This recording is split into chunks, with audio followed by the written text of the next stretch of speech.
because, of course, the show tonight is over in Ireland. So we do have... I just need to kind of move a few things around, actually. I need to move that over there. We are over in Ireland. Now, of course, I have already watched this show, so I know what's going to go down. No spoilers. No spoilers from me. No spoilers from you in the chat as well, please. I have already put my video up just with all the talking points. What I would say is I was very careful with the thumbnail, and I was very careful with the title to not reveal anything that kind of went down, right? So yeah, if you do want any sort of spoiler, you do want to know what the talking points are, there is a video that's already on the channel. But I was careful to try and make sure that I didn't give anything away in the title or the thumbnail, so I hope everyone's well. I've ready for another stream, ready to get our teeth into this show again. And let's start where we normally start, shall we? Let's start with the preview. So this is the preview. This is what we've got on deck tonight. We've got John Cena returning to Smackdown. We got Charlotte Flair taking on Piper Niven. We got Motor City Machine Guns going to be taking on Melo Don't Miz.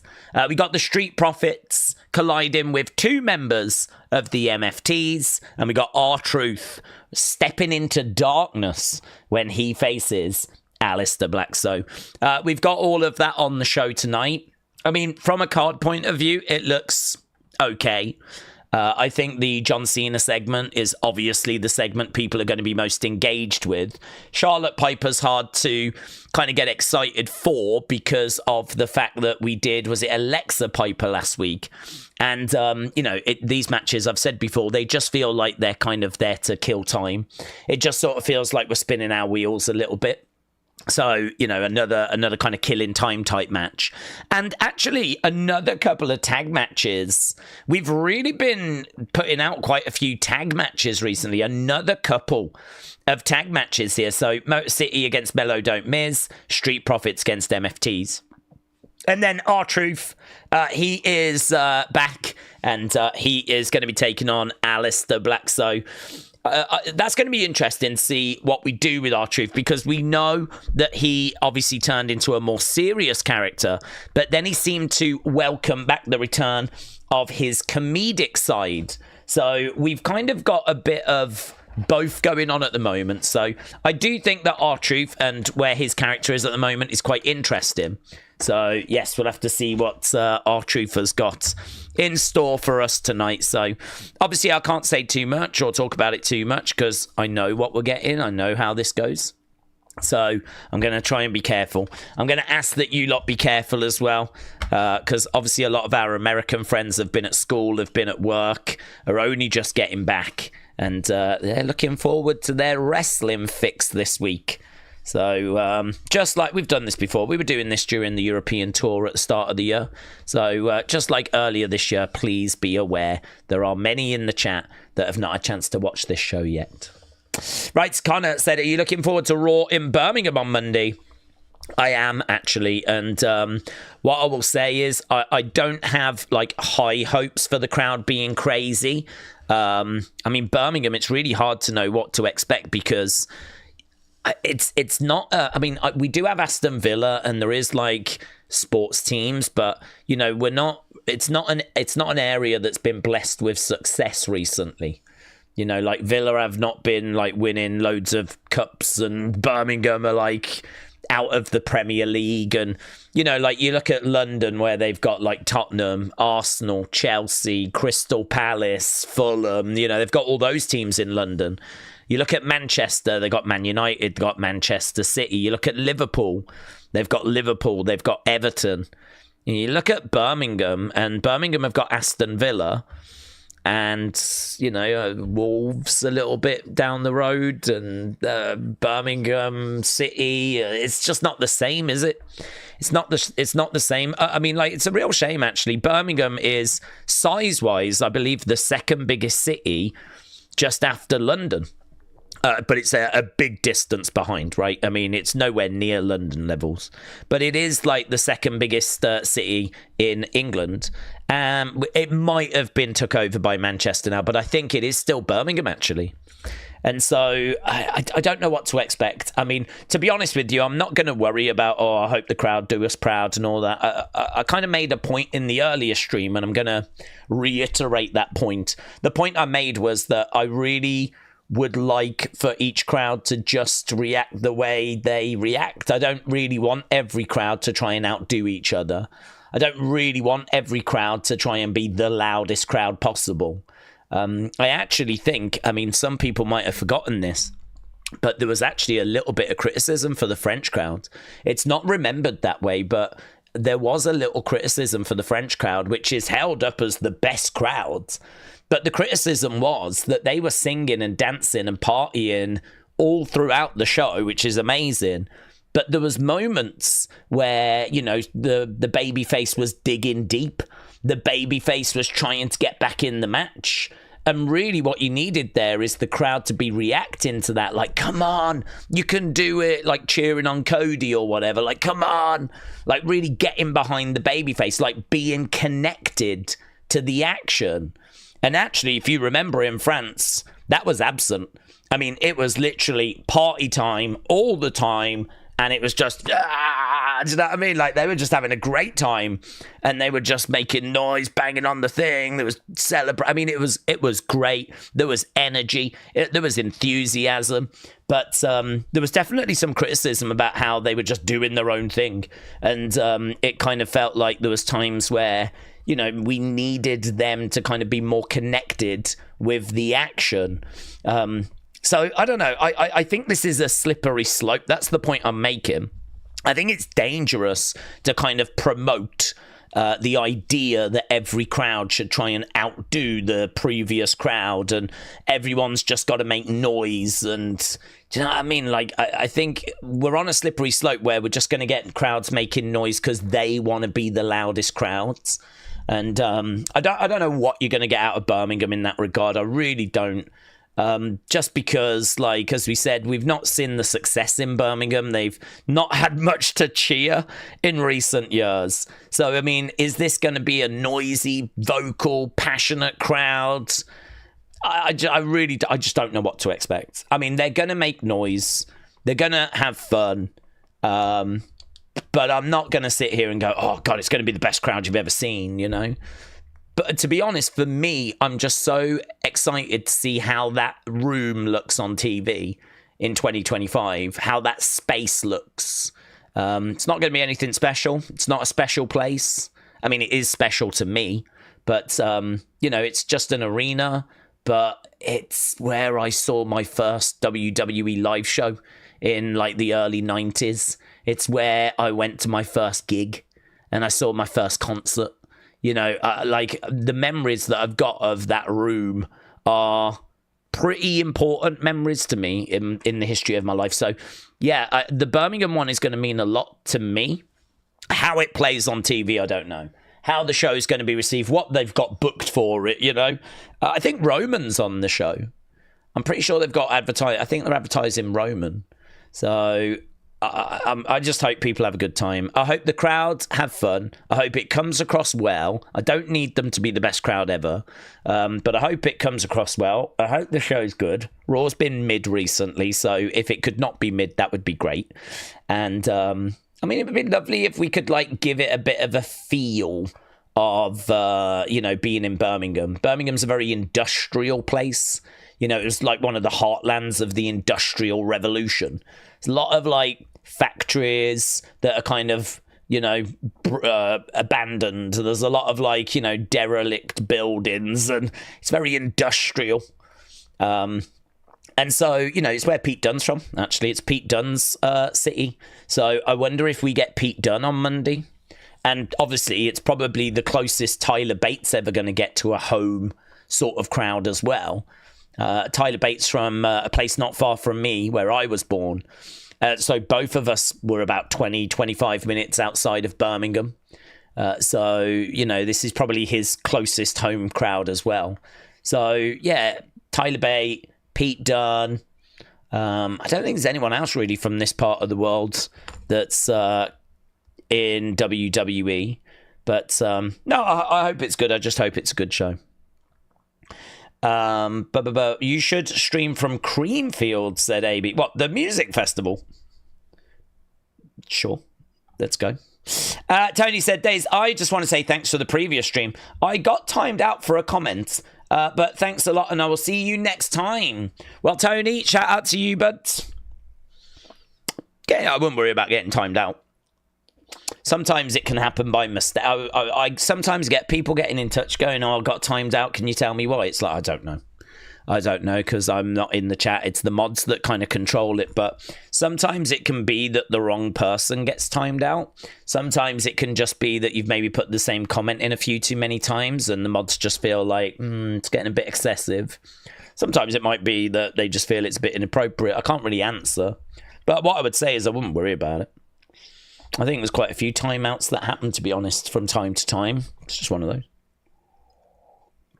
I don't worry about it. And I appreciate the fact that the mods are timing out and we're not blocking. Blocking is a bit of an issue because I can't bring people back. If you get blocked, then we've got a problem because I can't bring you back. The block list behind the scenes, it doesn't have everyone in that's been blocked. I don't know why. Don't ask me why. I don't know why. But basically, if you get blocked, there is a 50-50 chance at best that I will see you, be able to find you in the list. And it's not that it's a long list. It's just some names don't appear on the list, even though their accounts have been blocked. It's a YouTube issue that no one seems to be able to fix. So this is why timing outs are better, because at least you can come back from a timeout. There's no guarantee you can come back from a ban-in or a block-in, even if I wanted to bring you back. So, Tony, shout out to you, buds. Appreciate you popping in, saying hello, and yes, I will see you next time. Next time for us, I think, is Heatwave on Sunday. Don't think I've got anything tomorrow. I was kind of toying with UFC, but I've not had a chance to do the research, and you know me. I don't like doing UFC without the research. I feel... I just... It doesn't feel like I can bring the same level of value to the stream, so I don't want to go in undercooked. So, it might be hard to believe, but there is some sort of standard. There is some degree of quality control. I mean, not all the time. But sometimes there are. Wrestler Andy said, Daze, we need to get Pete Dunne on Raw. Yes, we do. I think he's El Grande in at the moment, isn't he? I think both him and Tyler are, actually. They're El Grande-ing. So I don't know how you would get them in, but... Bob said, Villa are getting Champions League again, says Bob. All right, are they in Champions League this year? I actually don't know who's in the champion. My brain goes, Man United in the Champions League? No. Oh. And that's about it. Obviously, I know that Liverpool are because they won the league, and Arsenal are going to be in there. But I actually don't know who finished in the top four last year. I'm not really too bothered. I only look for United. So if you're telling me Villa are in again, that's very good. Hey, they've been doing really well. No shade on Villa. They've been doing really, really well. But I don't know. It's a bit different, isn't it? If you was kind of winning championships and, winning FA Cups and all that. And, there was all these good vibes around. I don't know. I don't really know what to expect from a Birmingham crowds. So that's why I don't want to sit here and go, oh, it's going to be insane. It's going to be so good. I'd just be lying. I don't know. I don't know what we're going to get. I can tell you if I was there, I would make noise. Right? But I'm not. I'm going to be here with you guys. Yeah. Daze, I've tweeted something that is catching traction, which was me questioning what the hell WWE is doing with Julia. She won the US title on June 25th and has since wrestled only one TV match in 2 months. Well, I mean, that is a good point and if it's gained traction, then that would suggest others are feeling the same. I think it's a good point. I think the conversation around champions is one that divides opinion. So, for me, I really do not mind Julia sort of being backstage and doing stuff like. For me, she's got one thing she's got to do. She's got to wrestle every 30 days. That's what I look for in the champs. That's all I need.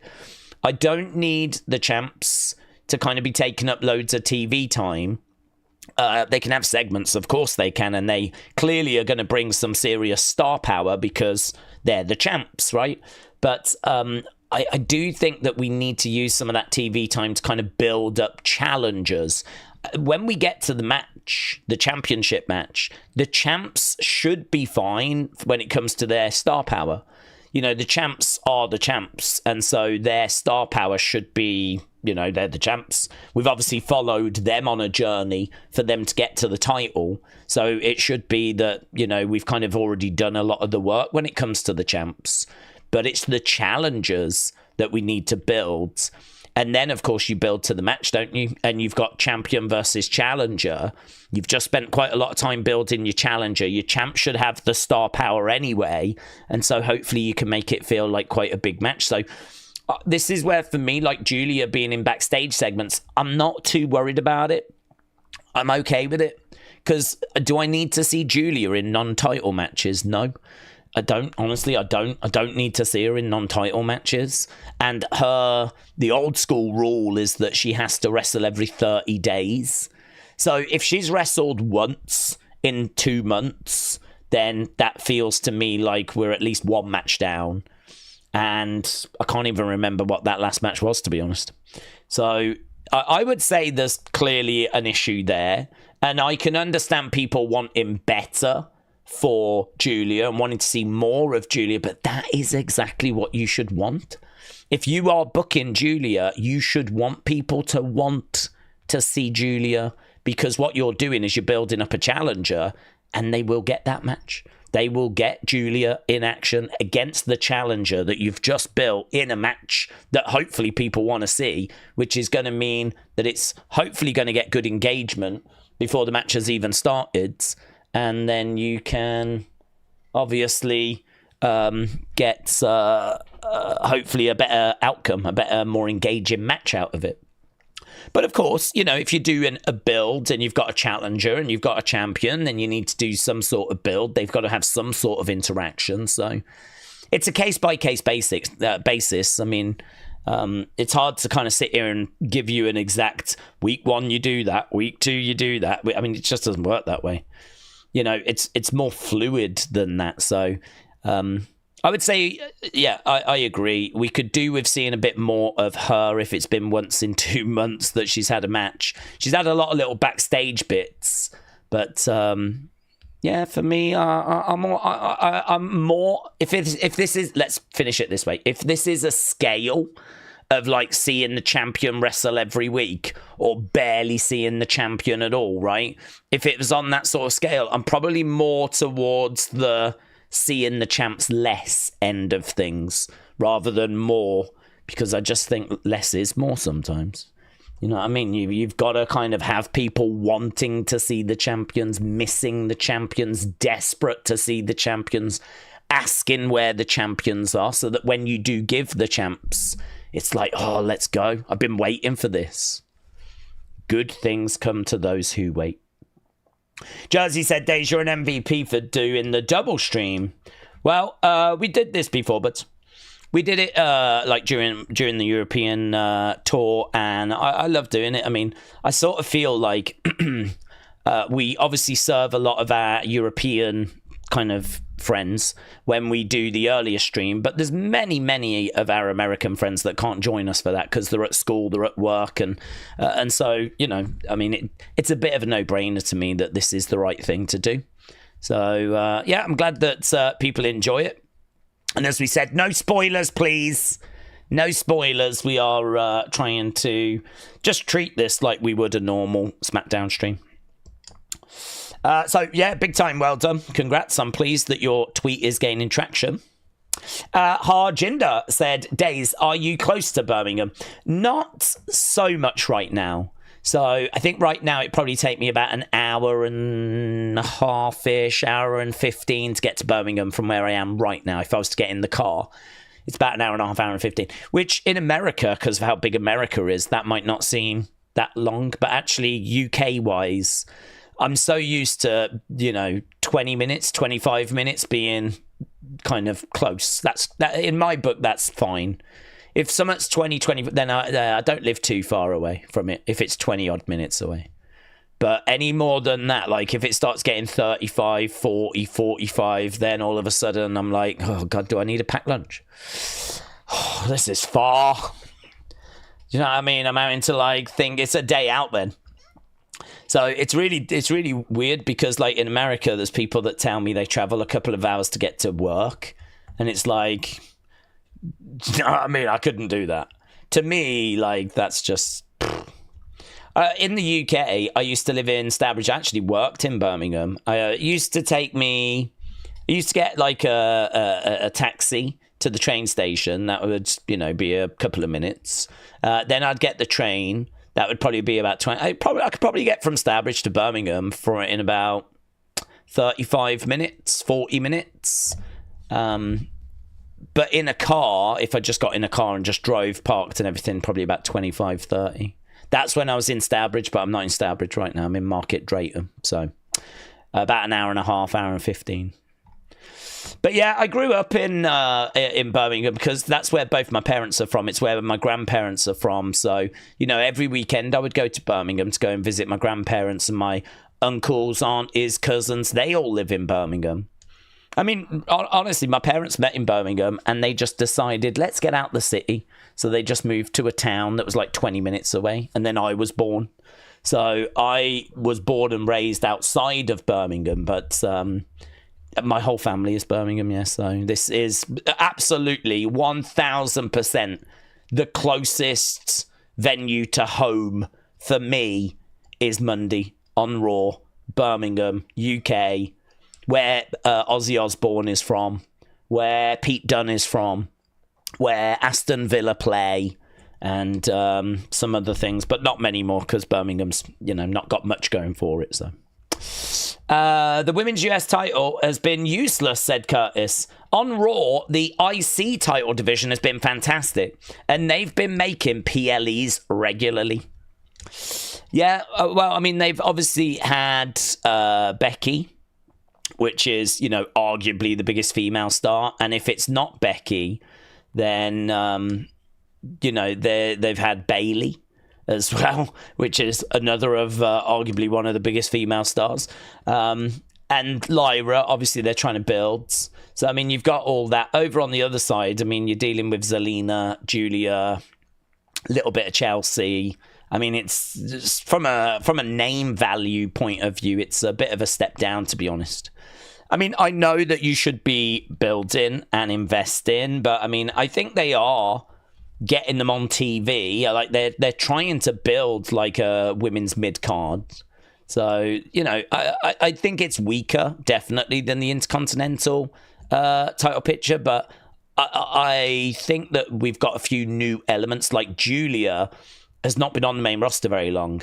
Kiana has only been with Julia a few weeks. We haven't even really dug into Kiana. I sort of feel like there's a little bit there in, hang on, which let them find their feet, you know what I mean?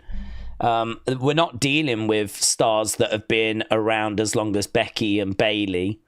We're dealing with people that are really just still trying to figure out how the main roster works and still trying to find their feet. So I'm not trying to make excuses. I agree the Intercontinental title picture for the women has been a lot stronger, but I do look at that women's side and think it's going to get there. I feel confident it's going to get there. I just think you maybe need a bit more patience with them when you're looking at the talent that's involved. Cooper, shout out to you, my friends. Closest venue to me is about an hour away, said Brother Man. WWE's not had a show there in years, but AEW does a show there at least once a year. Brother Man, where's that? Where is that? Big Time said, we've had this conversation before, but what do we think about the NXT men's division now against 8 months ago when we had Ridge and Eddie challenging Trick? Have we seen improvements? Well, I think it's still lacking. I think 8 months ago, I'm sure we would have said that we could do with bringing some extra names in. But I still don't feel like it's a disaster. I think Oba has been a good champion. I'd like to see some more singles matches.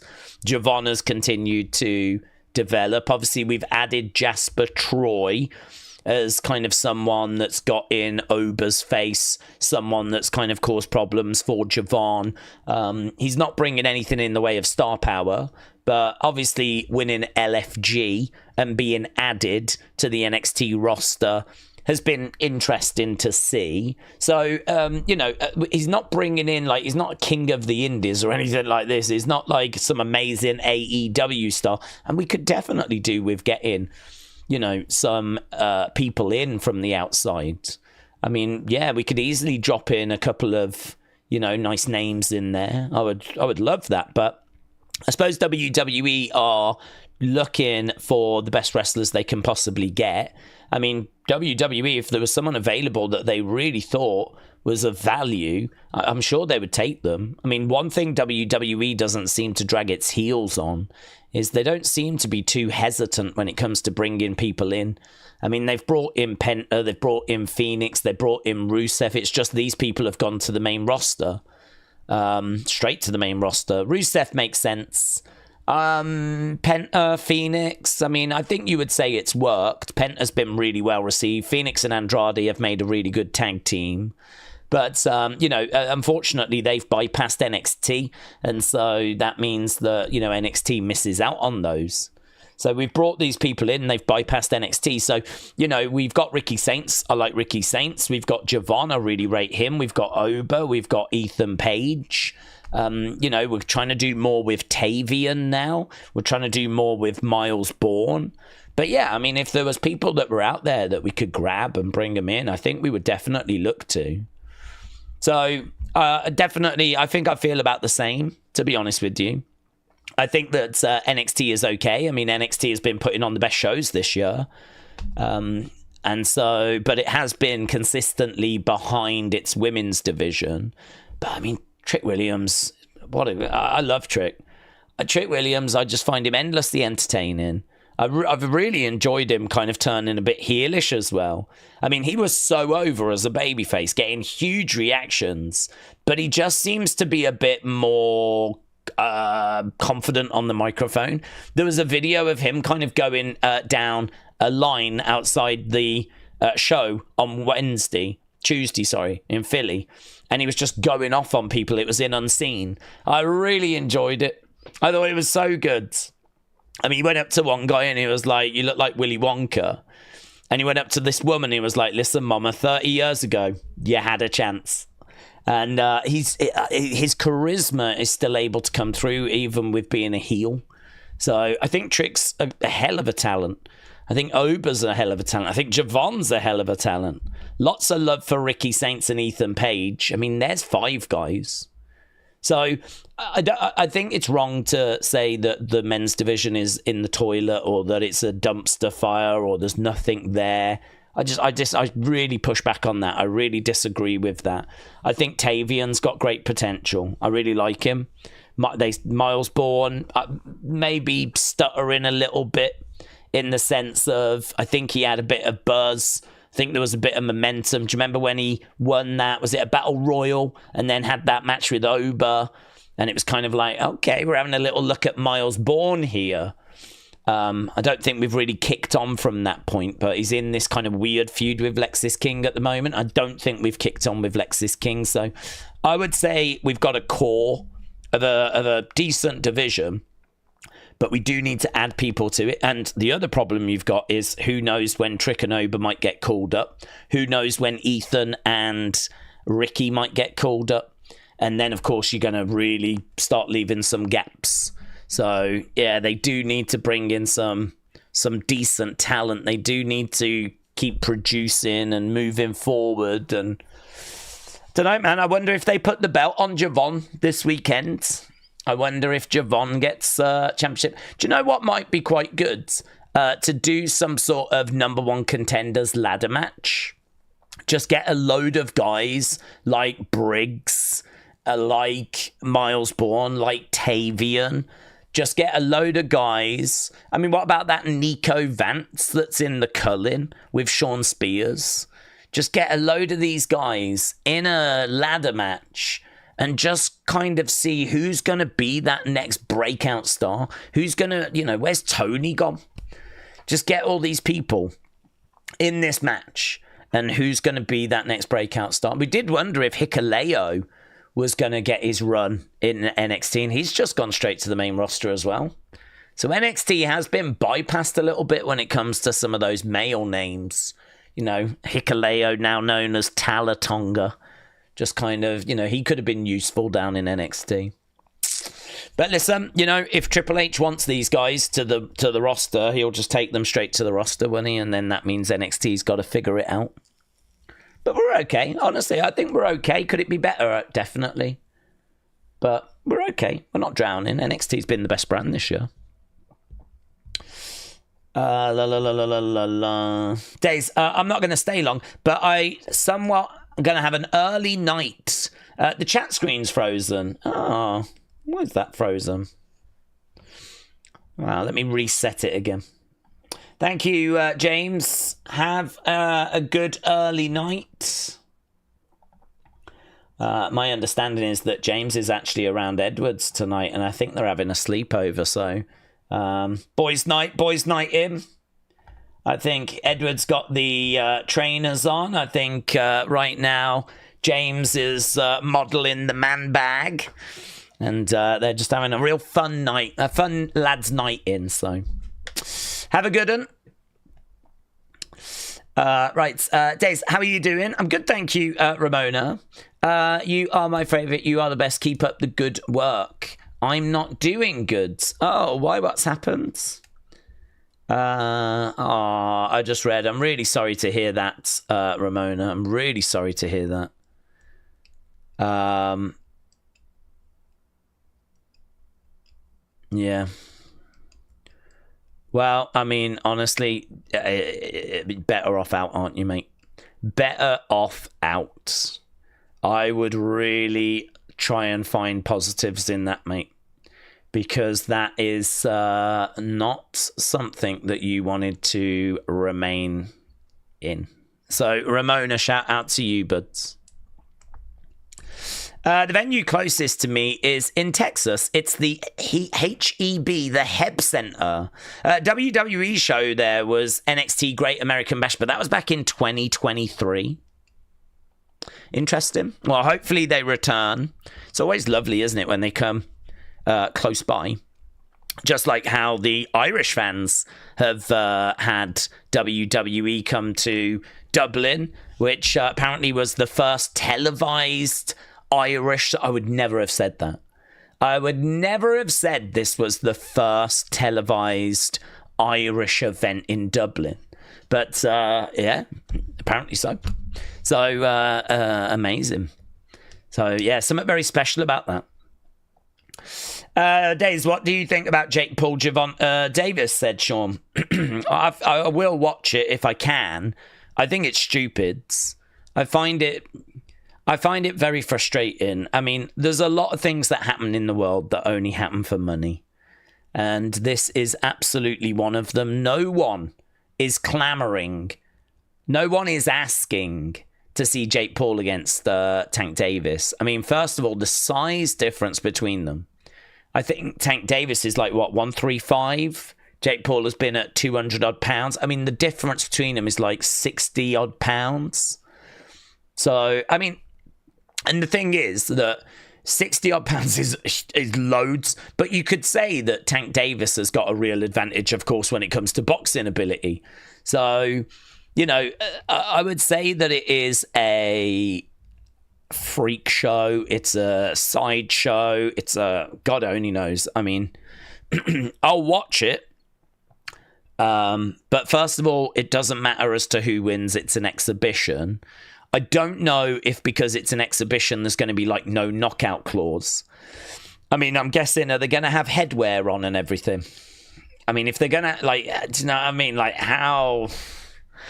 Why can't Jake just fight some boxers at his level and kind of climb through the ranks? I mean, I think the answer to that is there's no one that's going to bring the eyeballs that he wants to, you know, to... I mean, he wants eyeballs... I mean, like, rather than get into a championship shot, a title shot the right way, he wants to have the biggest matches possible, which I can understand. I can understand that. But the thing is, sometimes you have to go through, you know, some quiet shows, some, you know, if you're doing things the right way. This kind of trying to skip the queue approach is really, it leaves a bad taste. That is what you see a lot of people trying to do now. Look at Logan. Logan has skipped the queue. Logan hasn't gone on the indie scene or even gone through NXT. Logan has gone straight to the main roster, and he has had matches kind of spaced out so that he can rehearse and practice and go to the PC and learn in between his matches. You know, make so many appearances a year. He's not having to do house shows. I mean, he's skipped the queue. He's not paid his dues. He's not put in the work that others have had to put in. His kind of fame has allowed him to jump the queue, and it leaves a bad taste in the mouth. And I think the same with Jake in boxing. You know, he's taking on these names and he's trying to put on the biggest matches possible, but he's trying to go straight to the big names, really. And the way that he's done it is he's gone, okay, I can't go straight to the big names in boxing, but I could go to the big names in MMA, and I could face them and, you know, build them up as like these big threats. And to be honest with you, he's managed to, you know, run through them, and fair play to him, because as a YouTuber, you know, impressive. But the exact same thing with his brother. At what point do you stop measuring them by the standards of a YouTuber? You know, at what point? I mean, Logan, I will give him the flowers. I think he's the best celebrity wrestler we've ever had. Okay? Logan Paul, athletic, agility, explosiveness, like all of that, size-wise, you know, physique, tick, tick, tick, tick, tick. Yeah? I think he's got all the raw ingredients to be a really good WWE superstar. And I agree, right? And if you hear people talk about Logan and Logan defenders, they will say all of that, okay? But at what point do you go, okay, I've given him his flowers for that now? How many times can I give him those same flowers? Those flowers are dead. Like, I can't keep giving him the same flipping flowers. So now he wants to be seen not as an outsider. He keeps saying, I'm not an outsider. So if you want me to judge you by not outsider standards, if you want me to judge you by the same standards I judge normal wrestlers, then I think you suck. I think you suck, because your matches recently have been well under par. They've been not very engaging at all. You are someone that has skipped the queue because of your fame, and you've got a couple of big spots like your jump to the outside that you do. I'm not impressed with it. I've seen it so many times, I don't care. And you're a spot monkey. And that's all you've got, is you can hold your own in a match and do a few big spots. And that's what you bring to a WWE ring, because you have not put in the work to learn anything else. You've not gone through the system. You've not put in that work. You've had your lessons, you know, in the spare time, and you've picked up a few bits and bobs, and you've continued to improve from where you are. But the standard of his matches have actually got worse. The standard of his matches have actually decreased, because we've seen his moves now. He's got a few moves that he can do, and we've seen them all many, many times, and we're not impressed with them anymore. As a celebrity wrestler, maybe the best. As an outright wrestler, boring. I don't find him entertaining. I don't find his matches entertaining. So how many times am I meant to give him his flowers that he's got athleticism and he's got agility? So when it comes to Logan, that's how I feel. I don't want to see his match with John Cena, right? In regards to, because I think there's other people I would like to see John Cena face. In regards to Jake, I think he's doing the exact same thing. He's trying to cut the queue. He's trying to jump the queue. He's trying to find a way of getting a world title shot without having to go through the same kind of opponents other people would have to do, without facing, those kind of no-named opponents. And look what happens when he did. When he did go up against Tommy Fury, he flipping lost. He lost. When he did get in there with, like, a boxer, he lost. Now, granted, he's then gone and faced a couple of cans after. I don't know what their rankings were, but, there weren't anything that great. He ended up knocking them out, pretty early doors. So, I mean, I'd certainly never heard of these people, but they didn't strike me as any sort of challenge for him. So now he's taken on Davis. This is someone that's a big name, but it's someone that's a big name, like, so many divisions below him, that you kind of go, oh, is this the new trick now? Now you are going to take on big names, but you're only going to do it in exhibition matches where there's probably some agreements about no knockout clauses, head wear, I've got no idea. There's going to be shenanigans. And it's going to be people that are just divisions and divisions below. I mean, like, he's talking of facing Anthony Joshua. I mean, I'll give him all the credit in the world if he gets there with Anthony Joshua. If that is a match that gets made, I will give him credit. I think he'll lose, but I will give him credit. I think that he's still going about it the wrong way, because I think rather than going through the queue, he's just desperately trying to find any way of not going through the queue. And even if it means getting in there against someone that he's just not going to be ready for in Anthony Joshua, and he's going to get knocked out, he would rather do that than go through the queue. That's crazy, isn't it? That's crazy to me. You'd rather get in there with Anthony Joshua, big payday, but get smashed. You'd rather do that than go through the kind of normal route, the route that Moses Atalma is gone through, the route that Daniel Dubois, the route that every fighter goes through. You fight regionally, you fight nationally, you fight, at a kind of European level, then you fight at the world level, and you kind of go up against the rankings. And these Paul brothers, man, they just don't want to do it that way. They just want to jump the queue. That is really, and that's where my frustration comes from.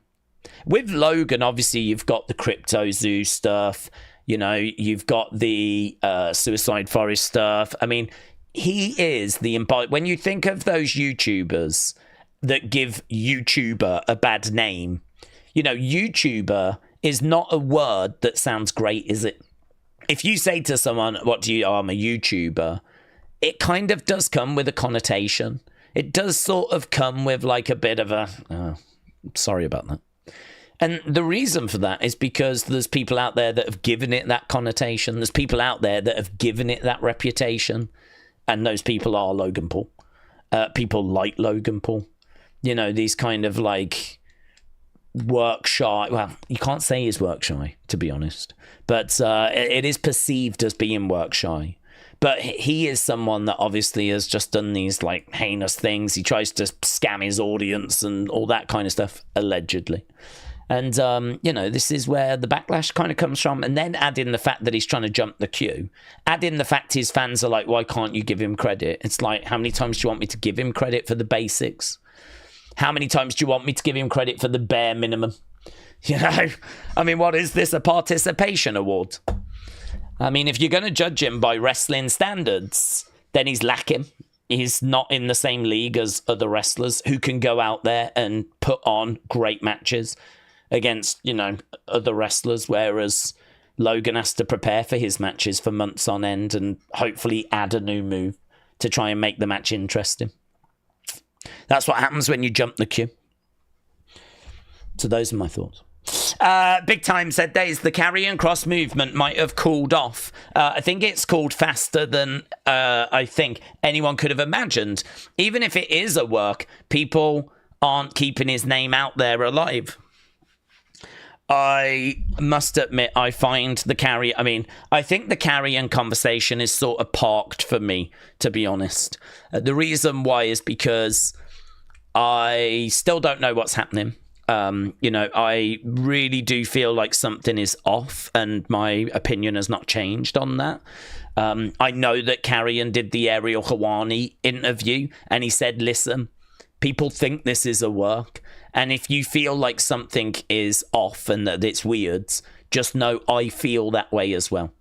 And if that turns out to be the truth, if it turns out that, yes, he did get released, and it was for a kind of unexplainable reason, if you will, then, he didn't do anything wrong. They just didn't have anything for him. Then that's obviously going to be like really mind-blowing, honestly. I mean, I felt like the fans were making their voices heard. I felt like his merch was amongst the top sellers. Everywhere you looked online, the We Want Cross movement was quite strong. His name was trending. And then he's just got released, and you'd expect it to go to another level. But I think the truth is that there just has been a lot of people going, I don't know, man, this just feels so weird. This just feels really strange. And I think that people have kind of rather than just type in We Want Cross and not even thinking about it, rather than chanting it and not even thinking about it, I think there has been this second guessing. I think there has been this, it doesn't feel right to me, and it doesn't feel right to many of you. And I think that has just kind of got people going. And then, of course, you hear these rumors of like an indie promoter trying to book Cross, and apparently the money he's asking for is astronomical. And also like this same person going, something's not right. The vibe I'm getting's not right. And, I mean, there's been no announcement of him signing with AEW. At the moment, he's just got some indie dates. So, do you know what I mean? Like, at the moment, you sort of look at it and go, well, there's nothing that's happened yet that's changed my mind. There's nothing that's happened at the moment that's making me, like, think he is definitely gone. I mean, I will say there was parts of the Helwani interview where he was basically saying, look, I'm being honest with you. I have got... But then, if you asked Seth when he was injured, are you really injured? Of course, Seth would have told you, of course I am. If you'd have sat down with Seth Rollins when he was acting injured and said, Seth, tell me the truth. Are you injured? What do you think Seth would have said? Seth would have looked you square in the eye, and he would have said, I am injured. I promise you I am injured. Right? He would say that, even though he was not injured. So, of course, Karrion sat down in the Ariel Helwani interview and said that I am released, this is not a work. But the problem you've got is, until we know exactly how this plays, we genuinely don't know if he's telling the truth or not. I cannot sit here and say with any degree of certainty what is actually happening. The only thing I can say is that it just feels off. It feels like something is not right. And it feels that way to a lot of people. And I think that is having a big effect. So it is true that this movement, rather than kicking on, seems to have dampened. But... yeah, I mean, maybe it's the Seth situation. Perhaps the Seth injury has really caused this. Perhaps they've damaged, what I mean? You've kind of worked the fans with the Seth injury, and now you're doing this and it feels off again. I wonder if that has had a big effect. I wonder if that really has kind of impacted things. So, don't know. I feel sorry for him. Whatever's happening, I feel sorry for him, because, as you said, if this is a work or a shoot, it doesn't matter right now. The fact that fans are not clamoring for him to return, there's nothing for WWE to have to think about. They ain't got to worry about anything, have they?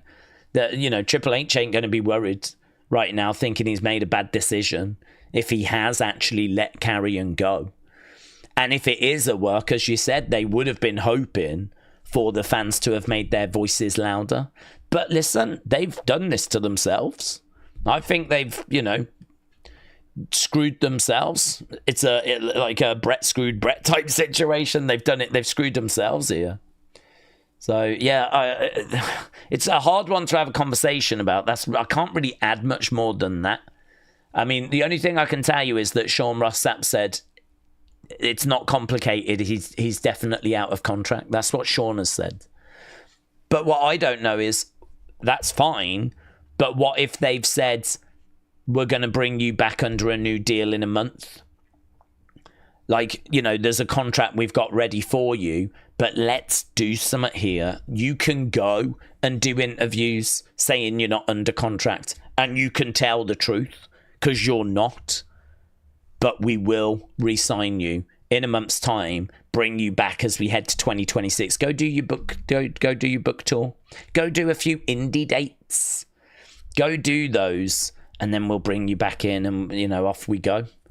And I don't know if that conversation has not happened. We only found out from the Ariel Helwani interview that they even offered him a new deal. Before that, we didn't even know a new contract had been offered. But they did offer him a new deal on the Tuesday before he was released. I think Karrion knows. He even said in that Ariel Helwani interview that people are not calling him.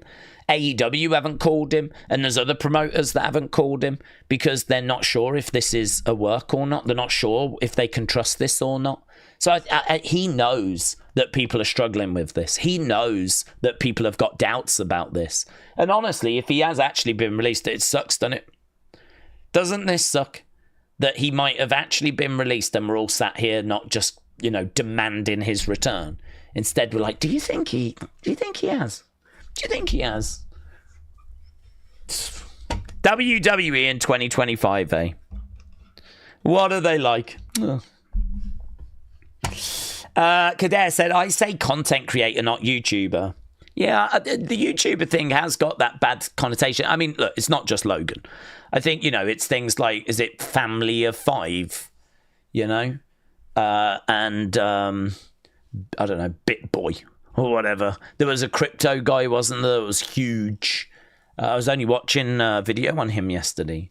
I don't really do much in crypto. I've not got the money to.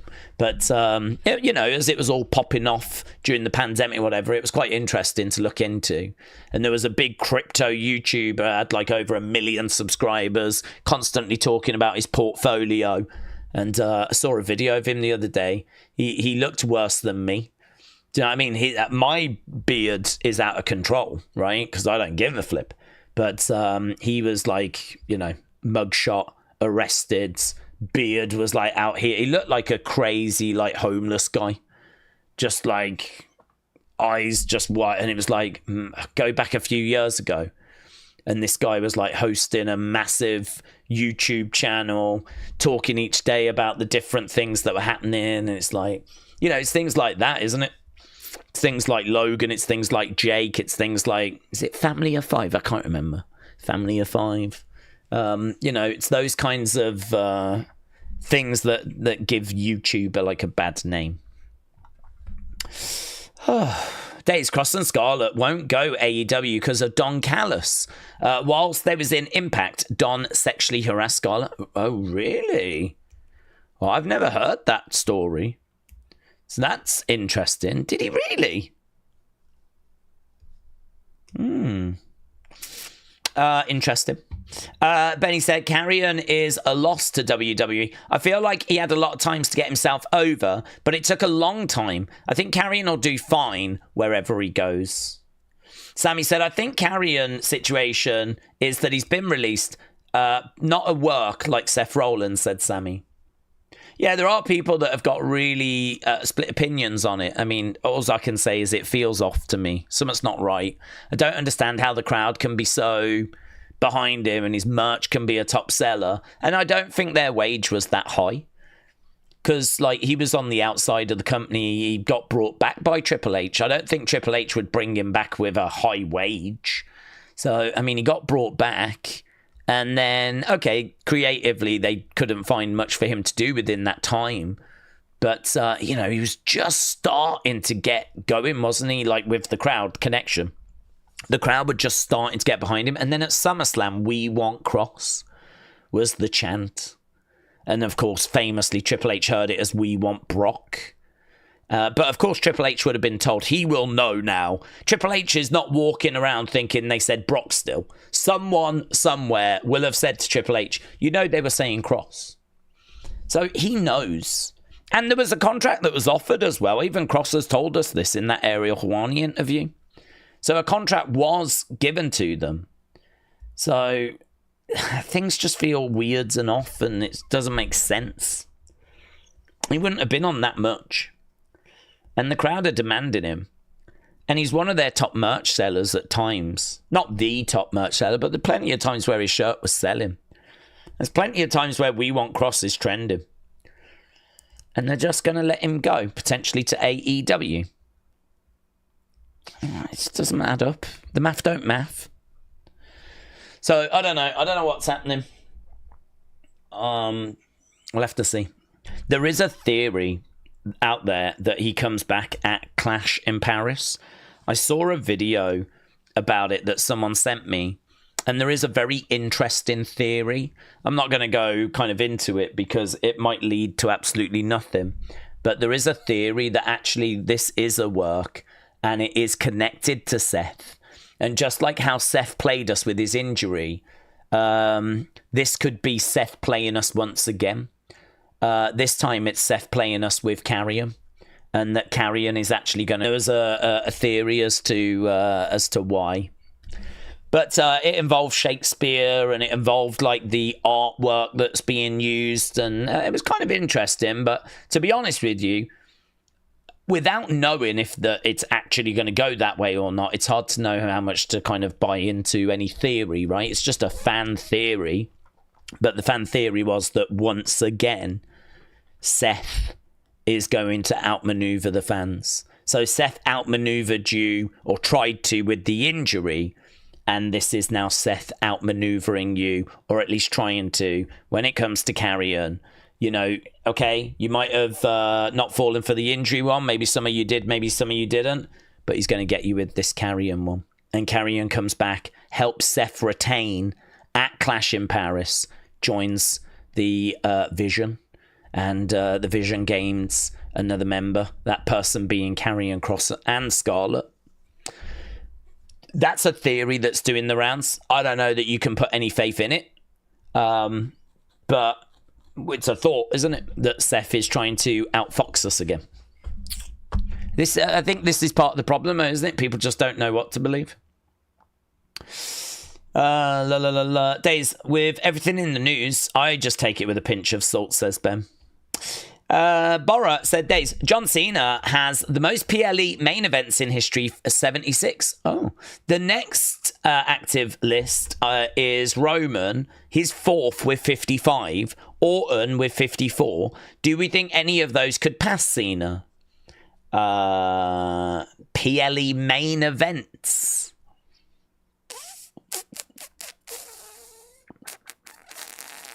I don't think so. I don't think Randy's getting another 20 main events. He would need another 20 odd. Can't see that.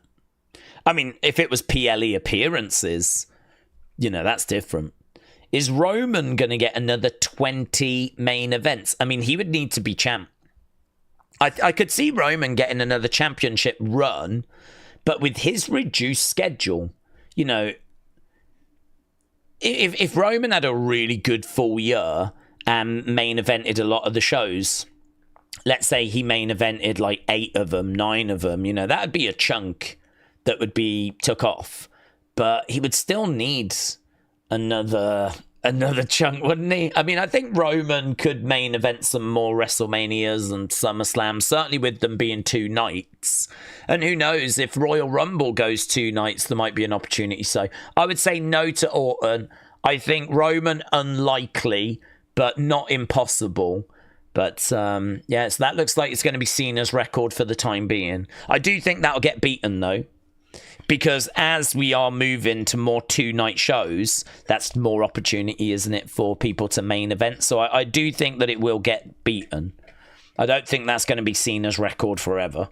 But I don't know if any of the current stars are going to beat it. It's a good one, that, actually. That's a good one. Ben said, I was asking if we think that Carrion's a big loss. I don't think he's a big loss, no. It's hard for him to be a big loss when he's not been used on TV much. Big loss in the sense of potential, because I do think there was potential, I think that he's someone that was excellent on social media. And actually, if you rewind back to the end of last year, I did say I was worried about the Wyatt Six getting into a feud with Carrion. Because I said, like, Carrion is so good with his promos and he's so good with his social media game. He's gonna cook the Wyatt Six. And I knew that he would, and he did. And I think that feud opened a few people's eyes, actually. There wasn't a clamour for Carrion before that feud. But I think, like, how good he was during that feud and his social media kind of posts created a buzz for him. And then at the start of the year, people wanted to see him at WrestleMania, and of course he didn't make it. And him not being at WrestleMania was a big deal. Him not making WrestleMania felt like, you know, this guy should have been on that card. And the cherry on top, the straw that finally broke the camel's back was that viral promo on Sam Roberts. That is the moment. That is the thing that just, you know, we went nuclear then. But, you know, that was the final piece of some other bits below. Other things that had happened. It wasn't just that promo changed everything. There was other things like him not being on the WrestleMania card and his great social media promos and the things that he'd been putting out, certainly with the Wyatt Six feuds. I think there was potential there, absolutely. If WWE have not re-signed him, though, and they actually have not re-signed him, and this is not a work, then there must have been a reason as to why they didn't see what the fans think they have seen, you know? I mean, Triple H is not an idiot. He probably knows more about wrestling. In fact, I would quite comfortably say he knows more about wrestling than I do. And he knows more about wrestling than we do, right? I mean, this is a guy that has lived it. And has lived it, you know, pretty much his whole life. So he knows, he's forgotten more about wrestling than I'll ever know, right? And I'm quite comfortable in saying that, honestly. I mean, I think that some of his booking decisions are maybe questionable. But actually his knowledge, you know, he was trained by Killer Kowalski. He came through WCW. He joined in the New Generation era. One of the biggest names during the Attitude Era. I mean, it would be disrespectful to say otherwise. Even though I think a lot of people believe they could book better than he is at the moment. I think it's fair, if we're being fair, you know, I think he does know a lot about wrestling. I mean, it's been his life. And so if he doesn't think he can see something, I mean, he brought Carrion back. He brought him back. He chose to actually bring him back. So how did Carrion go from being brought back by Triple H when he was outside of the company, right, when Triple H took over? How did he go from that to being, you know, allowed to leave in the space of a few years? It just doesn't add up, does it? It doesn't make sense. Like, it feels like something's happened that we don't know about. It feels like there's been a falling out, or he's difficult to work with, like he's just constantly arguing with people, or I don't know. I don't think that's happened, and I really don't want to paint that picture of him because I'm not aware that's happened. But it just feels weird. This is what I keep coming back to. It feels weird. It feels like there's a massive piece of information that we are not being given, that we are not aware of, that I hope we become aware of one day. I hope we get an answer one day, because it doesn't really, as I said, the math don't math. So I know people have said he's been given opportunity and he's not really capitalised on it, but I mean, I thought he did okay in the Wyatt feuds. I thought he was pretty entertaining there. Social media stuff was great. I think in-ring, you know, if someone was to like, okay, name me 3 great Karrion Kross matches, I'd be like, you know, it'd be a challenge. His feud with Sammy certainly didn't do it. I didn't really see anything out of the Wyatt Six feuds, to be honest with you. He had a match with AJ that was okay this year. It was all right. I didn't mind that. I thought there was some interesting bits in that match. But, you know, this is where you go back to how much opportunity has he actually had, you know? I think part of the problem is that we just have not used him enough. So he's not had a chance to really show what he can do. And actually, some of his best stuff might have been like the blood sport stuff, the stuff outside of WWE. So, will he be a loss? No. I mean, the company can move on and you won't even notice. The company's, going to still do its numbers it's going to do. TV ratings aren't going to change. Ticket sales aren't going to change. Nothing's going to change. So is he going to be a loss in that regard? No. But is there wasted potential there? 100% yes. I think we could have got a hell of a lot more out of him than we did. And who knows where that might have led? Who knows where that might have led? I mean, if he did come back at Paris and join up with Seth's group, that will be a shocking, surprising moment. But I don't think when the dust settles, it'll feel like an out-of-place moment, I think he is someone that you could see in that position, and you could see doing a really good job as well. The only thing I would say is who's going to take the losses in that group, because you don't want Karrion taking losses. You don't want Seth taking losses. You don't want Braun or Bronson taking losses. So who takes the L's? Who's that guy that takes the L's? That would be the only thing I would say is, we need an Ethan Page. We need an Austin Theory. We need someone like that in that group that can sort of do the dirty work, really. So that'd be the only thing I'd be worried about if he did join. I think Australians call us Yanks more than you Brits do. Yeah, we don't really call you Yanks, to be honest. I very, very rarely hear Americans being referred to as Yanks. Very rare. Ben said Bray was the most surprising release. Yeah, the only thing I'd say about Bray is he wasn't released by Triple H. He was released by Vince, and I think their relationship just broke down. I think Bray was very protective, rightfully so, of his characters and that world. And the one thing that Vince always wants is complete control. I mean, it's Vince's company, Vince's show, Vince's everything. Yeah, it's Vince. Vince. That's Vince's ring, Vince's refs, you're Vince's, I'm Vince's, crowd is Vince's, the venue's Vince's, everything's Vince's. And I don't think he feels that way because he's just power crazy, but he is power crazy.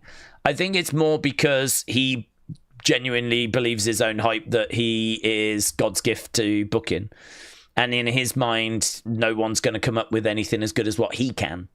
So, if it's a kind of a famous old thing, really, where if it wasn't a Vince creation, then Vince didn't care for it.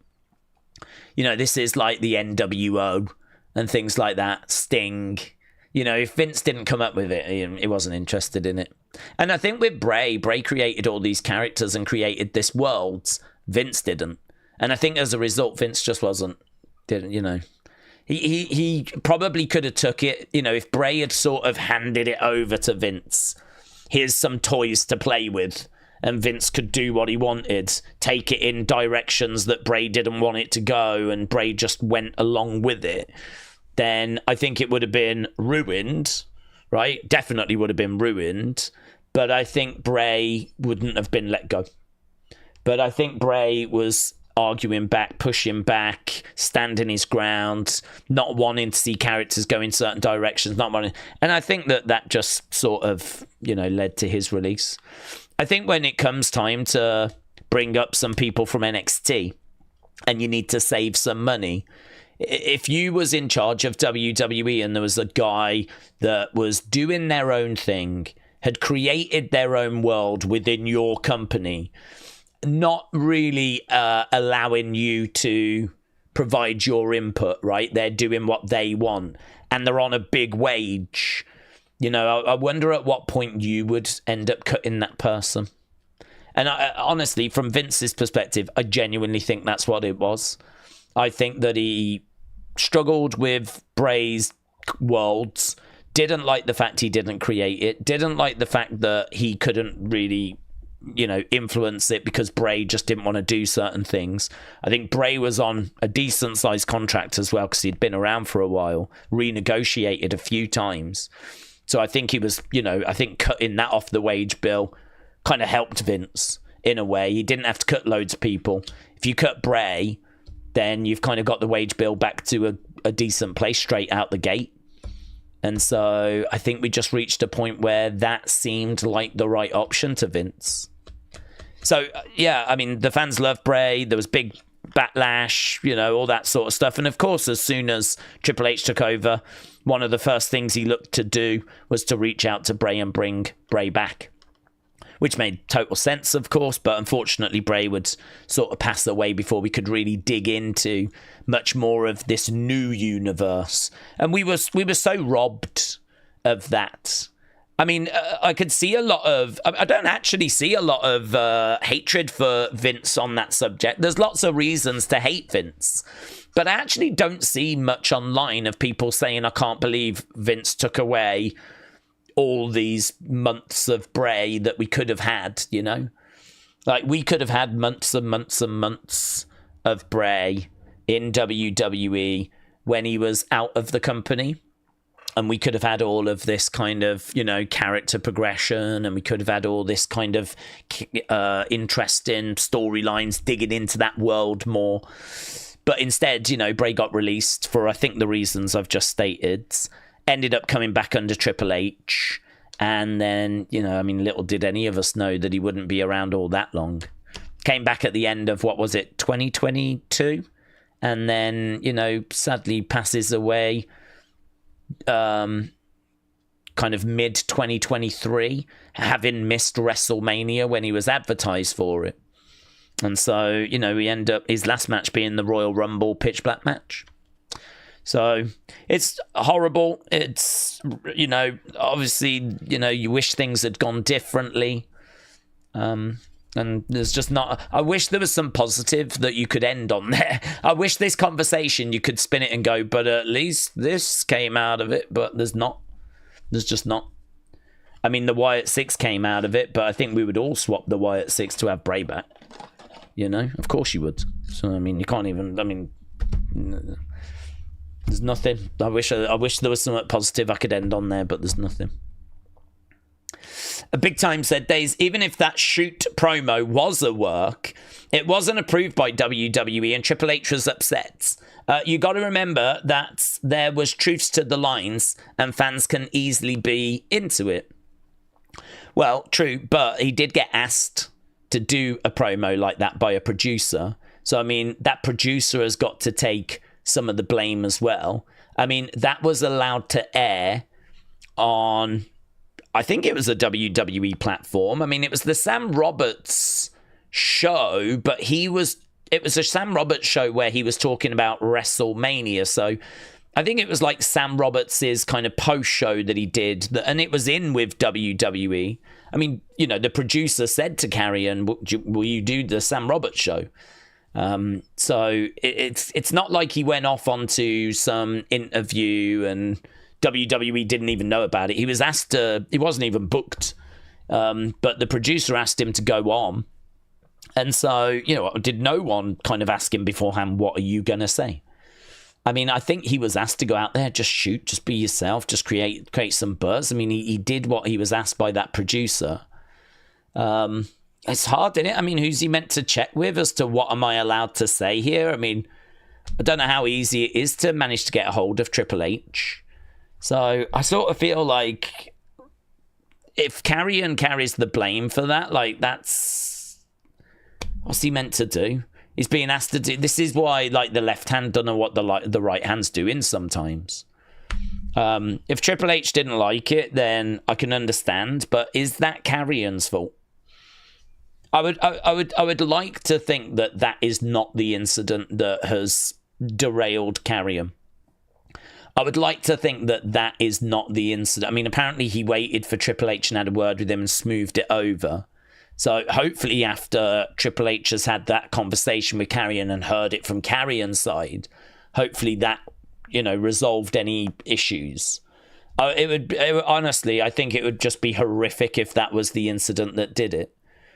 Because I just don't think that's right at all. I put more blame on WWE than I do Karrion.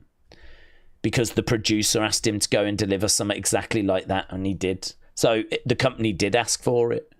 This producer asked for it. It's just it never came from Triple H. Well, whose fault's that? Whose fault's that? Maybe that played a part, but I'd like to think it didn't. It was a WWE produced show, said Bob, for their YouTube channel. They were okay with it, or it wouldn't have aired, says Bob. Beast Mode said Cena is the GOAT for a reason. They'll reach him eventually in the future. He's certainly one of the GOAT. I don't know if he's the GOAT. He's one of the GOATs. I mean, definitely. It's an interesting conversation. It's interesting that he's now starting to refer to himself as the GOAT as well, which is really interesting. I don't know why. He's always asked that he's not been referred to as that, but now he's okay with it. And not even him as a heel, him as a babyface seems to be okay with it, which is, I don't know if someone's asked him that question. I think someone did, and his answer was because I am, which is really weird. It's really weird. He's gone all this time, like, sort of playing that down, but I don't know. Perhaps he's, I don't know. I don't know why he's now started to get them to say that, and he's saying it as well. Don't know. I'm not sure what the psychology is behind that. He's no longer humble. Trini said, when Americans hear me speak, unlike the English, don't know the name of my country, so they just assume I'm from one of the Caribbean islands. They do know Jamaica. What, they don't know Trinidad? That's interesting. I think Paris PLE will be good, says Ben. Yeah, I agree.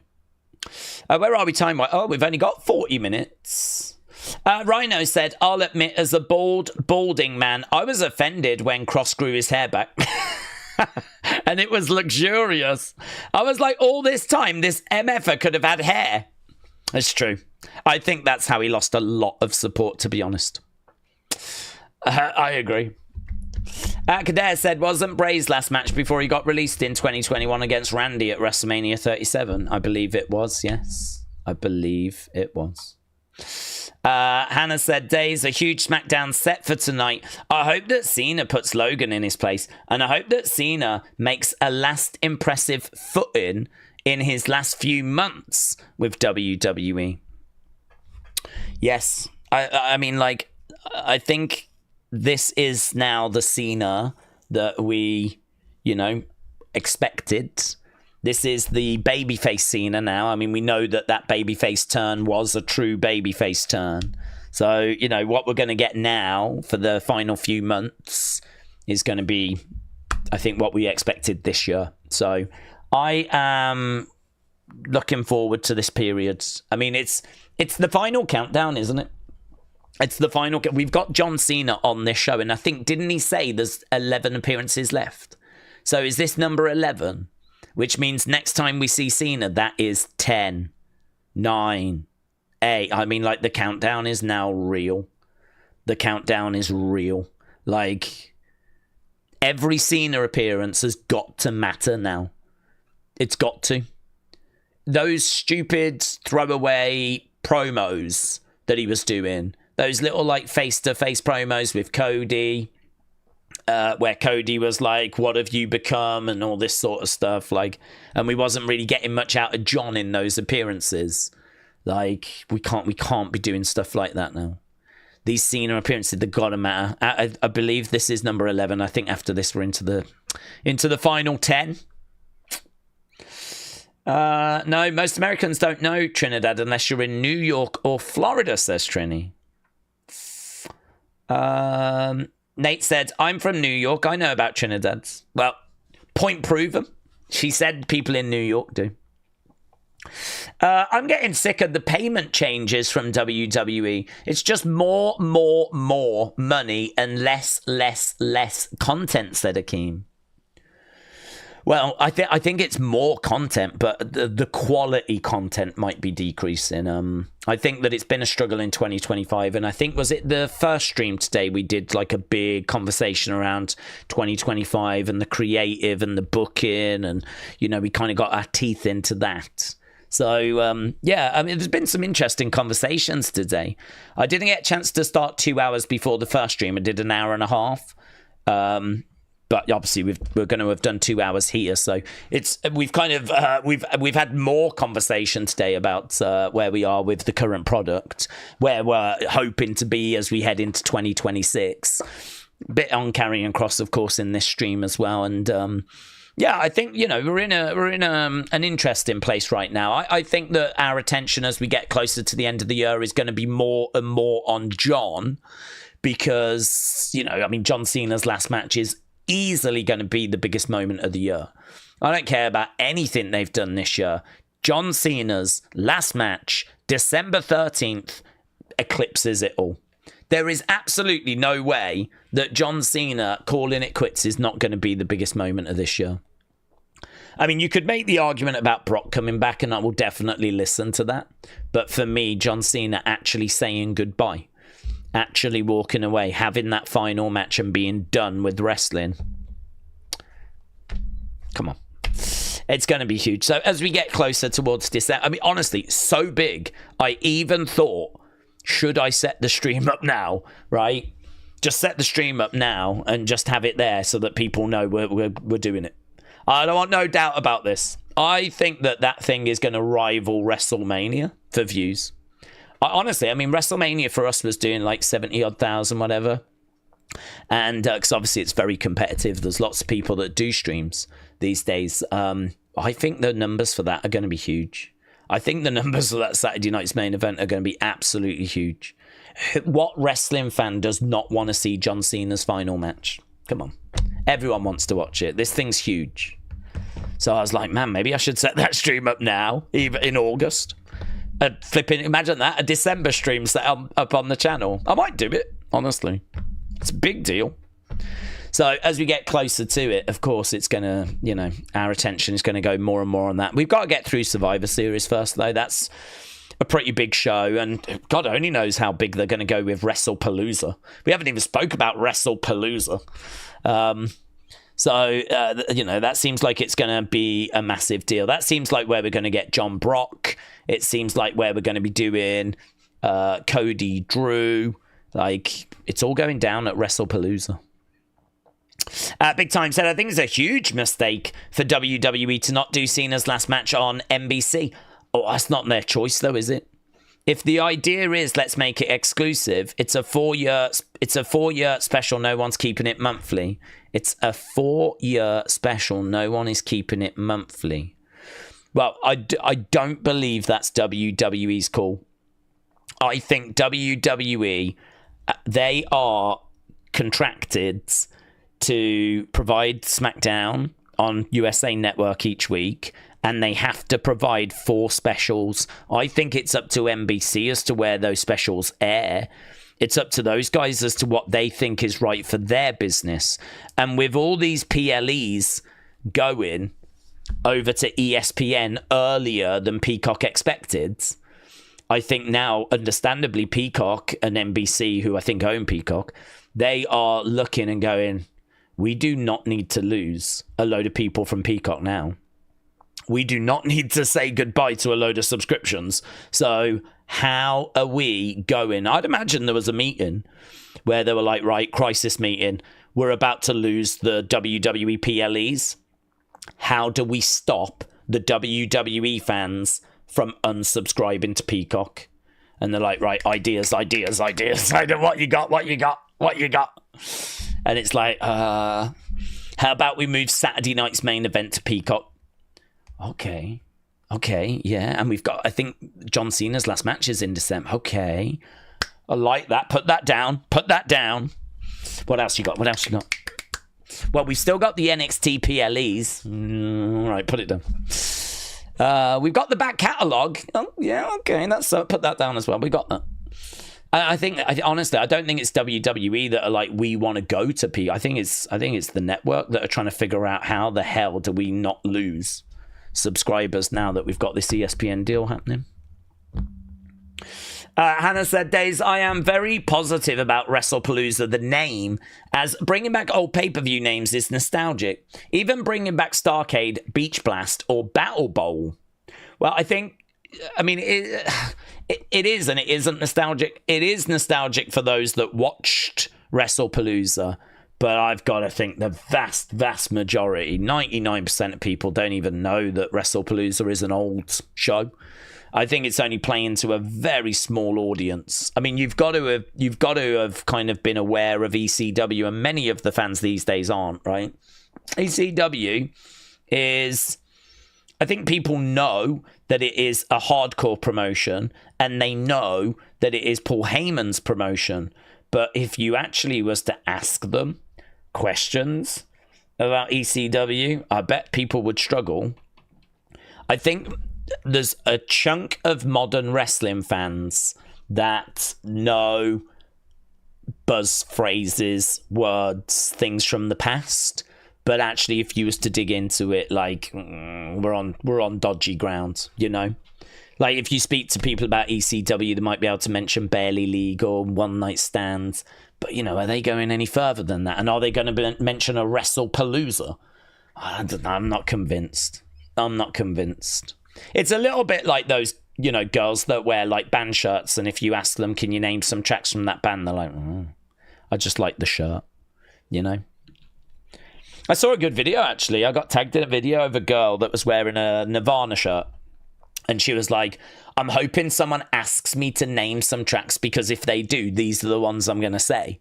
I'm going to say Smells Like Teen Spirit. I'm going to say Lithium. I'm going to say, right. And she had her songs ready.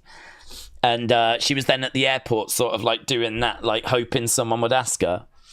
And at the end of the video, she goes, I've actually missed my flight now. It was just a comedy little skit that she was doing, but it was done quite well, actually. It was quite funny. It was her kind of walking around hoping that... And as people were walking past, she was like this, hoping they would notice and ask her about the band. No one did, and then she came back to the camera. She's like, I've actually just missed my flight. So I think it's a little bit along those lines, to be honest. WrestlePalooza, I don't know how much nostalgia there is for that. So I'm not down on the name. I think the name's okay. Could they have come up with something better? I think they could. You could argue they could have used a different historic name as well, other than WrestlePalooza. I mean, I'm not advocating for the return of Great Balls of Fire, but, you know, could they have brought back WrestleFest or something like that? WrestleBrawl. WrestleBrawl would have been good. I agree, WrestleBrawl would have been good. But they've gone WrestlePalooza. You know, I'm not down on it. I agree. It's got a little vibe. Randy said, came in at the end. It's sad with the information. I bet the majority of the company has got no idea that the connection Puerto Rico has to the US, says Randy. Randy, thank you. Akeem said, ECW, fun, fat, face in the crowds on the cover. Oh, what? You're on the cover of the Nintendo 64 cartridge box, are you, Akeem? Are you? You're on the cover of the Nintendo... Oh, my God, I have to search that. You can't tell me that and then expect me not to search. Nintendo 64. You're on the cover. No,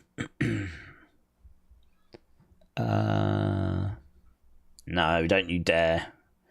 Don't you flipping dare. Turned out that it was a video that I just clicked on.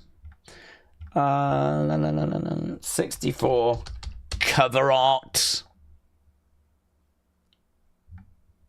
I can't find really a good picture, to be honest. Are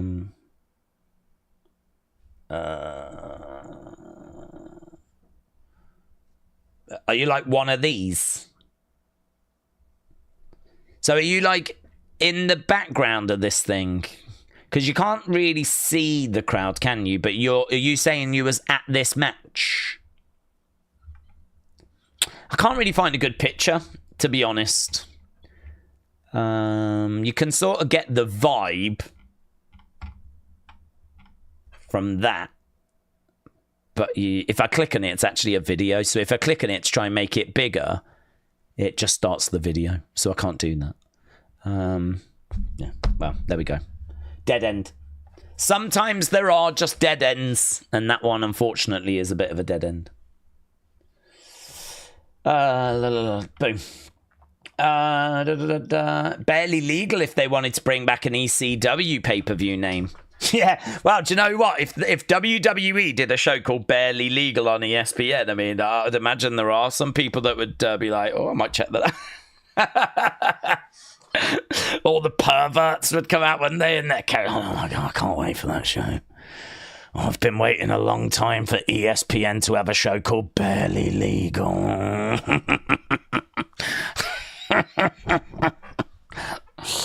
Me, Trevor, and the Tissues are going to be watching that one. That's probably why they didn't do it, to be honest. One Night Stand is what they should be if they were going to go for an ECW name, said First 48 Game In. Stephen said, I used to watch ECW when it was on Bravo in the UK. November to Remember was a good name, says Benny. Edward said, a lot of the current PLEs are old AEW, WCW events that Vince incorporated after they brought them out. Well, I don't think they're old AEW ones. But there's lots of bits. Certainly in NXT, we use a lot of old names from the past. I think we had No Mercy. Have we got No Mercy coming up, or have we had No Mercy? So, yeah, I mean, we've done In Your House. In flipping NXT. Remember them? That was a few years ago now, but we were doing NXT In Your House. Oh, I miss those, actually.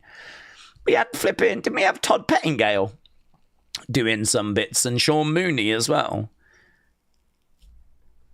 God, why didn't we do that on the main roster? We should have a show that kind of calls back to the new generation. You know what I mean? That's great. That is great. I mean, what's WrestlePalooza going to call back to? Flipping late 90s ECW. I mean, there's only a small market for that. I'm sorry. I know people don't want to hear it, but it's true. It's true. There's only a small niche market for, you know, late 90s in-depth ECW.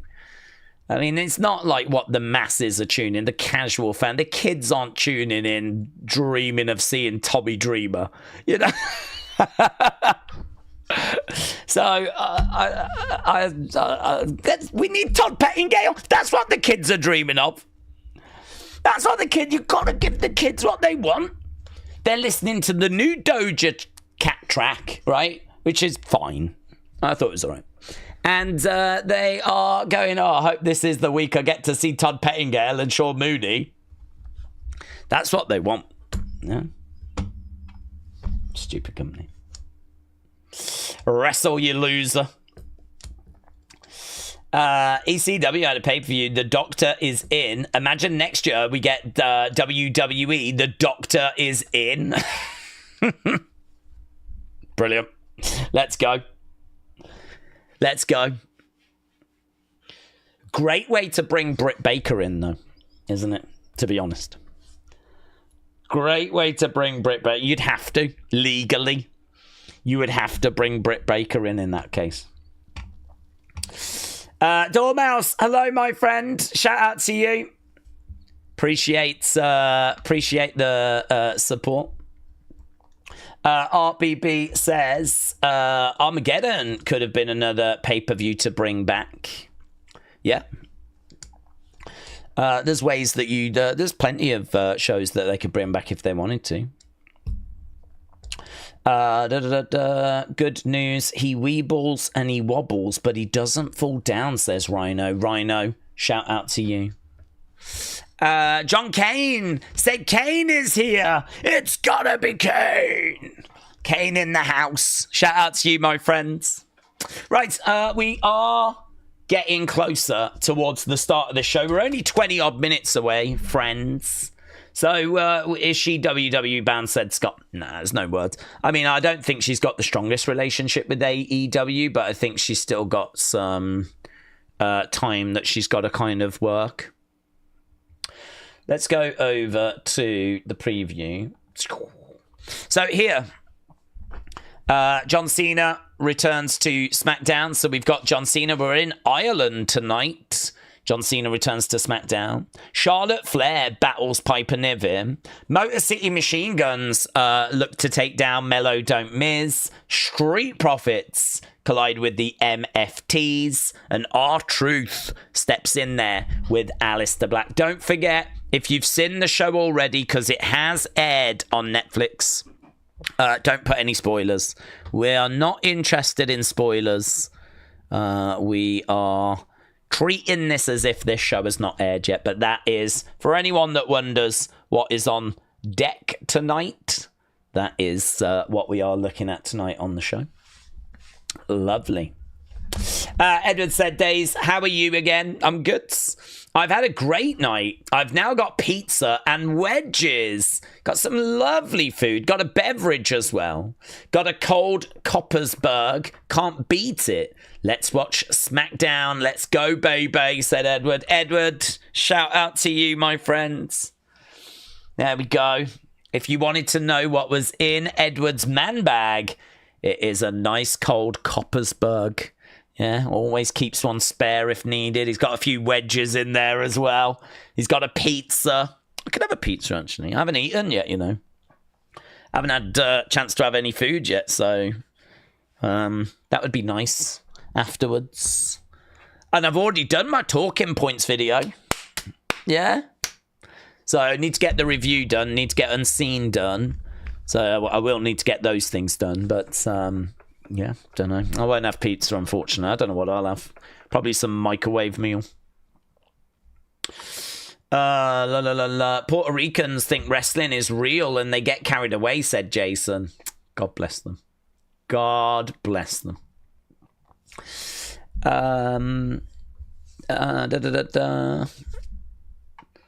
Randy said, AEW gets strange with names. They would call AEW Rev Your Engines or AEW No Sleep Till Jacksonville. They kind of settled, haven't they? I think I see a like Double or Nothing. I see Full Gear. I see All In. I see All Out. I see Forbidden Door. I don't know what else I see. Those are the shows of theirs that I tend to see. I'm sure there's others. Revolution is one, isn't it? Do they actually get adventurous with their names? They used to do a lot of like special dynamites that would be like Spring Break. No, hang on, that was NXT.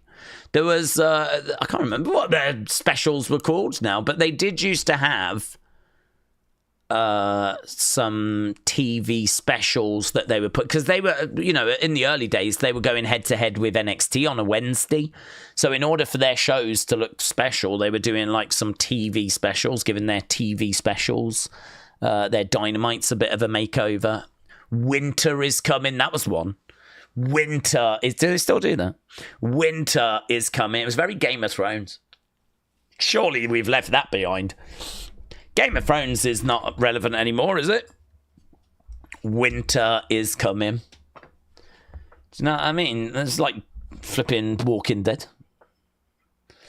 All Out is better than All In, says Rhino.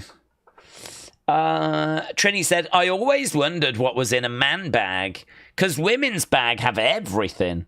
We've got like a mini suitcase in there. Well, Trini, let's ask Edward. What do you keep, please, in your man bag? Trini's keeps everything in hers. She's got makeup, sex toys, tissues, lube, little bit of loose change. That's what she keeps in hers. But what do you... Same. Probably the same, innit? I'd imagine it's probably the same. I don't even know why I've bothered asking. It's just the same. Brother Man said, fight, yes, fight a fest. That's right. Fight a fest, fight for the fallen. They like fighting, don't they? Fight a fest, fight for the fallen. Trini says, no, I don't have no lube. Right, raw dog. Got you. Interesting. Some people use it. If you raw dog it, that's absolutely fine, but thank you for confirming that live on this SmackDown stream. So, Trini, shout out to you. I wouldn't have revealed that, but, you know, Each to their own. Ben said, not that you've asked, but I've got some barbecue Pringles, burgers, and ponds. What's a pond? What's that? With pesto sauce. Huh? Barbecue Pringles, burgers, and ponds with pesto sauce. Are you all right? What's going on? What's a pon? The hell's a pon? What's a pon? Ponds. What are they? It's a key part of the brain stem. What? What's a pon? What are you on about? Are you donning the replay? What the hell's that? What are you doing? I don't know what's happened. I think you've lost your mind. John Kane said, I'm eating poutine, Canada style. That always sounds like vagina to me. It really does. I think it's because it's so close to like poutang pie. And it's like, if someone's like, I mean, look at John there. He's so excited. I'm eating good. I'm eating poutine, Canada style. I don't know what Canada style is. Wrong, I'd imagine. Oh, maple syrup.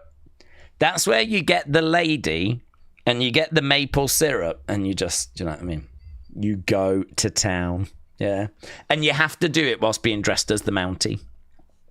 It's pretty kinky, actually. It's pretty... If they was going to do like a Canadian 50 Shades of Grey, it would be like that, wouldn't it? Dressed as the Mountie as you just smothering some woman's genitals in maple syrup. I love how excited you was as you put that in, John Kane. Respect.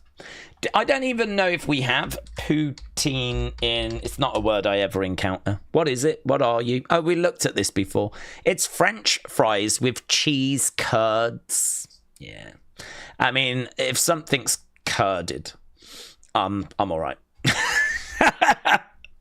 Do you want to eat these curds? Nah, I'm all right, thank you. I like real food. Do you know what I mean? I like food that's in date and is doing what it should be doing. Not, I mean, if something's curded, you know, I'm all right. God bless. God bless you all. I mean, it's so lovely to know what people are eating and just how perverted you all are. I have beans on toast. Do you know what I mean? Breads, some baked beans, a little bit of cheese. I mean, that is as adventurous as I get.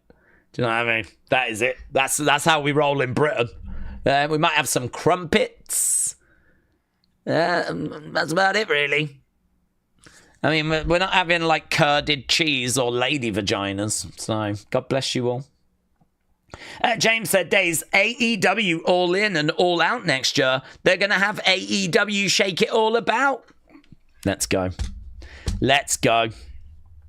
That would be great if they did those 3 shows in a row, wouldn't it? That would be fun. Daze, what do I keep in my man bag? I keep my wallet, my phone, my sunglasses, pens, pencil, and keys. Thank you, Edward. Wallet, phone, sunglasses, check, check, check.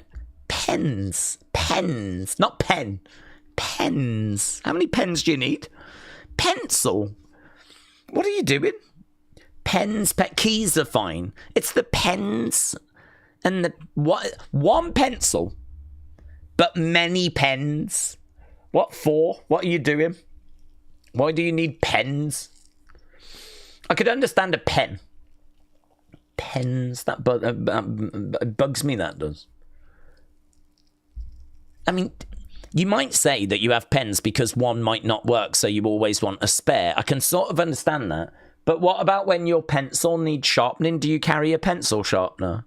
And if you don't, well, you're not ready for if that breaks. What if you're writing and it goes? And then, like, what are you going to do then? So you've got pens as a backup, but have you got a pencil sharpener as a backup for the pencil? Because you didn't list it. So that makes me think you're prepared for the pens situation, but you're not prepared if the pencil breaks. So I actually think it's a bit reckless of you to not have a pencil sharpener in there. Just stating the obvious. James said, I think Edward misspelled penis. Oh, you're right. Did you miss the I out? Yeah, that makes more sense, doesn't it? I could definitely see him cutting a hole in the side and keeping his penis in there.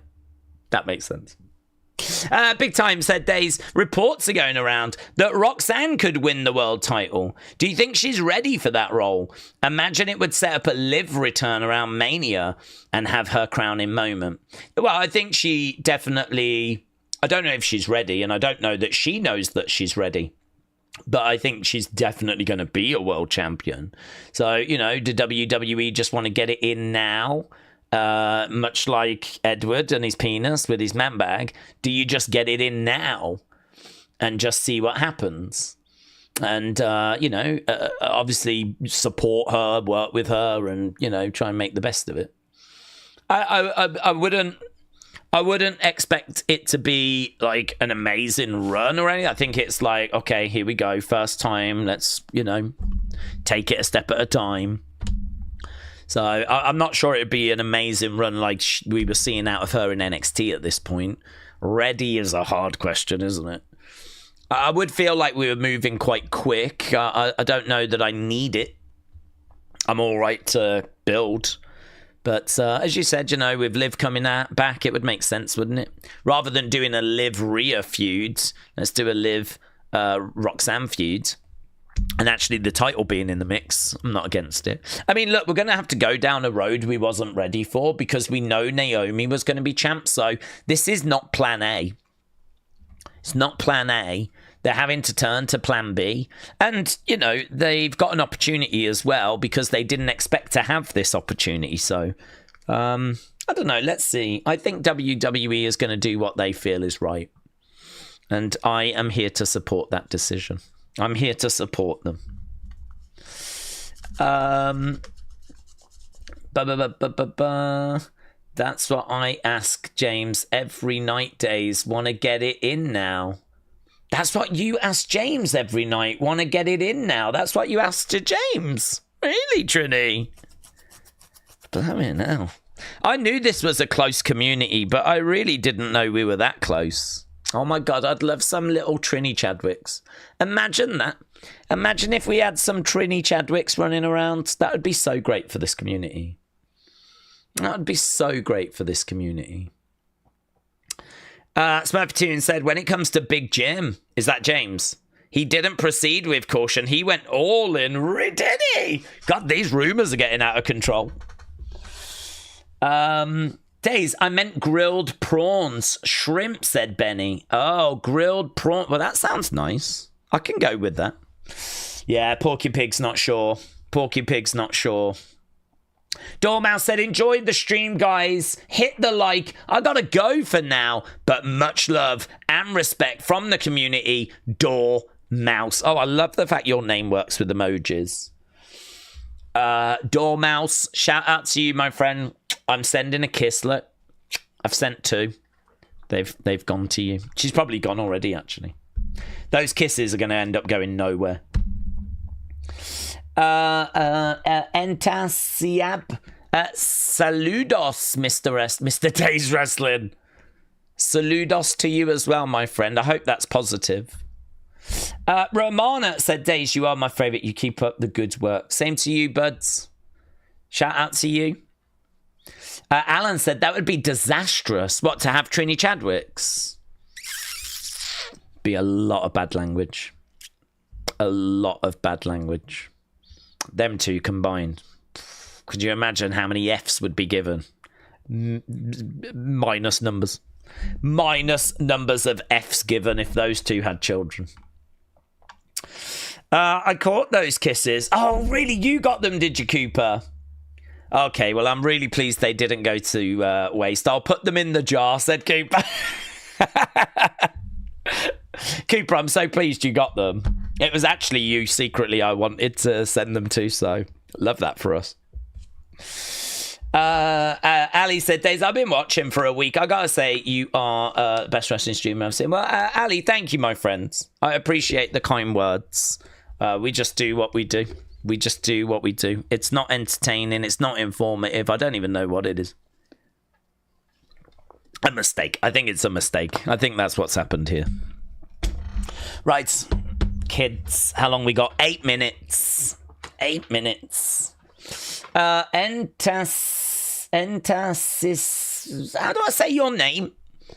Entasisab. Oh, actually, I like that the more I'm saying it. Entasisab. Oh, yeah, no, it works. Keep it.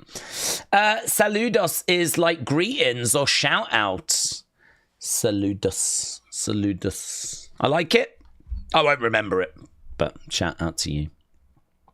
Matt Pete said, #1 wrestling streamer records ChatGPT. Well, there we go. I mean, that's never been wrong. That's high praise indeed, isn't it? Hey, take that to the bank. If ChatGPT says it, then it's flipping gospel. Big Time said, Daze, am I the only one that finds Smackdown very digestible and an easy watch at 2 hours? Because 3 hours was torture. Big Time, I don't know, but I can ask. Guys, Big Time's just asked a question. Just wants to know, are they the only ones that finds Smackdown very digestible and easy to watch at 2 hours? We'll see. I'll put a poll up. I've put a poll up. So there we go. That's the question.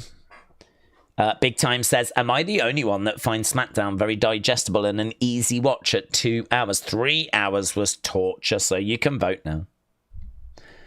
Vote away. Right, we are eating Smackdown good, said John Kane. Benny said, no, you're not the only one.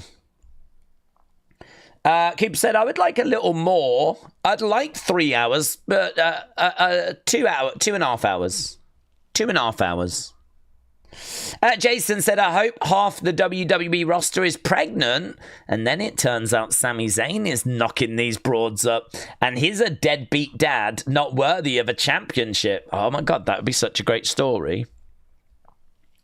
That would be such a great story. Imagine if there was all these women just getting pregnant. Let's go. 3 hour shows could be okay if it was booked better with decent pacing, said James. Looking forward to Smackdown, said David. Facts, says Benny. What brand of water do you drink? Anything. Samaranda. I drink anything, honestly. I mean, sometimes we don't get this brand. Actually, this is a different brand to the brand I was drinking the other day. What's this?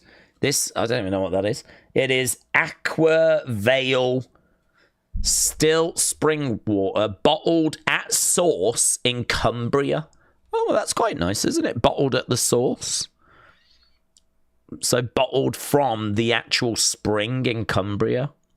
Oh. Hey, do they do anything with it? I don't know. What do they do? Does it just come out of the ground and they just, like, stand there with a bottle? What do they do? I don't know. I wonder if they do put any... Is there any... I wonder if it is, like, literally... There's got to be something, hasn't there? They've got to do something to it, I'm sure. Bottled at source at Cumbria Castle Spring. Do you know, I never used to drink water. I'd always drink, like, Coke, normal Coke, or a Coke Max or whatever, I don't know. I'd always drink, like, things like that. I'd never drink water. But for the past, I don't know, 5-6 years... I've really just I've forced myself to get into the habit of drinking water. I actually I don't mind it. I wouldn't say I love it, but yeah, I'm just in that habit now of just drinking water. I drink a fair bit of coffee as well, though. But no, I've sort of kind of trained myself to appreciate drinking water. There's a local spring that sold their water to a bottled water company. I don't know if they still do it now, says Rhino. Are we sure it's water and not vodka? Yeah, no, because if it was vodka, I'd be entertaining. I think the fact that I'm not that entertaining right now, it means that it's definitely water. Hope the Wyatt 6 appear tonight, said Zippy. Ramona said, I'm going to enjoy watching Smackdown because I love it. And I love Monday Night Raw too. I remember the 3 hours, there was so much filler and the segments being stretched out. I did enjoy the episode that had the tag ladder match when we went commercial free. Well, you asked the question, Big Time, are you alone in enjoying these 2 hour shows more than the 3 hours? The community has listened to you, they've pondered it, and they have responded, yes, you are alone. You are actually alone. So there we go. That is scientific. That is an actual fact. That is an actual fact. This is like Tyson, DeGrasse, Nielsen rating. He does science, yeah. And now we've done science, and we found out that you are actually 64% alone. So Big Time, I'm sorry about that, but I'm sorry about that. 64%, yes, you are alone. Right, 2 minutes. 2 minutes. Duran, hello. Shout out to you, buds. Trini said, I had to stop accusing Tony of using cocaine after I had an unfortunate experience of telling the doctor that I'm addicted to coke, and he thought I meant cocaine. He offered me free rehab. Dude, you should have took it. Free rehab. Anything free in this world, you take it. Yeah? So if you're going to get offered free rehab, you should have just gone. Because who knows if you might get addicted to cocaine in the future, and then some of the things you learnt at free rehab might have helped. Do you know what I mean? Or you could have helped others. You turned it down. Where is Smackdown tonight? It is USA Network. That's where it is. But also Ireland. Oh, yeah. This is going to be a nightmare, isn't it? This is going to be a nightmare. Who is going to watch the whole of Smackdown and is in the US, please? Who is in the community? Who is watching the whole of Smackdown and is in the US? Because I've got a job for you to do for me. If you're going to be with us throughout this stream, you can really help me out. Not me, said Michelle. Mayor Pete says, me. Okay, well, Mayor Pete, do you want a job? It's a really boring job. But I need someone to tell me when we go to commercial break. And when we're back from commercial break. And I don't want to... I just need to look out for one person. Do I get paid for it? I can send some kisses. Okay, I can do it. Okay. I just need to know when we're at commercial break. But, you know, if a load of people... Sometimes people say we're back and we're not actually back. And I don't know who I can trust. But I feel like I can trust you, Mayor Pete. Tracy says I can do it. Well, Tracy, I'm afraid you were too slow. And I don't trust you. Daze, you're a streamer, a jock, and a data scientist. Mayor Pete said, I've got you, Boomer. Thank you, Mayor Pete. Well, when it feels like we're going to commercial break, I am going to trust Mayor. So if we're out of sync at all tonight, you know who to blame. Okay, we are live now. Showtime. We're underway. No. Whole episode is all ready for me. Did it air? It did. Yes. We're just seeing outside the arena. We've got Randy Orton. Hang on. Is this right? No, I'm watching flipping June 20th. I'm watching June 20th. What the hell? I was like, what? Why has that done that? Okay, well, I'm out of sync now, aren't I? I'm flipping out of sync now. I was watching June 20th. Look, it keeps taking me to June 20th. Guys, I've got drama here. It keeps taking me to June 20th. I don't want to watch that show. I want to watch this show. No, it won't do it. It keeps saying next episodes. Like Dr. Dre. Keeps trying to take me to the next episode. Okay, right. Someone needs to tell me what's happening. because I was watching a completely different one. Where are we? June 20th must be great. Oh, well, it looked good. Until I saw Randy Orton, and I was like, what? Oh, I was like, the math ain't mathing here. There's no stream. Good night, said Alan. Charlotte's walking in. Okay. Okay, I've got the street. I'll tell you where I am right now. I got Solo walking in. People are saying Charlotte. Oh, now I've got to Charlotte. There's Charlotte. So let me skip forward. I got Piper. There's Piper. She's lifted her glasses up. Piper's walking right now. Now we've got Chelsea. She's doing a selfie. Now we go out to the arena. We got everyone cheering. Yeah! Lots of energy. Lots of noise. People clapping. There's Joe. There's Wade. You're behind. Okay, bro, show us. Well, I can't do that. Wade. I've got Wade's. Okay, I feel like we're there or thereabouts. Okay, the crowd are... You're a little bit behind. Okay, I'll fast forward 10 seconds. Okay, now we've got Joe saying the anticipation in Dublin is big. Crowd are olaying. Great energy. Great noise. A hometown star like that. Oh, who's it gonna be? Who's it gonna be? The man! Big cheer! Big cheerers! It's Becky! Big time Bex. There we go. There we go. Hometown hero! The man is here! Becky Lynch! But she's a Raw superstar? Becky making her way down to the ring then. The man. Becky Lynch.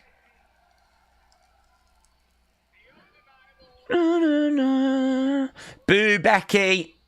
Let's effing go, says Benny. What have I missed? Nothing. Good crowds.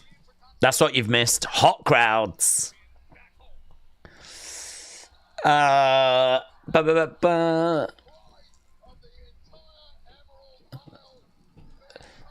Becky holding up that belt. The crowd cheer. It's got a little kink in the entranceway. Love that. Love that.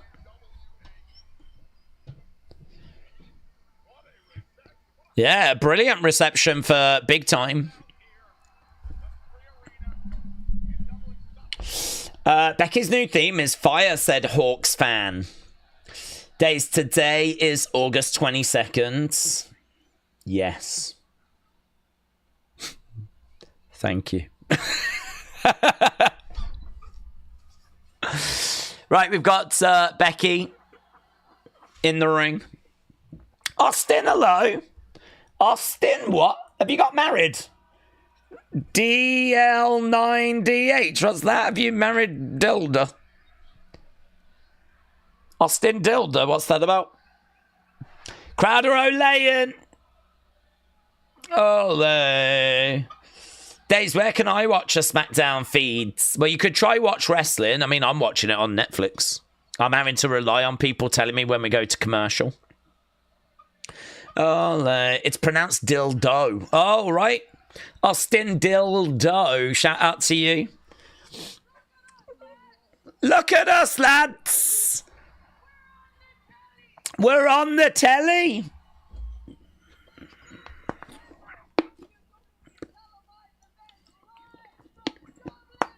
The first, isn't that amazing? The first ever WWE live event from Dublin, Ireland. What? We've never done a TV event from Dublin. Crowd are chanting, we deserve it. We deserve it. Smile on the face of Becky.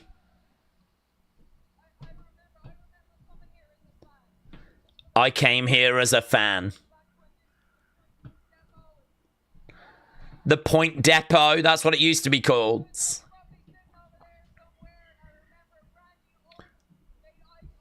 Randy Orton made eye contact with me. It made my life. I always dreamed we would have TV here. And here she is.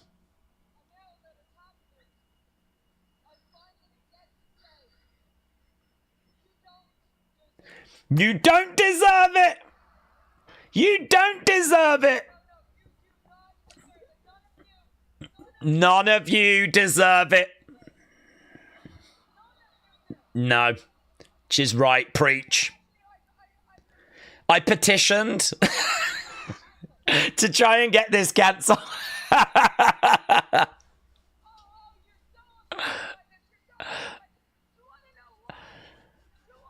Do you know what? I find it interesting she didn't wear green, actually. She's out there in blue. We want Lyra Chance, man. We want Lyra Chance. We want Lyra. Wow, I bet Lyra's just like beaming. We want Lyra. Ah, so good.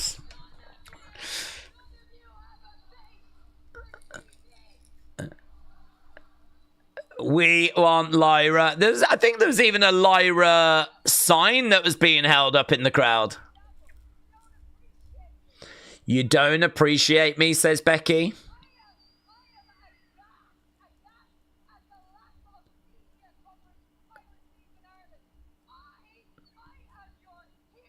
I am your hero.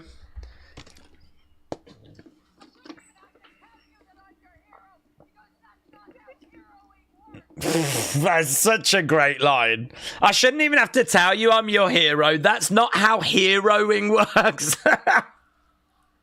Shut the F up, Chance. Shut the F up.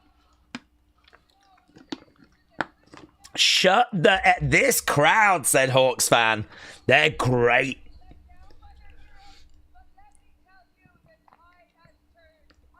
They're great. We want Lyra. Shut the F up.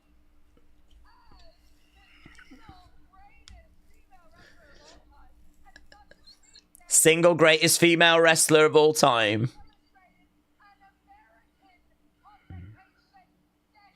An American publication, Sports Illustrated, says so. Boo.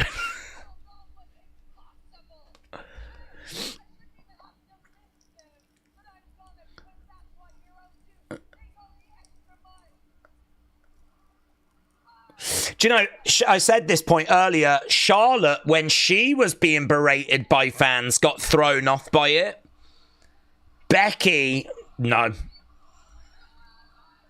Look at her. She's peacocking around. Who am I? Who am I? I'll tell you who I am.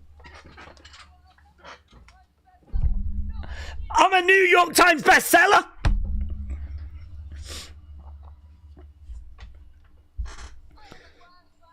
I'm a Grand Slam champ.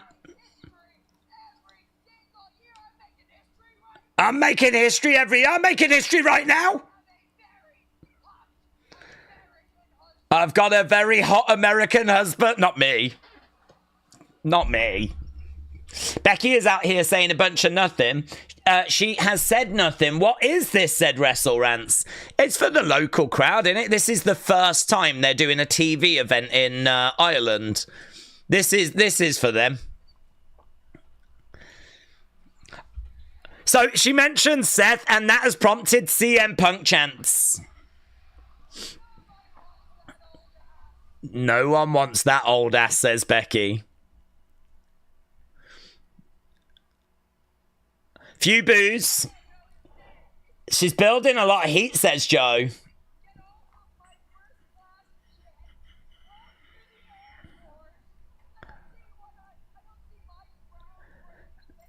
I don't see my groundbreaking face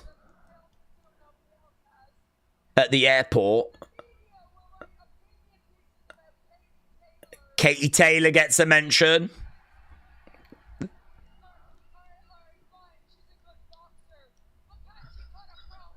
She's a good boxer, but can she cut a promo?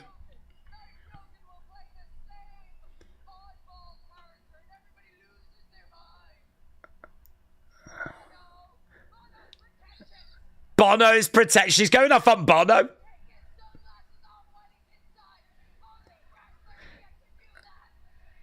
Katie Taylor is the chat. Here's Tiffy. Tiffy time. Right, Tiffy time, making her way down. Taker 1990 said Becky's heel run has been much better than Cena's. Big Guy said this is a crash and burn. It's one of the worst segments. Oh, I'm looking forward to the opinions on this. I think opinions video will be good. Andrew said her heel is not that bad. Okay, here's Tiffy. Tiffy has made her way down.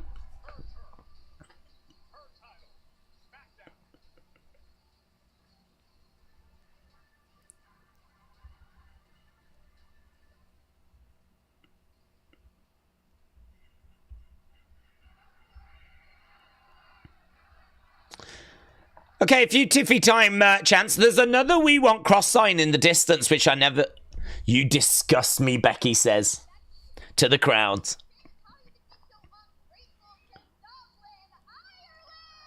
It does feel weird, Tiffany coming out pandering to the crowd when Becky is the Irish woman that's just... You're on the wrong show, sweetie.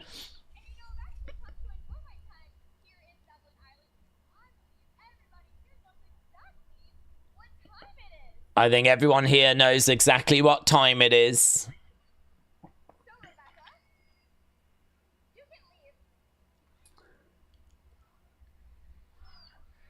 There's an ooh there as Tiffy calls her Rebecca. The crowd go, ooh. She used her real name.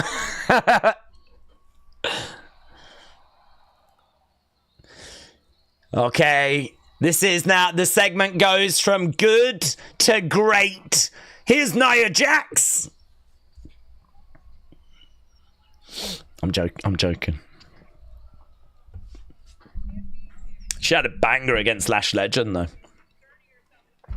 I hate Nia Jax, says Connor. Few boos, lots of boos. You're about 10 seconds behind, said Christopher. I'd rather be behind than in front. That's what I've said to all my exes. Who are ya? Who are ya? Who are ya? Who are ya?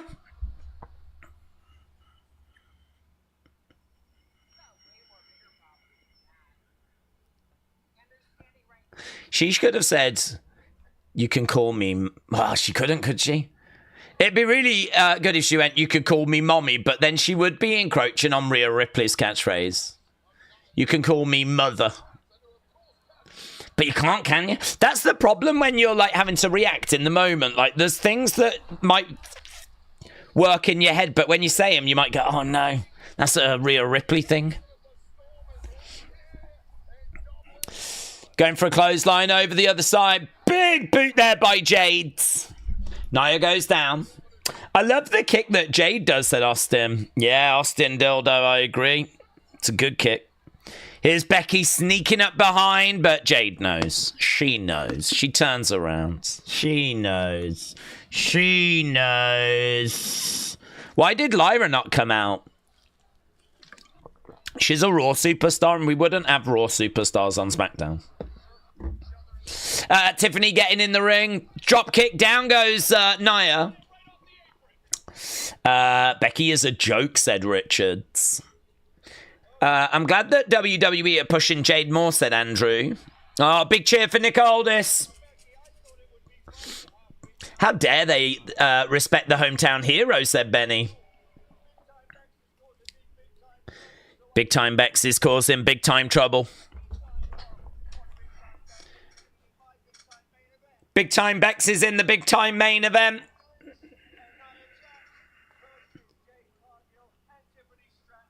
Becky and Nia against Tiffany and it's a dream match. It's a dream match. So there we go. It's going to be Becky in the main event. I only came here to get the appreciation I deserve, says Becky. Okay, we're backstage with Carmelo, Fraxium. You was great out there last week, says Axiom.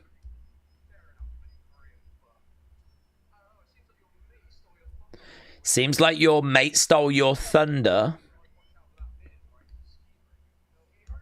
Here's the Miz.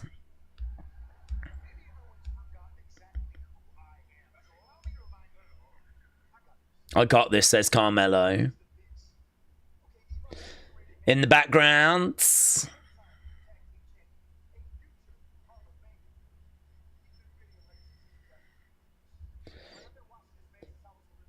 Miz has been creating a legacy ever since you guys were in diapers.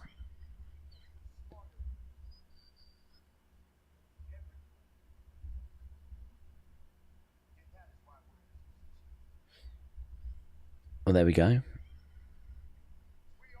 Some respect being shown from Carmelo.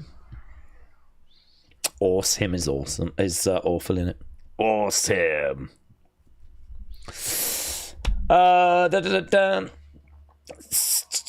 Miz should stay off WWE and do more movies, said Andrew. Woke said, hopefully Melo, don't Miz, gets a tag title run. Wyatt's in the background, says Chris. It feels weird watching this again, but it was really good. So I don't mind, said PJ. The Becky segment was not for me. And then they added Tiffany on the mic, said Wrestle Rants. The opening was lackluster, said just DN513. Good, thank you, said GS Dub. Well, we'll obviously be doing, I mean, we can sort of get to it quite quickly. Our review tonight, because obviously a lot of people have already got their opinions about this show, so I'm sort of hoping we can get to the review video quite quick. I might even get my feedback requests scheduled. Check me out. Feedback requests. What did you think about Smackdown?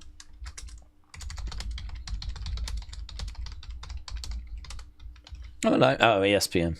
I was like, what's this? Oh, no, we're at commercial break, aren't we? What's happening? Where's Mayor Pete? Where's Mayor Pete? Are we at commercial break yet? We're commercial, right? Well, have you got the ESPN thing right now? I've got WrestlePalooza. Tickets on sale now. WrestlePalooza. I'm going to press pause. Now. I've pressed pause. Yes. Okay. We just saw the ESPN. Okay, I've just done that. So I just need someone to let me know when we are back. And I am looking at you, Mayor Pete. And then hopefully I'll be in sync. So right now I've got my Netflix paused. This is how we're doing it, kids. Is it ideal? No. But sometimes you just got to do what you got to do. Lovely. Daze being prepared and organised. What's gone on with the real Daze? Well, honestly, James, it turns out that I can actually be quite prepared and organised. I just have to have watched the show first. So if I could somehow get shown the show before everyone else in the future, this could be the promised land. That's all it took. I just have to be able to have watched the show before everyone else already. And then, boom. How can I find Smackdown live on NF? Said for it on NF. What do you mean NF? I don't know what you mean, buds. Should be, I mean, it's on Netflix. Oh, is NF Netflix? It's not live on Netflix. It's already happened, so it'll be on Netflix. You just have to go to Smackdown, go to this week and click play. I am going to bit, said Frosty. What, you're going to bits? Or are you going in a bit? Do something with Melo, said Lee. Benny said, Daze, I think the mayor is on a lunch break, so who's going to fill in? Well, I hope the mayor's not on a lunch break. I'm relying on the mayor to let me know when we're back. So I'm sitting and waiting. M. Rouse said, we're still at an ad. I'm here, said Mayor. Oh, I thought that was we're back. Okay. The mayor is in. I'm in the US using a UK VPN, said Chris. James is excited for Heatwave. Considering Daze did a video on the Cena segment, makes me think it's a good segment. No, that was a video on all of Smackdown. So, don't read into anything. Yeah. That was my Smackdown talking points video, which I thought, I might as well get it up now. Just be very careful with the title and be very careful with the thumbnail. So I really, really did try to not give anything away. I might have given something away. Is everyone in the chat all right? I think everyone's all right. I think we're all a happy bunch of people. People saying hello to Sonny. God, this ad break's ages. Are we ever coming back from ad break? People saying hello to Sonny. Brony, shout out to you, buds. Forbidden Doors on Sunday. We're all good. So we're back. Oh my God, but that's from Joe. I only trust Mayor Pete. I can't press play because I don't believe we're back yet. We are back. I don't know if we're back. We're back, said Tracy. No idea. Are we back? Mayor Pete said we're back. We're back. You lot were trying to get me to click the button early. Okay, we've got a picture of Ireland. They've clearly struggled to find a nice place to show us. So they're just showing us this. Some cranes and things. Thank you. There is Miz and Carmelo. We're back for real, says M. Rouse. Okay, so we got Carmelo. We got Miz. Our first match is Here Come the Motor City Machine Guns. I can't believe they've not got rid of that raise your fist thing yet.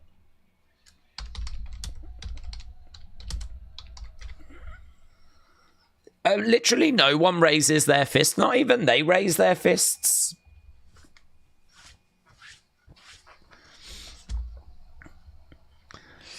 Motor City Water Guns said take a 1990. Braise your fish.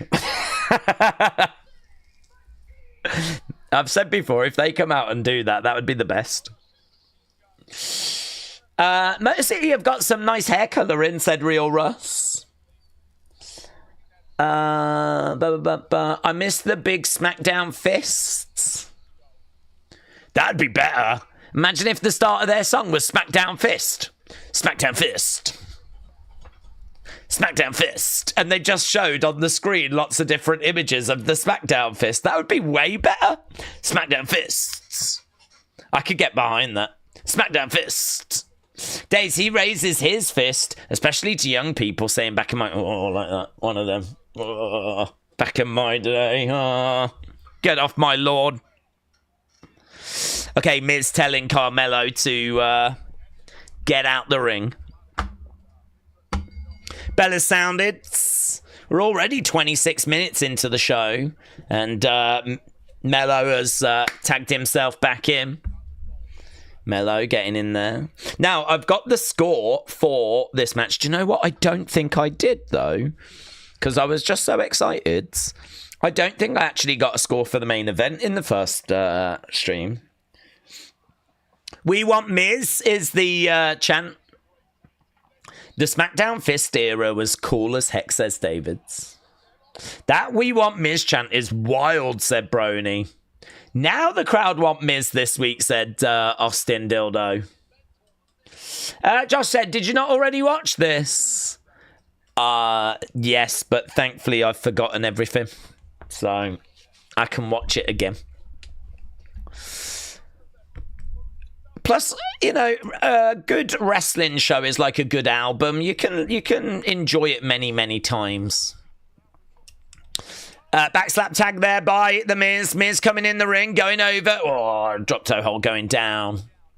As Miz is in control. Crowd are good, man. Crowd are good. They're really into the show. They're really engaged. Steven said, Daze, you should do stand-up comedy. Yeah, but I'm too lazy to stand up. I do sit-down comedy. Right now we got Motor City. They are looking to go baseball slide.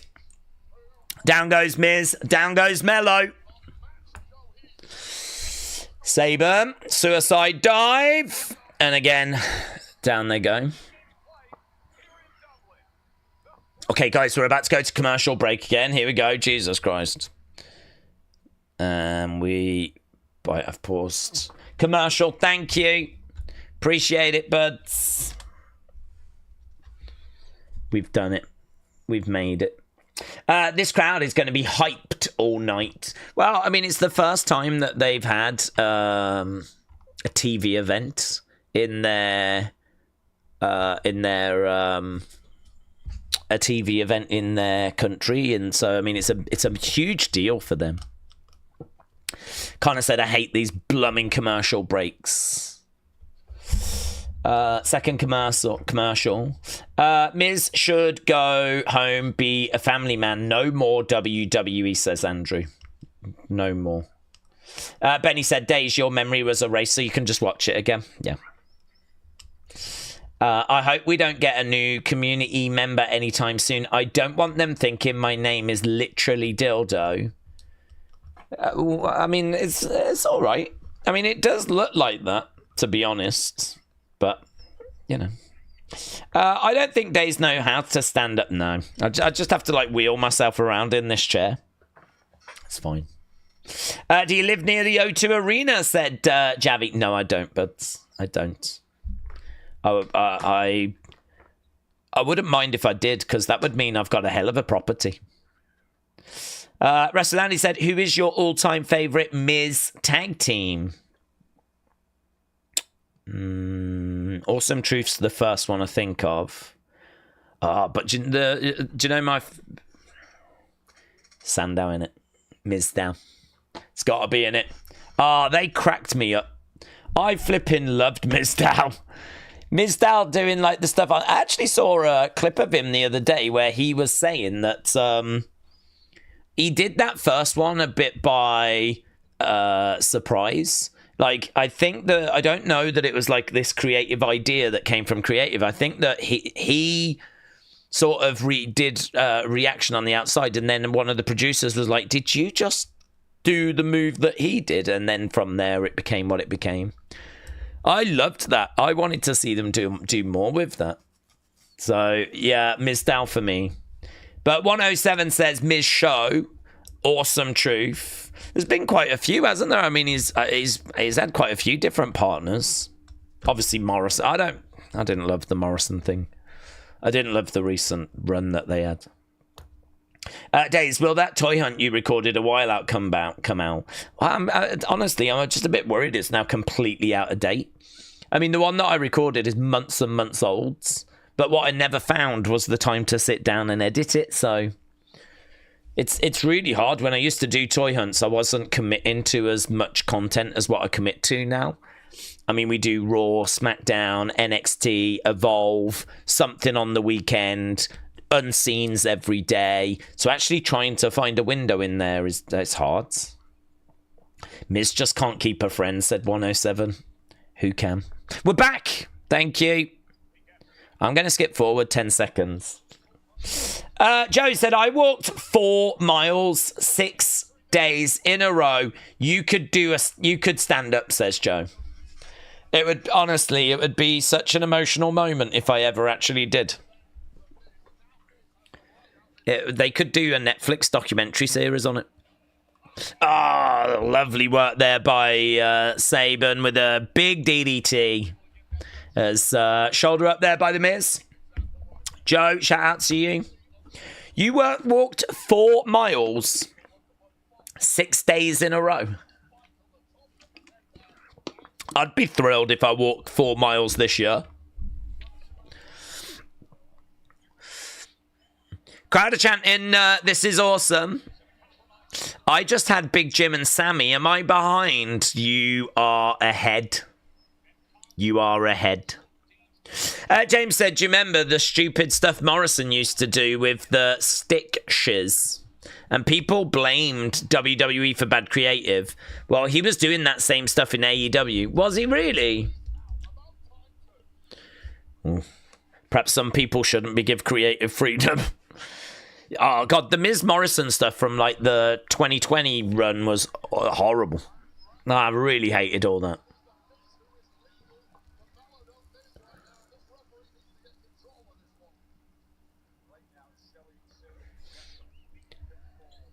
Okay, we got a TNA chant that's just broken out. TNA chant breaks out. Right now, Motor City in control. Over in the corner. Miz coming over. Round the back of Saban. Saban taking Miz over. Back slap tag there by Carmelo. Round the houses. Oh, Miz goes down. Oh, lovely work there by... Melo too. No joy. Kick out. Carmelo back in the corner. This is still our first match of the evening so far. Carmelo. Oh, back slap tag again there by The Miz. And Carmelo did not appreciate that. So Miz on the outside arguing with Carmelo. Melo gets knocked into The Miz. Saban. Double knees there by Carmelo. Carmelo, clothesline by Shelly. Melo just got a little caught on the ropes. Shelly goes up over to the outsides. Miz crawls over and just steals the pin. I mean, like, how long was Saban down there? I feel like Saban was down for quite a while. Smile on the face of Carmelo. Melo don't miss. Get the pin there. I mean, they do just keep winning. They do just keep finding a way. Let's get a poll, shall we? Match score. What was the worst Miz tag team? Miz Shane? Yeah. I would honestly have Miz Morrison on it. I really did not like the stuff they were doing in 2020, but yeah, you could put Miz Shane in there. That stuff was hot garbage as well.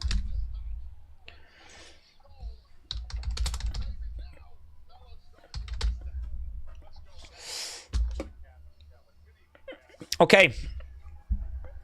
Okay, we're backstage. Now we're backstage with Big Jim.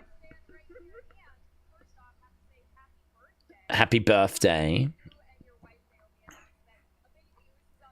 Baby Use on the way.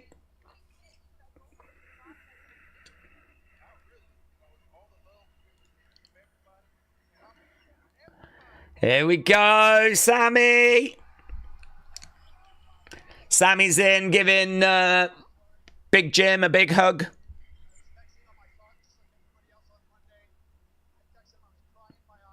I don't know why Sammy admits that he was crying his eyes out.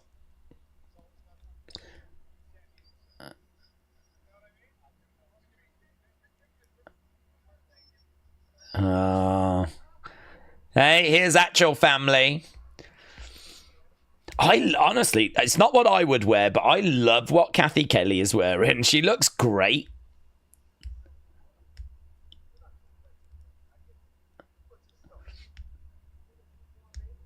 When a newborn baby arrives, gonna have plenty of uncles in my family. JC is a big meatball or a chicken nugget. But he is a meatball with muscles, says Ian.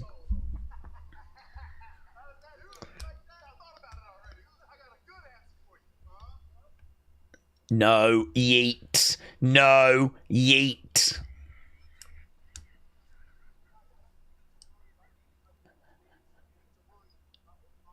You need to worry about holding on to that United States Championship, says Sammy.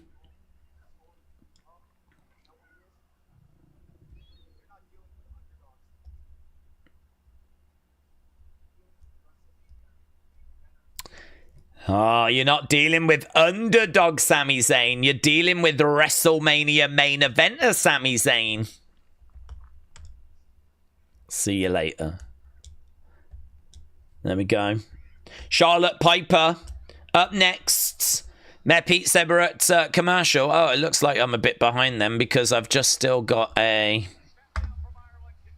Well, we're doing all right here with the commercials.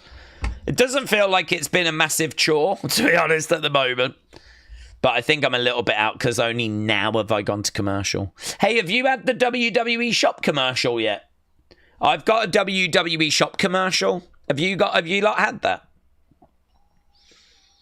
WWE Shop, Yeet, Style, there's Bianca, Fit, CM Punk. The shop just ended. No, yes. Oh my God, what's going on? No, yes. Yes, people are saying. Lance said, I think Daze is pregnant. Yeet. Okay, I think we have had it. Tonight only, free shipping on qualifying orders. Love that for you. Right, we're at commercial break. It just ended. Okay, thank you. Final Boomer said, my brother is 55 today, and he wanted me to have Daze shout me out after he's done diving to pet sharks. So say, hi, Ricky Sharks. He'll watch you later. Ricky Sharks. Happy birthday, my friends. 55. Love that for you. So, Final Boomer.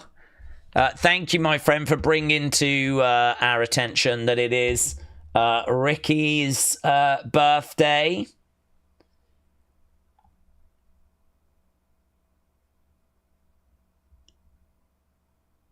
Okay, that was actually meant to be confetti that was going to go off and we were going to make a big deal. But for some reason, I pressed the thing that says confetti and it just went to a black screen. So actually what's happened here is there's been a technical botch. And why? I mean, hang on, let me do that again. Okay, it's done it this time, but I wasn't expecting it to do it this time. So now we've actually got confetti, and I was not really ready to do the whole, oh, do you know what I mean?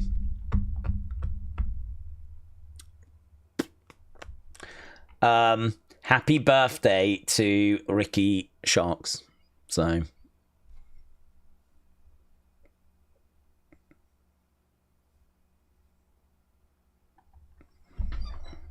I think that went about as good as you could have hoped for, to be honest. I don't think anyone's noticed on that. Put it on loop, said Andrew. Do you know what? I don't understand, though, because it does go to a black screen whenever I press the confetti, but then literally a few seconds later it works. On that one I pressed it, it just stayed black screen for ages. And I was like, oh, God, it's not working. No one would have noticed. It's fine. Right. You effed up. You effed up. You effed up. Actually, it was the confetti piece of media that effed up. It wasn't my fault. Where are we? Are we back yet? I need to know if we're back. Daze, if anyone's sick of seeing you, just say it's our birthday. If anyone is sick of seeing you, just say it's our birthday. Robert, I don't even understand what that means. I think you're operating on a very different mental level to me. A higher level. Because I don't even understand what that means. I'm just a simple streamer. I'm just a simple young man. Akeem said that was perfect for Ricky Sharks. He'll love it. He'll love it. We're back. Oh, no. I only trust Mayor Pete. I don't trust anyone else because you all lie to me. My bro got a botched thing for his birthday. He'll love it. Now I don't even owe him a gift. Pete, do you go? Well, Amzir, do you go on holiday? I got so many people saying we're back, but ain't no sign of Mayor Pete. What the hell's going on? What's this? Well, I haven't even pressed play. Right now. These boomers are watching the Netflix replay. Oh. So you're saying that we're not back yet? We are back, says Brian. I've already said it. Oh, well, don't get off with me. What?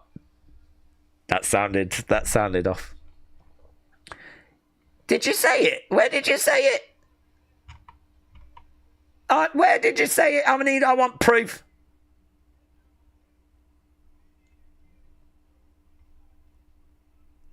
I can't see it. I can't see that you said it. Well, I've got no idea where we are now. Mayor Pete, you're ruining this stream. How'd you feel about that? Charlotte is making her way to the ring. I can't see it either. Charlotte's in the ring. Oh my God, I've only got Charlotte coming down. Now I've got Alexa. Now I've got Charlotte in the ring. Charlotte goes over by the ropes. She's stretching out. Here we go. And right now we've got Charlotte in there with Piper. Tracy said, I told you we were back. Yes, but Tracy, I've told you I don't trust you. I've told you, Tracy, there's trust issues. Okay, we are underway. Charlotte in there. I'm on a replay of last week, said GSD. Oh, mate, I went to June. Don't worry about it. Bell has rung. Bell has rung the match bell. Oh, I might be ahead. I'll go 10 seconds back. King Yeti said, how dare you not trust the king? Well, King Yeti, I trust you. Come on. There's no trust issues there. Charlotte goes down. They've just locked up in the middle. Oh, God, I don't even know where I am anymore. Well, don't worry. In a few minutes, we'll go back to commercial break, so I won't worry about it. Piper is in there. Let's change this graphic over. She's in there with Charlotte, and Charlotte's on her own, guys. Charlotte is on her own. We want Chelsea is the chant. We want Chelsea. We want Chelsea. James said Daze will never trust me, and that is for very good reason. Well, do you know what? It's really interesting. On to... No joy. So, the first stream gave Motor City Machine Guns Melo Don't Miss good 94. You lot said good 89. So I think we're learning already at this very early stage. You lot are very negative. You're full of hatreds. You're not happy. You are... So this is the difference between Europeans and Americans. The Europeans earlier gave that first match good 94. You've gone good 89. You're angry. You're bitter. You're full of hatreds. This feels like the right stream for me to be on, to be honest. This feels like the right stream. I feel like I'm in the right place right now. Right, I think we're at commercial break, but I just don't even know anymore. Daze, do we just expect more greatest out of our WWE? Or what, you think your expectations are higher? It could be that, Duran. It could be that. It's just that you lot have standards. It could be that. In Europe, we're just happy with whatever we get. In America, you've got these things called standards and expectations. Love that for you. Chop coming in there by Charlotte. Benny said, are you shooting on the US fans? Listen, I'm just calling it as I see it. Europe scored the first match, good 94. America went, good 89. Right now we got Piper against the ropes. Another big kick coming in there by Charlotte. And again, another kick coming in. Charlotte going against the ropes. Another big boot. Yeah, part of the problem is some of these are... We're in commercial. Yeah, but the problem is some of these don't... Oh, God, I just don't even know. The other problem is sometimes when you go to commercial, we stay with the action, don't we? So I don't even know anymore where we are. Oh, God. I think in this regards, it might be... No, I'm lost. We're all lost now. This has absolutely fallen apart. Oh, God. Piper is wearing a lot of makeup, says Brian. America's at commercial. Yeah, but I was like, sometimes you're at commercial and we stay. We don't always go to commercial, and this felt like the kind of thing where we would stay, and now I'm lost. Oh, God. This is why it just needs to be on Netflix, said GS Dub. What a nightmare, said Steven. I know. And it's totally Mayor Pete's fault. Robert said, Daze, by the end of this stream, everyone's going to be finished watching, and you'll only be about 30 minutes in. I know. Well, I might just watch it again, to be honest. I might go for a third time. If this show costs me $30, I'm suing Triple H, said 107. Daze, I think US pays way more for the matches, so they had better be up to snuff, said Akeem. That's true, actually. We don't care, do we? Because in Europe, we don't have to pay as much for them, so we're just like, yeah, whatever. It's fine. But in America, you're like, I'm paying a lot for this. I expect better. Perspectives. Daze, the Canelo Crawford fight is on a Saturday. Fight begins about 11 to 4 UK time. There isn't a PLE on that Saturday, says Brony. Well, it's looking good like we could do it then. If it's on a Saturday and there's nothing else on. What about Jelly Roll? Where is he? Don't know. Weight Watchers? Don't know. He's lost a lot of weight, and he's done well on his journey. But is that a journey that ever ends? Perhaps he's meeting up with Fat Camp. Don't know. And I'm not saying that as shade. Yeah, people are like, oh, your body shape. No, he's lost a lot of weight, actually. So the point I'm making is that he's done a lot of work. So he probably could be with a community of people like that. That's the point I was making. Don't you dare throw that against me when I was not even throwing shade. If I'm going to get cancelled, it better be for something good. We're back from a commercial. Thank you, Mayor Pete. I don't even know where we are now. I've got right now. Oh, okay. Charlotte crotch chopped. Guys, Charlotte just crotch chopped. Yeah, like that. We're back from commercial, said Nate. Thank you, Nate. Jelly rolls. He don't run, said Benny. I mean, you shouldn't say that, but because it's body shaming, and that's actually really bad. She just crotch chopped, so we're back for real. I believe you, but like, tell me when Trini. I was going to say, tell me when Trini crotch chops. Tell me when Charlotte crotch chops. It's because James just said, Trini, how you feeling today? He's trying to hit on her. I can't cope with looking at the chat to see where we are when James is hitting on people. Jesus Christ, I can't juggle everything. Why not just hit that? You lot ain't got to that bit yet, have you, by the looks of it? No one's going, oh yeah, we've seen that. We're back. I don't get chop! Chop, says Duron, chop! There we go. Duron said chop. I don't even know if that means the chop just happened, but I've took it that it does. Moonsault there by Charlotte. 1, 2. Shoulder up there by Piper. What do you think about Jake Tank being at 185? Oh, really? Is he going up to 185? We're back. I haven't seen her do a crotch chop. Moonsault's shoulder up. You're ahead by about 10 seconds. Okay, right. I'll go back 10 seconds. So we're just seeing a replay of the moonsault. 1, 2, and it was a kick out. Right now we got Charlotte against the ropes, charging in, spear, down goes Piper. 2. Oh, shoulder up there by Piper. Graphic for Clash. Oh, God. Spear. I think I just had a spear. It's perfect now. Oh, my God. I love this for us. Chelsea is up on the edge of the ring. She gets nailed by Charlotte. Charlotte looking for this figure eight. Alba on the outsides. Figure eight. Here's Chelsea. Look at that. Poking at the eyes. She's blinded.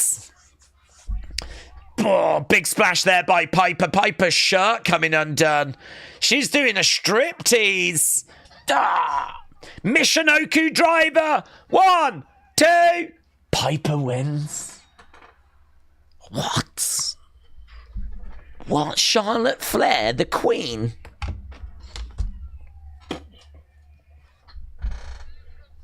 Look at Piper. She's all disheveled. She's all disheveled. So, a face rake. Piper getting out of the ring. It's a victory. Look, Chelsea's like, come on, we got to go. Okay, we're backstage with Julia and...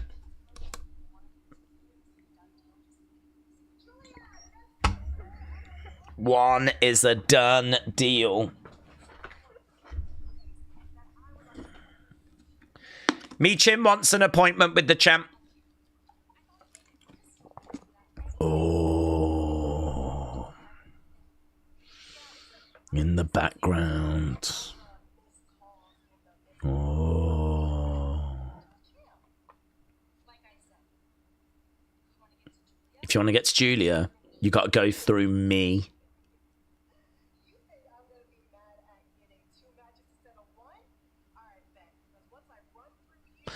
Once I run through you,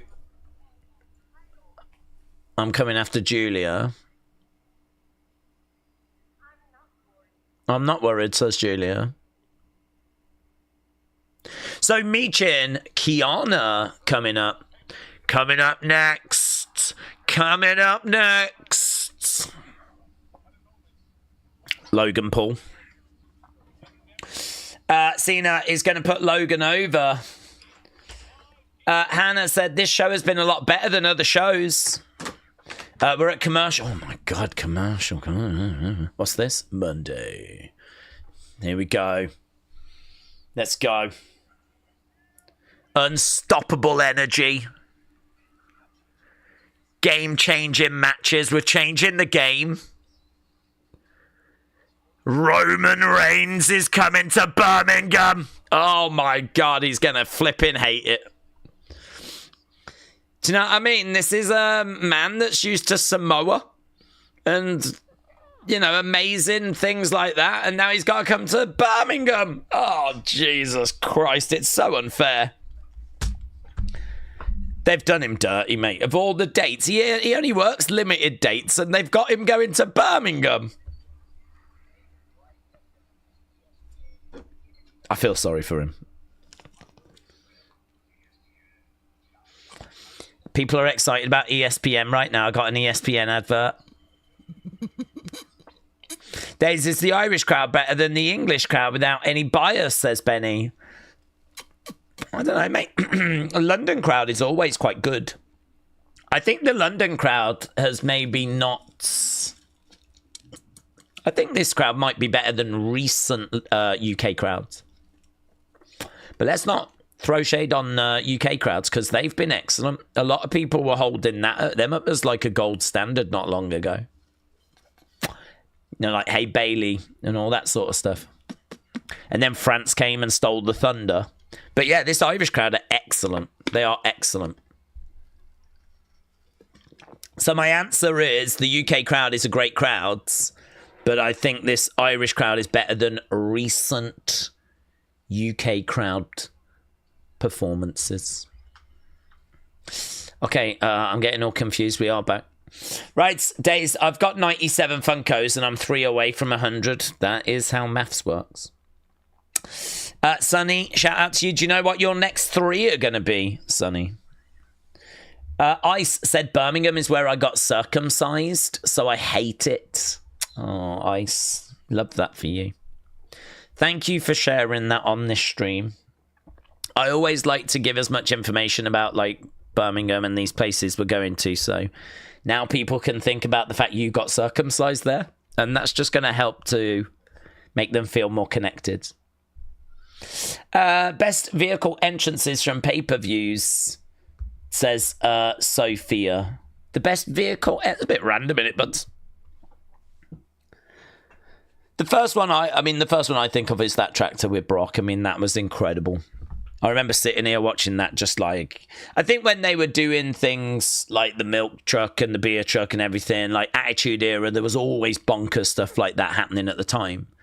And of course you had like the low riders coming in, and you had JBL's vehicle coming in. So, but I mean, the Brock one, we hadn't done anything like that for so long that, you know, like Del Rio's car, JBL's car, you just sort of got used to those. And the low riders coming in. I do like, though, shout out to Dominic's arrival in the police truck. That was good. That was good. I really enjoyed it. I thought that was a great entrance for him. But, yeah, if we're going to talk about vehicles coming down to ringside, I mean, how about Brock's tractor that literally picked up the ring? I mean, like, it's hard to beat that. We're back, says Benny. Yeah, but are we, Benny? Are we? Cena promo should be good, said Big Time. I am waiting for the ever-reliable Mayor Pete. We are back, said Edward. I'm sorry, Edward. I'm sorry, Edward, but ESPN promo. Whoa, I've seen that already, though. I've seen the ESPN promo already. After that Stone Cold incident, they'll never allow another vehicle again. Oh, God. I hope that woman has recovered from her horrific falling over of herself. Is this a demotion for the mayor? Oh, I think the mayor's packed it in. Look. I think the mayor has... Oh, no, we're back, Boomer. Right now, it is an ESPN promo. Isn't back, Boomers. Okay, so we've got some conflicting reports. You're on the ESPN thing right now. I've already watched that. I'm so tempted to press play. We are back, said Chuck. Yeah, but you're still on the ESPN thing. I've seen that twice. We are going into hour 2. We're back for real. Okay, no, it's over. Okay. We got the crowd cheering. You got John's music playing. Crowd shot. Yep. Have we got John now? Cena. Right. Here we go. Da, da, da, da. Here he is. Ba, ba, da, ba. Ba, ba, da, ba. John's out there touching the hands of the fans. Stu looks a little different. But there we go. Cena's like, wow. He's loving it. The first televised show for Dublin is John Cena's final appearance in Ireland. And I don't even know if that's true, but it feels true. And sometimes how things feel are more accurate than the actual facts. So John Cena's in the ring. I've got the promo starting, says Benny. What? TJF said, when I hear Cena's theme, all I hear is Heyman singing it. It's Peacemaker, said Duran. Oh, God, Benny's ahead of me. Oh, God. Am I behind people? I've got John doing that. Like that right now. And now he's got his hands down. John Cena's better than Guinness sign. Great. Time is now. Can't see me, my time is now. Cena in the ring, got his hands on his hips. Jaden said, my TV is at 100. I'm in sync with you right now, says Brony. Oh my God, Brony, you and me were like this. Okay, here we go. Cena in the ring. They are popping for your boy, said Real Russ. Dublin Island going wild. Ole, ole, ole, ole, ole, ole, I mean, he's doing a little bit of a shuffle. Daze, I don't know. I need to save up money and just see what is down the road. Sonny, I respect that. If Cena wins, we party. Hi, Toots. Cena pointing over to the announce guy, to that boomer. Here we go. Here's the announcement. Please welcome the greatest of all time. He does love being called the GOAT still. It's pretty wild to me.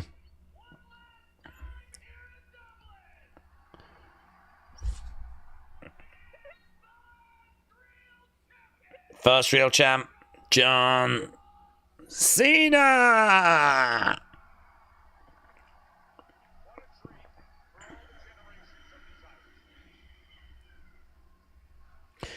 Cena, Cena, Cena, Cena, Cena, Cena. Yeah, it's going wild, isn't it? Brilliant. John Cena already said who the GOAT was. It's Roman Reigns, says Brony. Not my GOAT, said Christopher.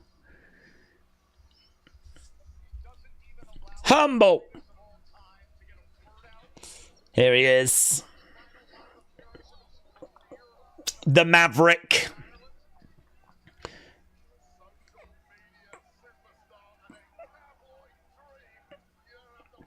That kid, mate. That kid.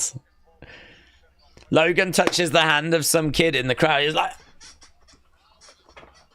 I think it was Edward. I'm pretty sure that was Edward, you know. I saw a man bag. Little shoulder shimmy. Boo, said Woken Matt. Don't worry, guys. Logan is still humble. The song even says so, said Dirty Hippo. Crowd are chanting, who are ya? Who are ya? Who are ya? Cena is my hero sign. Edward would try to kiss his hand, said Austin. That's true. Logan Paul in the ring, said Edward. Do we think Nikki will challenge for the Women's United States? It certainly feels like she is interested in that, doesn't it? F you, Logan is the chant. F you, Logan. Smile on his face.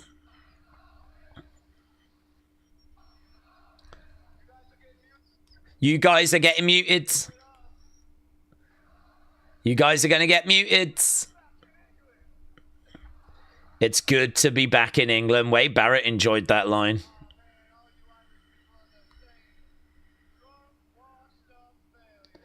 All you Irish people are the same. Drunk, washed up failures.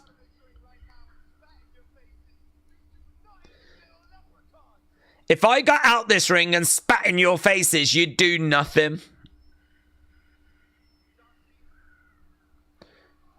Who are ya? Who are ya? Who are ya? Who are ya? Who are ya?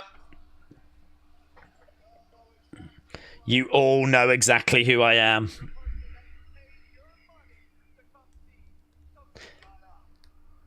Why don't they start a Crypto Zoo chant? Suicide Forest. Suicide Forest. Crypto Zoo. Crypto Zoo. Crypto Zoo. So, Logan says, let's just call it as it is. You're an actor that knows how to wrestle. Crowd are chanting, shut the up.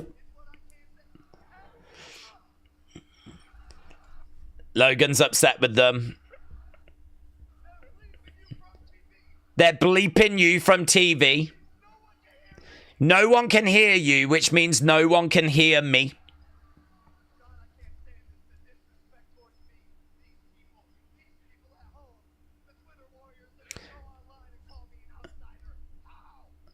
The Twitter warriors are going to call me an outsider.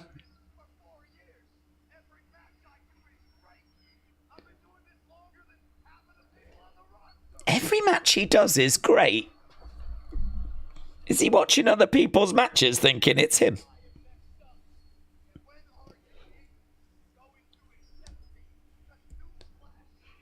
When are you going to accept me?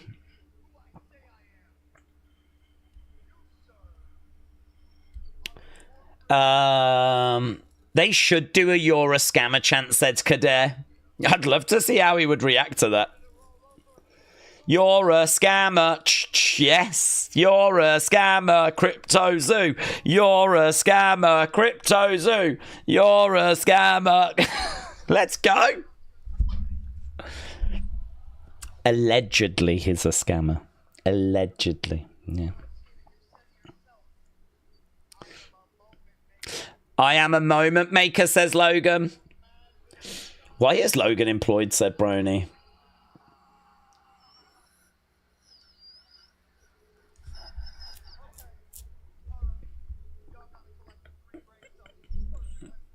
Let's play a game. One of us is the imposter. Shut the up.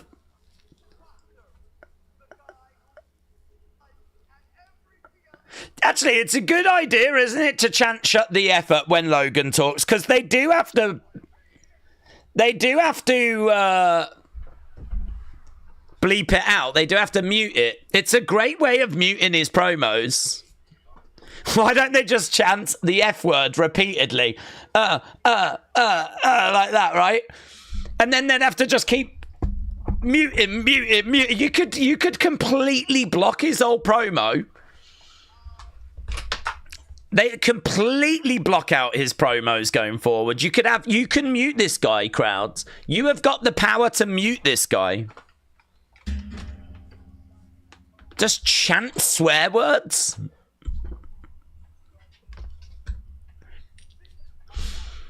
This is my house now, John, says Logan.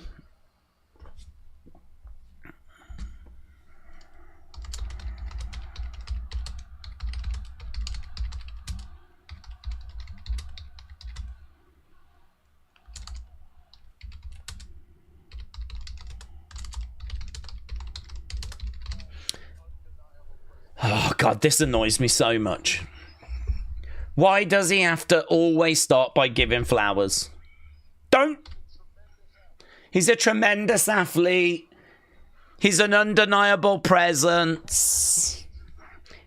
He's a future champion. Why are you doing that, John?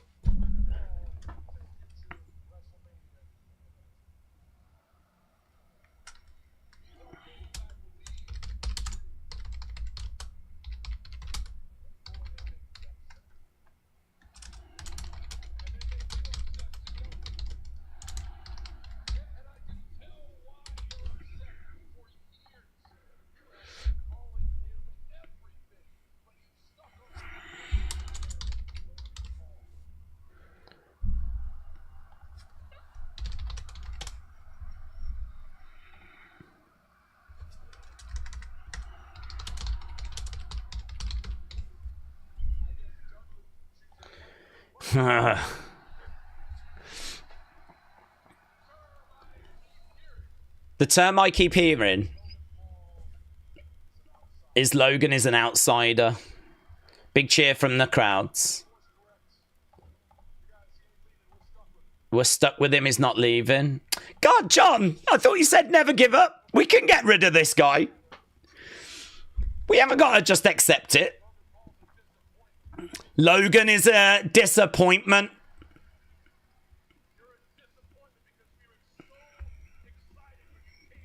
Cook him, John.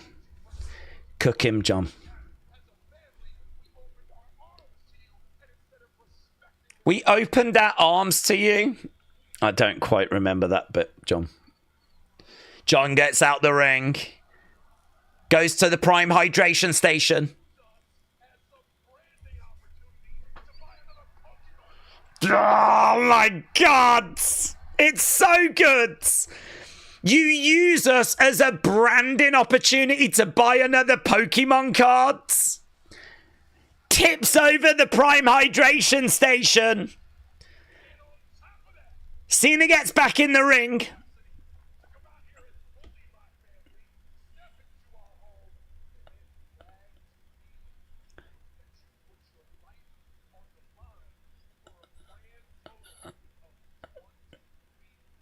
You brag to me that you've had a total of 23 matches.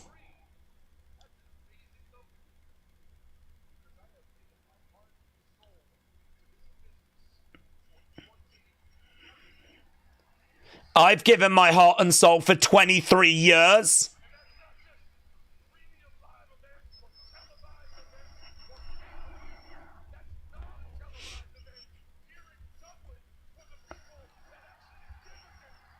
So he talks about how he was in Dublin fighting Sheamus. No cameras. You was doing fine videos with your brother.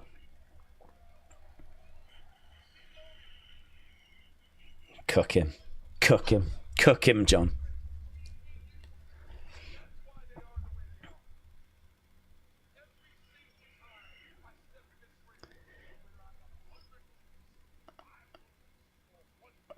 That's great.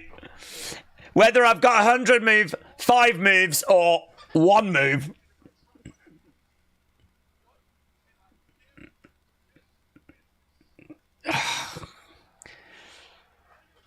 Daze looked more enthusiastic earlier. I'm still loving it.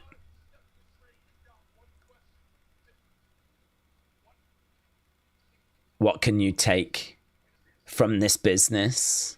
That's the only question you ask.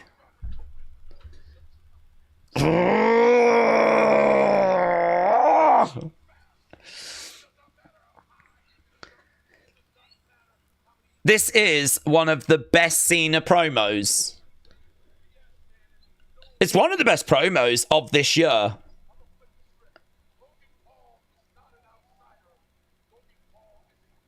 Logan Paul is a parasite. You're not an outsider. You're a parasite.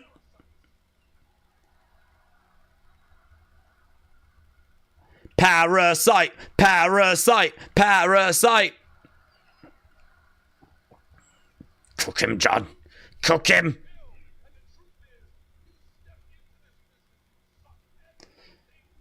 You suck everything you can.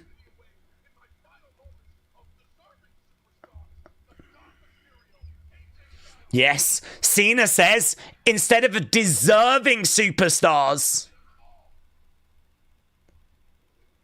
AJ Styles, Dominic Mysterio, the Usos. You robbed the crowd of seeing me against those names. And now we've got an AJ Styles. AJ Styles, Logan sucks dueling chant.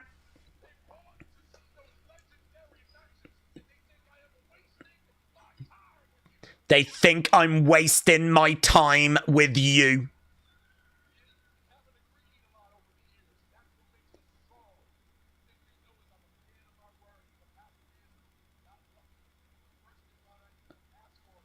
You got lucky.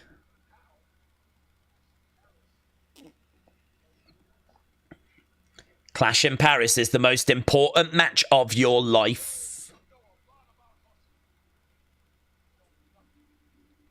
Such a good line.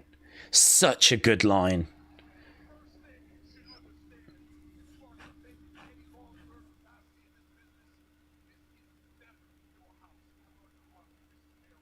This is their world. Cena is saying everything to Logan we would want to say.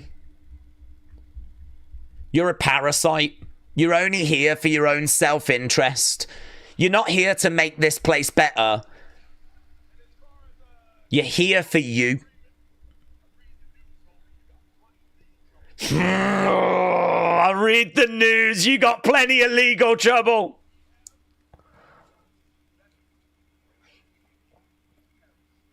Bring your A game to Paris. Because your opponent is the greatest of all time.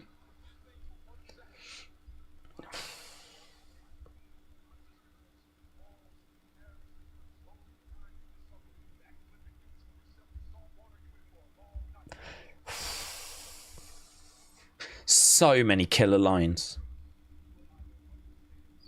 He's murdered him.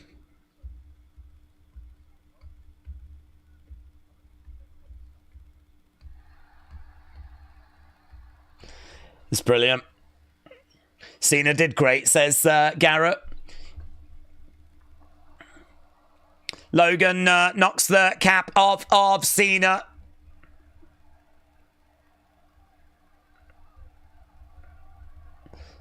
Logan pushes Cena.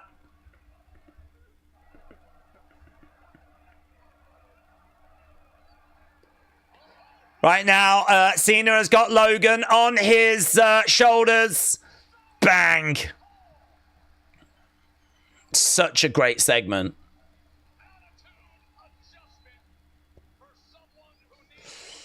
An attitude adjustment for someone that needs one. That's what Joe just said. What a segment. Fantastic work by John. And the reason why it works so well is because he's saying everything that people are thinking. And there's just so much reality and truth behind those words that it's just so satisfying to hear. There we go. I mean, that segment definitely got me more hyped for Cena Logan. It was not a match I was interested in, but the table has been set. And there we go. I wonder if Cena ends up putting Logan over, or I'm sure they're going to do everything they can to make Logan look good in the match. I hope it's a 30-second squash and John wins. That's what I want. Give Logan nothing. You get what you deserve, and you deserve nothing. Give him nothing. Apart from a humbling. Humble him. Match after match. Year after year. And in 5 years, I'll see how I feel.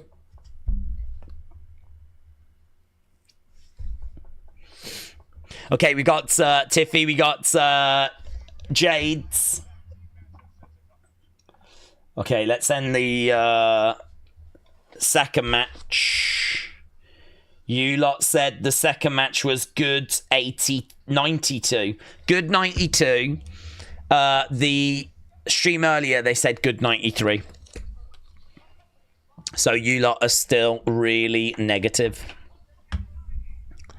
You're still mega negative, really down. There's no joy in your lives. Not like the Europeans that we had earlier. So that's disappointing.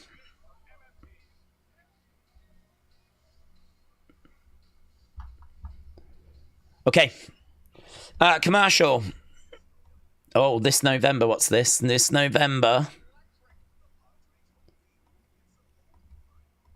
Is this a Survivor Series advert?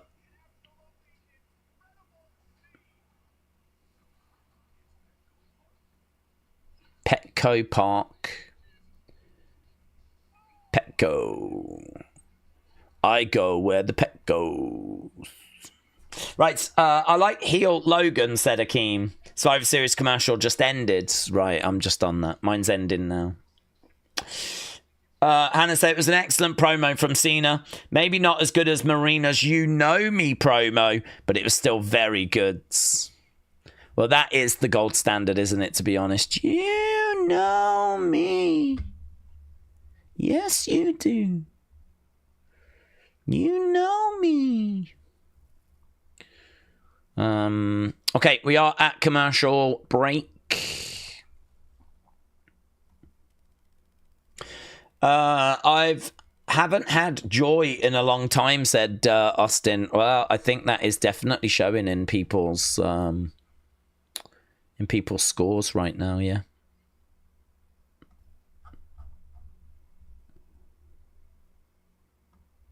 Humble. Right, we've got about, what, 39 minutes left to go? King Yeti said the USA is getting screwed. What do you expect? We need 100 different streaming services. No, honestly, I sympathize. I hear you.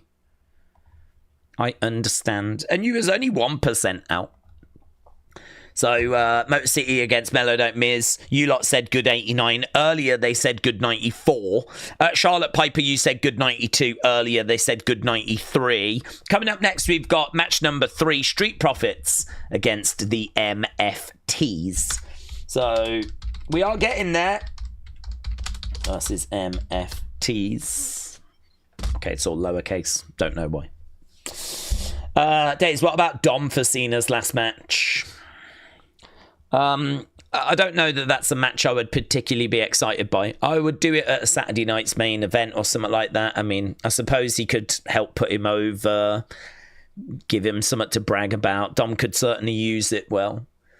I think going forward, you could get something out of it, but I don't know. I think I'd be a bit more excited by some other options. I really don't mind the Gunther one. Everyone does say that about Logan, so all Cena did was just say what everyone did. How is that a good promo? Because they allowed Cena to say the stuff that we are saying, you know. I mean, they could have twisted something, but actually him coming out with lines about how I read the news, I see the legal trouble you're going through. I mean, I don't know about you, but I wasn't expecting that to be brought into a promo. As well as that, you know, him saying that you just use this place for your own like self-benefit as like a marketing tool and then tipping over the Prime Hydration station. I mean, I thought that was a great moment. So, I think there was some really good stuff. Him saying as well, the fans don't want to see you against me. They think you're kind of taking me away from some dream matches like AJ Styles. And I mean, it's based in reality. Some lovely home truths that were delivered. Right now, we got Drew with Logan.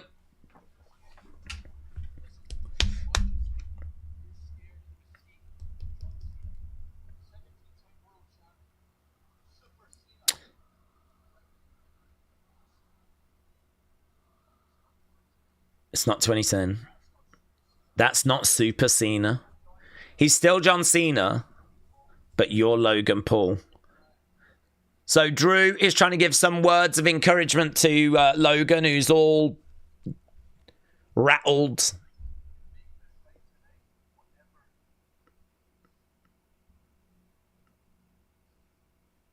Looks like he's about to cry. I thought it was interesting. He mentioned Dom first on the list, says Rich. Okay, right now we go back to the ring. We got the Street Profits in there. Are we trying to make this a thing, are we? Or... I'd love Bianca to get jealous of B-Fab. That could be fun. So, Street Profits in the ring. The reason why the segment was good is because everything Cena said and bad about Logan was facts. When you deal in reality, it's always a moment, said Wrestle Rants. Taking it all. Yeah, here they come. I think I'm probably a whisper behind.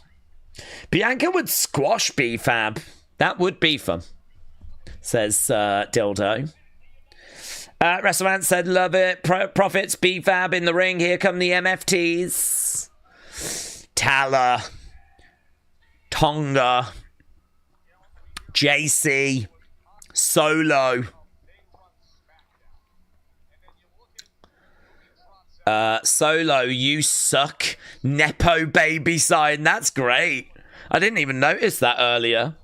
Solo, you suck. You're a Nepo baby.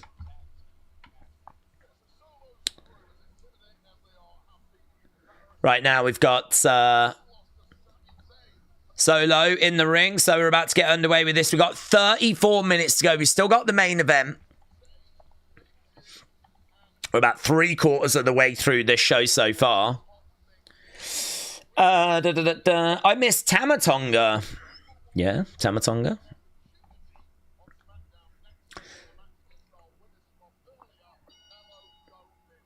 Right now we've got... underway, we got Dawkins in there with Tongaloa. Shoulder tackle. Down goes Tongaloa. A car has just crashed into a fence in front of my house. Has it, Tom? Hopefully everything's okay. Cena trying to pipe bomb. Everyone does these days, but stuff already everyone knows, says Rich. Hib said, I'm nearly finished. I'm at the main events. Right now, we got Montez grabbing a hold of Tongaloa. Shoulder barges coming in there by Tongaloa. Headbutt coming in by JC. Nathan said, thanks for doing these second streams. Appreciate it, buds. Another forearm shot coming in there by JC. JC coming over, grabbing Montez. Shot coming in by JC. Montez going back. Crowd olaying away. Joe said the Profits look like a can of Sprite, says Dildo. They do look like a can of Sprite. I can see that. Leg drop to the back of the head there. Down goes JC. Right now, we got Montez. Pointing over to JC. Collides him, but to the outside goes Montez. Top rope Enziguri. Jumps out the way. Big boot coming in. Down goes Tongaloa. Commercial. What? You're at commercial? Oh, I'm not a commercial. Oh, you might be just ahead of me. Because Montez just went into the ring post. And now I'm at commercial, I think. Am I? I don't even know if I am. Okay, I'm going to pause it. I'm going to pause it because I might be. Right. I'm excited for the tour, like I was, says Nathan. Rich said, Cena said about Logan, everything this chat and Daze does. I don't get how that's a great promo. Well, I thought we just explained it. Surprise US, shock US, these are moments. I have to really strongly disagree, Rich. I have to really disagree. I think for Cena to make some comments that you wouldn't expect to be made on WWE TV, I mean, to me, there is surprise, because the surprise is I did not expect Logan to have legal troubles kind of mentioned at him, or even for Prime to kind of be pointed out as being like, you know, you're just using this place to push and promote this thing. I even called it saltwater later. He's like, you're a backflipping YouTuber that's trying to push saltwater. Even pointing out the fact, I mean, you're trying to build to a match, so you're trying to get people excited for this match, yeah? So part of the promo is to get people excited for Cena Logan. So WWE traditionally wouldn't really like to point out that people aren't excited by this match because they're trying to promote it. They're trying to get people to watch Clash at Paris. They're trying to make you think that this is a match. Oh, look, we've got Logan against Cena. This is like exciting, right? So for John to say these people here don't want to see this, they think that you're robbing them of, you know, me facing Dirty Dom, me facing this person. He's actually pointing out that this is a match people are not excited by. There are other matches people would like to see. I mean, it's not a pipe bomb because he's not saying anything that's exposing the business. He's not going off on the business. It's a pipe bomb, if you will, on Logan. But, I mean, it doesn't really count in that regard, does it? But, I mean, I don't know what he could have said here other than mentioning Crypto Zoo or the Suicide Forest or whatever. I don't know what he could have said that would have been more real.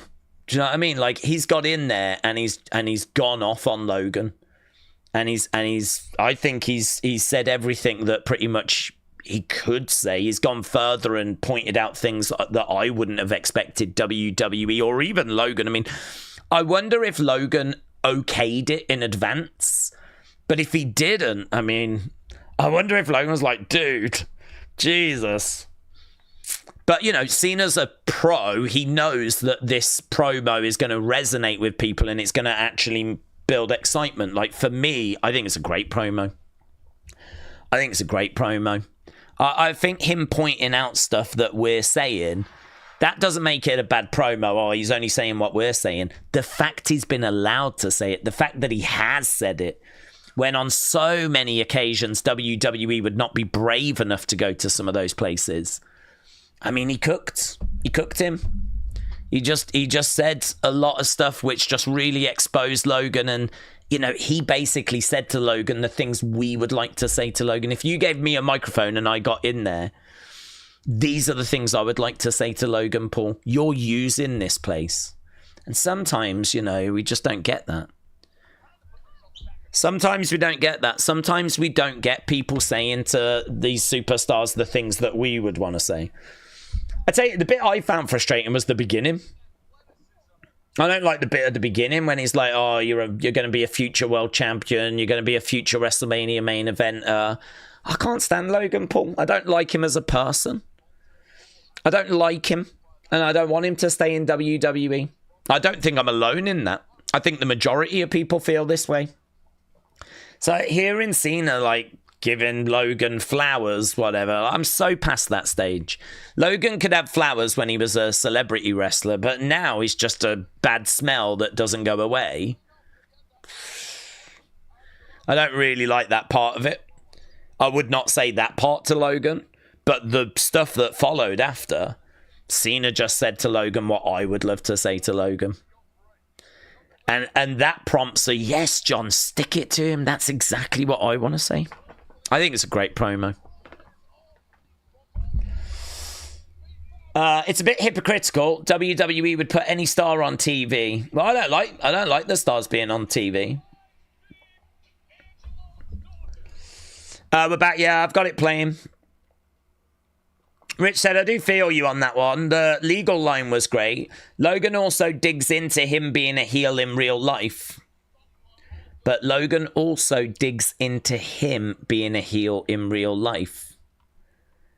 Well, yeah, I mean, he is.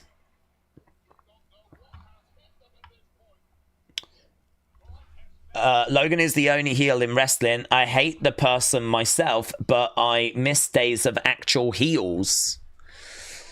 Well, he is an actual heel, but I mean, it's questionable how he gets his heel heat, isn't it? I mean, he gets it in a bad way where people just genuinely don't want to see him. And it's hard to kind of feel that way where you genuinely don't want to see someone when kayfabe has been exposed. So the reasons why we don't want to see him are obviously not good reasons. I don't want to see him because he's been very fortunate and he's made a lot of money in this world. And you'd like to think that someone that was enjoying that level of success, you'd like to think that person would be, you know, respectful of that position. You know, they've been fortunate in life. He's been in the right place at the right time. And, you know, he's obviously financially benefited. He's in WWE. He's living the dream. And you just sort of wish it was someone that was just a better person than what we see.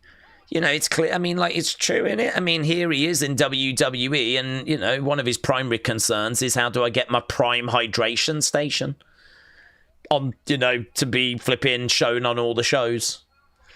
How do I get my Prime logo in the ring, and how can I become champion? It's, you know, perhaps to get to that level of success, you have to be that self-centered, you know. But it's not qualities that I admire. They're not qualities that I respect. Okay, Jimmy is in the crowds. Rich said, I agree, but in these days of social media, that makes you a heel. It's not X-Pac heat, but you want to see him get his ass beat. Well, I do want to see him get his ass beat, but only because he's in the company. Ultimately, I don't want to see him in the company. I mean, honestly, I don't want to see him in WWE. I don't want to see him in the company. He's got go-away heat with me. I like seeing Cena cut promos on him because he's got you know, Logan's got a contract and we've got to do something with him, so we might as well do those kinds of segments. But ideally, I'd like to see him out the company. I'd like to see those wrestlers that are, you know, putting the work in NXT and doing house shows and all that. I want to see them get these opportunities. Right, Street Profits just picked up the victory. Not much in the way of a match. Very quick. I think a lot of things overran, to be honest. To be fair, $1 million offer to Stone Cold is laughable, says First 48. Okay, right now we've got Aleister. I disagree with you. I think Logan is a good wrestler and naturally gets it. I don't see how we can call him a good wrestler after 23 matches. I think he's good by celebrity standards, but how can we judge him as a wrestler after 23 matches? I mean, I think he's good for what they've allowed you to see.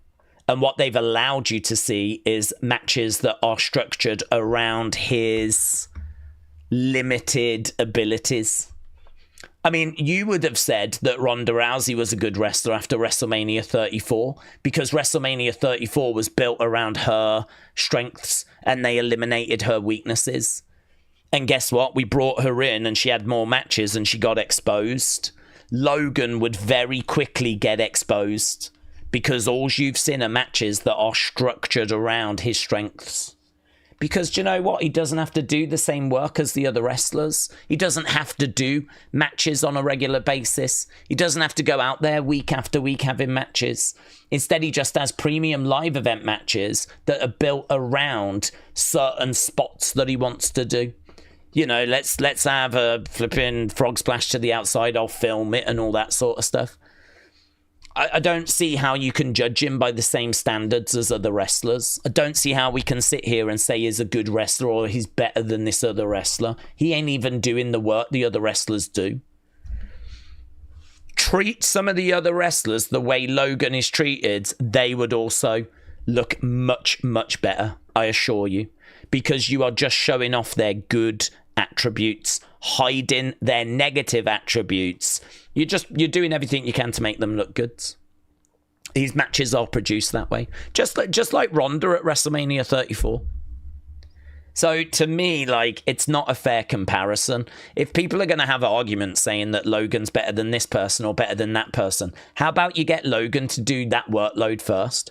How about you get Logan to actually walk in their shoes first?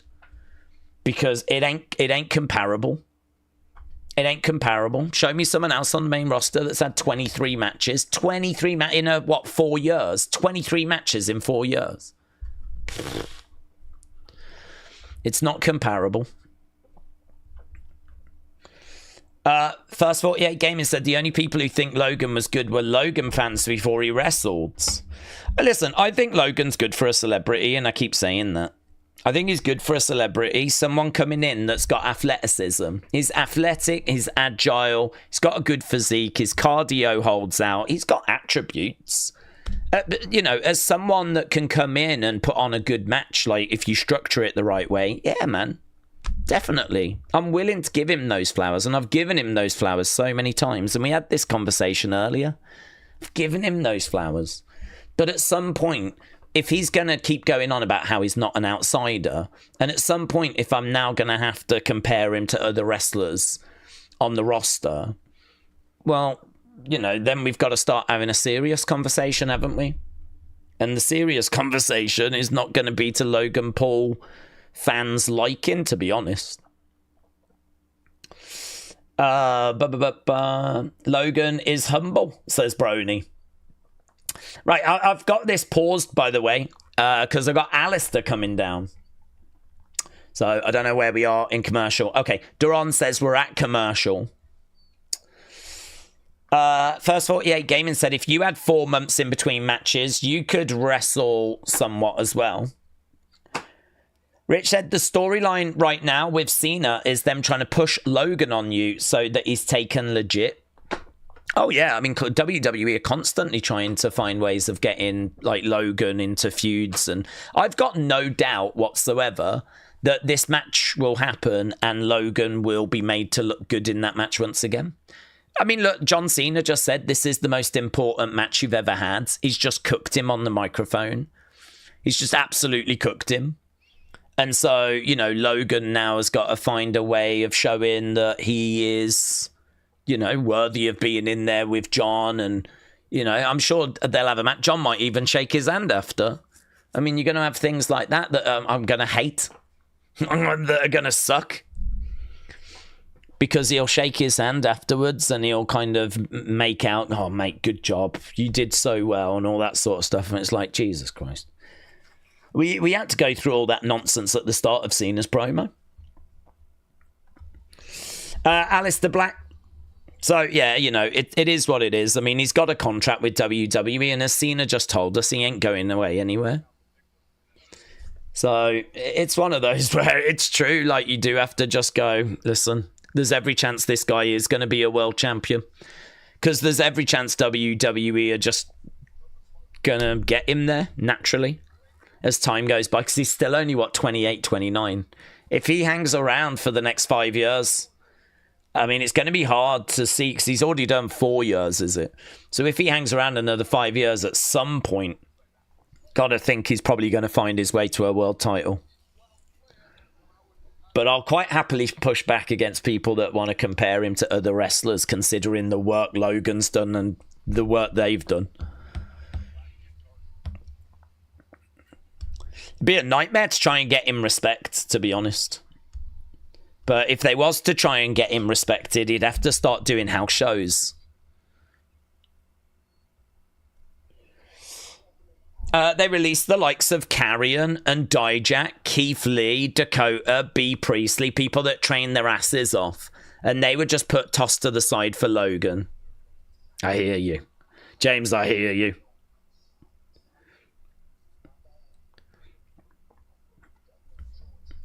Okay, I've got our truth right now. I think you guys might be a little bit in front, but I'd rather you be in front than behind.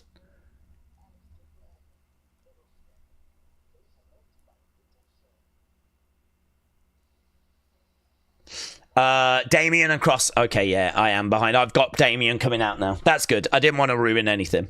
So I've got Damien and Aleister brawling. We've got back for a minute or two. Oh, yeah, I'm still got it on. Priest and Black are going at it, said Edwards. They need to team Priest and Black together, says Rich. Drew is taking out Cody. Oh, are you at Drew? Have you got Drew? If they did a Nia Tiffy type situation with Logan and Drew, how would that go? Said Let Him In. Like a power imbalance thing. What? I don't know what you mean, but I mean, you're going to struggle to turn... I mean, you'd probably have to turn Drew face, wouldn't you? I don't think you're going to turn Logan face. I can't see how you're going to get Logan cheers. Big boot there by Aleister. People are saying they've got Drew, so I think I'm a little bit more behind. Okay, so people are saying they're at Drew, so I have got Joe, and here's Drew. I've got Drew. Drew promo. Okay.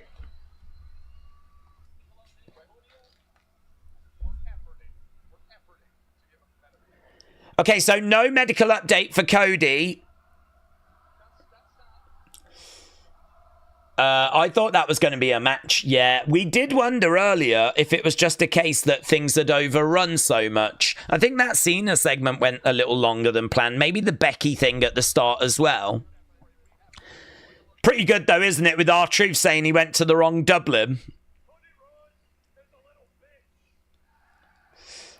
McIntyre sells Avon sign.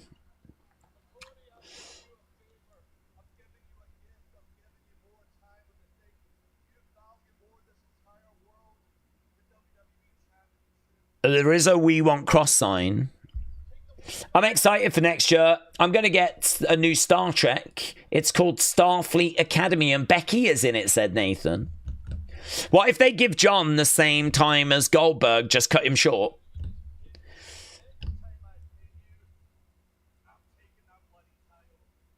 Next time I pin you, I'm taking that title. So we got Drew in the ring. Here's Randy. Randy with an RKO. Randy with an RKO, everyone. Randy's back, baby. Randy is back. And there we go. RKO. RKO in Dublin, said Beast Modes. Maybe not many surprises at Heatwave. Drew is so good, said Iggy. It's a fun show, said Nathan. Yeah, there we go. Look, we just added Randy on. I mean, look, with 15 minutes to go, I think this has been a big improvement on recent Smackdowns. I do think that a lot of the match quality that we had was maybe not good enough, but I think like there's been some really fun bits on this show. Crowd, I think, have really helped.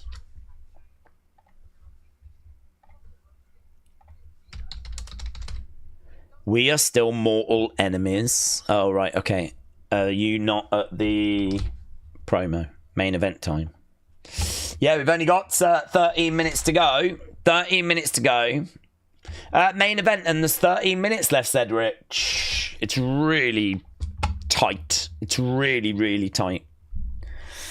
I've enjoyed Smackdown, said Big Time. You fill an arena with Logan Paul fans. That would be the only way to get him cheered, said First 48 Gaming. Well, yeah, I mean, I don't know. If it is going to be a Drew Logan turn, I mean, it's got to be Drew that goes face in it. It's got to be. Daze is lost is about 15 minutes behind. No, I'm all right. I caught up when you lot said it was RKO. I wasn't too far behind at that point, but I just got Becky, and then people in the chat were saying commercial, so I'm thinking there's a little Becky backstage thing when we come back. Rich said Logan doesn't have fans. I'm not a fan. I just enjoyed having an actual heel. I think he does have fans. When he came out, there was a kid that freaked out, but he might not be a fan, but he must have fans. I mean, he sells Blooming Prime, doesn't he? And he's got his podcast, and there was the Low Gang, and he is a Maverick, and he was selling Maverick merch. I mean, he must be making this money from somewhere. Someone's buying Lunchly. Someone's buying that. Someone's buying Prime. It ain't this guy, but someone's been doing it. Is it you? I bet it's you. I bet you are the ones that keep watching his videos, aren't you? Hey? You're the ones that keep giving him views. You might sit there going, oh, I don't know why these people support him. And then as soon as he's got a wrestler on his podcast, you're right there, aren't you? Hey?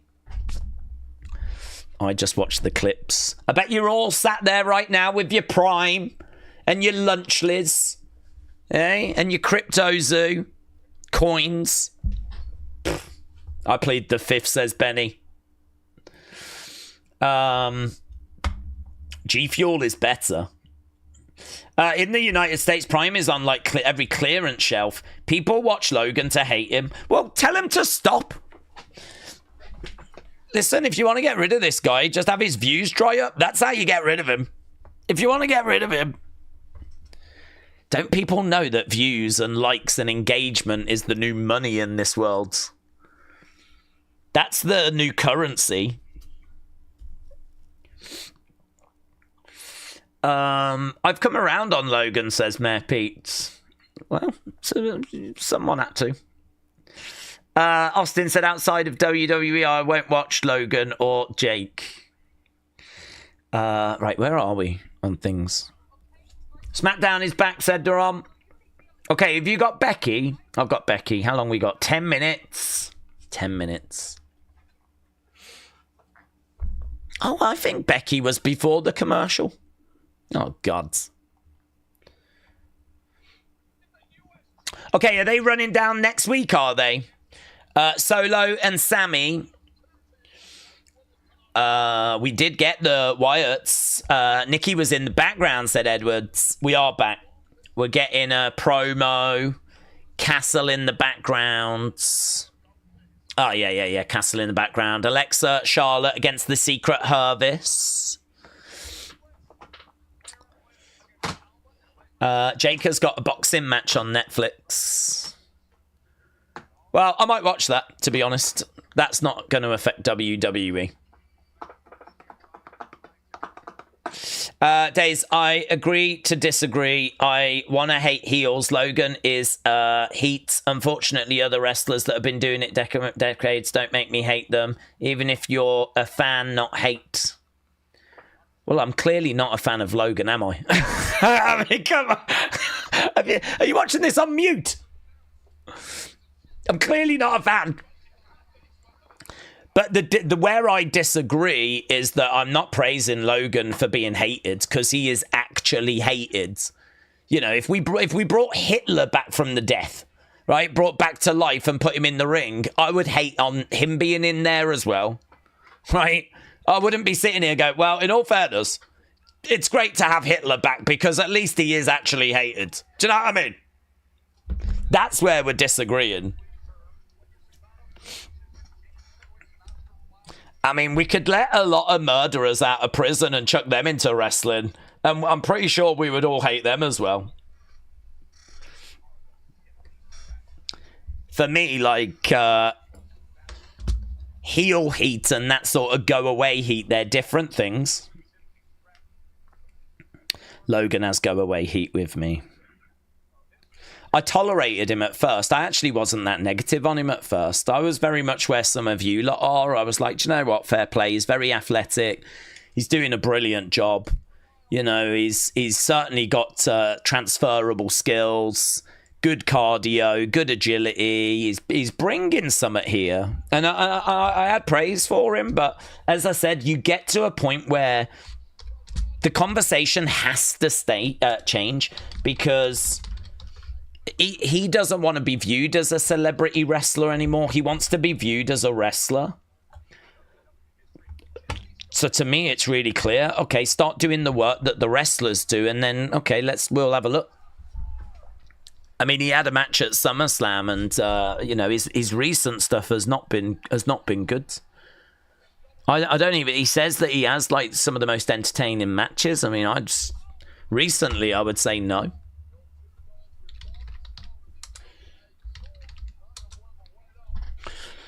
Right now, Becky grabbing the leg of Tiffy Time.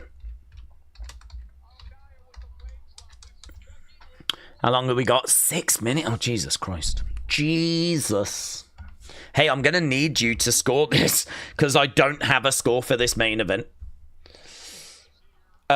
Good 93 is where I am on that one. So good 94 earlier, good 93 for that last match. So you're still a little bit down. You're still a little bit sad.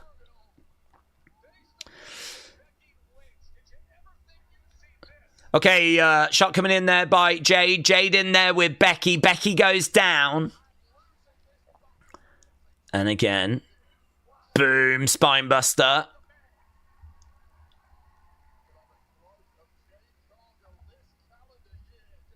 Going over, big boot. Gets caught there by Jades.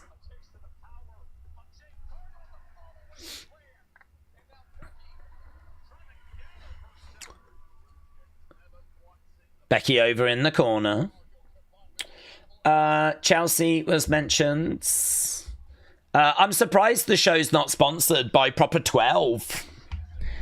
Over in the corner, Becky comes out. Another kick coming in. We got 5 minutes. This show ended a little earlier.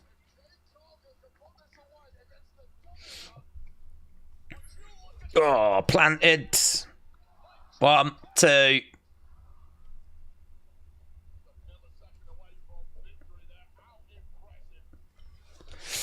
Tiffany is absolutely concussed, no doubt about it. She slammed her head on that front flip, said Wrestle Rants. Daze, I've enjoyed Smackdown. I watched 1 hour 45, but I had to turn off the main event because I just can't get into impromptu matches. I do think that parts of this are... Becky jumps out the ring. Parts of this are... For the crowd, the live crowds. Nia climbing up. Jade with Nia. Nia gets planted. Tag being made. Tiffy time. Most of this match is on during commercial, said Real. Nia, Tiffy are in the center of the ring. Akeem said, Daze, serious, Logan being champ isn't the main concern in the US. It's Logan being president. Huh? Oh, is that a concern? I mean, I don't feel like it's a concern.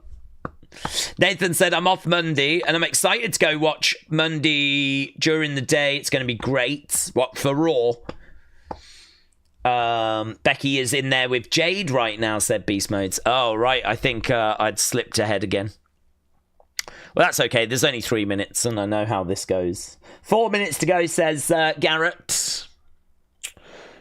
Daze, any idea where Alexa is? Well, she's back next week, isn't she? They advertised that. It's going to be Charlotte and Alexa next week, so no. I think the general belief was that she is with her daughter. Where's Shinsuke? Well, Shinsuke had a little catch-up with Carrion. So they were out. I don't know where he is TV-wise, though. I mean, I'm not aware of any injury. But, no, not Carrion, sorry, Gunther.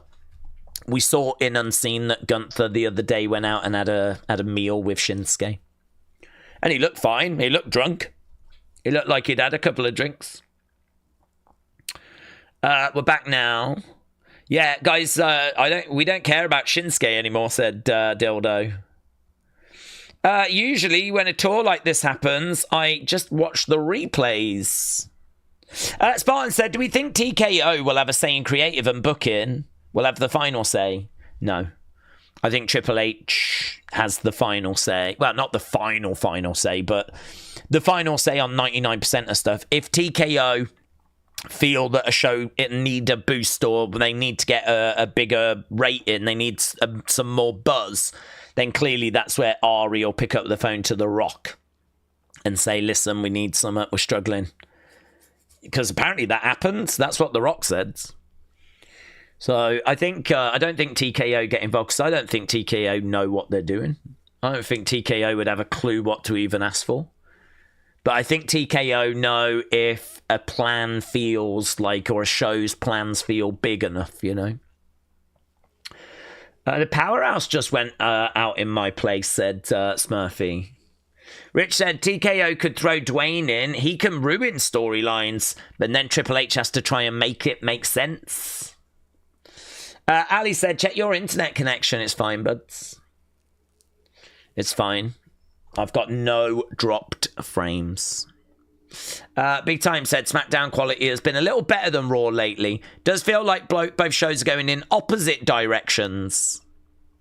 Oh, yeah, because The Rock's known for telling the truth, says James. Don't forget, you can get your thoughts in because the request is going to go out quite quick. I want to be quite quick on that because, to be honest, I want to get the review sorted and I want to try and get to Unseen a bit earlier. So that's what I'm hoping for.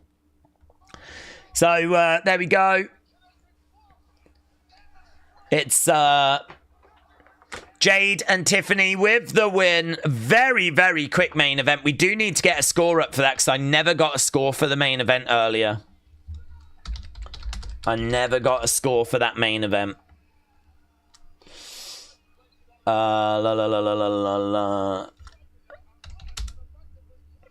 We was just about to get some news about Brock. Yes. Fun little final bit there. Don't forget, unfortunately, Raw is just shown live. It's not shown later on USA, so we only have the one stream on Monday. Listen. I just heard from Brock Lesnar. I tell you what, Nick Aldis goes, oh shit. He kind of almost swears. Cena is knocked down. Take it easy, John. Take it easy, John. And there we go. End of the show. Cena knocked out. USA are going to vote better than the UK boomers, said Duran. Teaming Logan with Brock and Drew. Are we creating Survivor Series teams? Gods. Team Dumpster Fire. That makes it more authentic, says Spartan. Kader says, after those two left, JD hasn't been great, says Kader. The truth will prevail, but there is pain in bringing it to light, says Benny. Right. 4,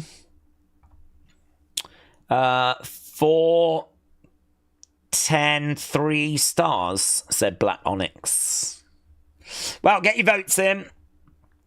Get your votes in.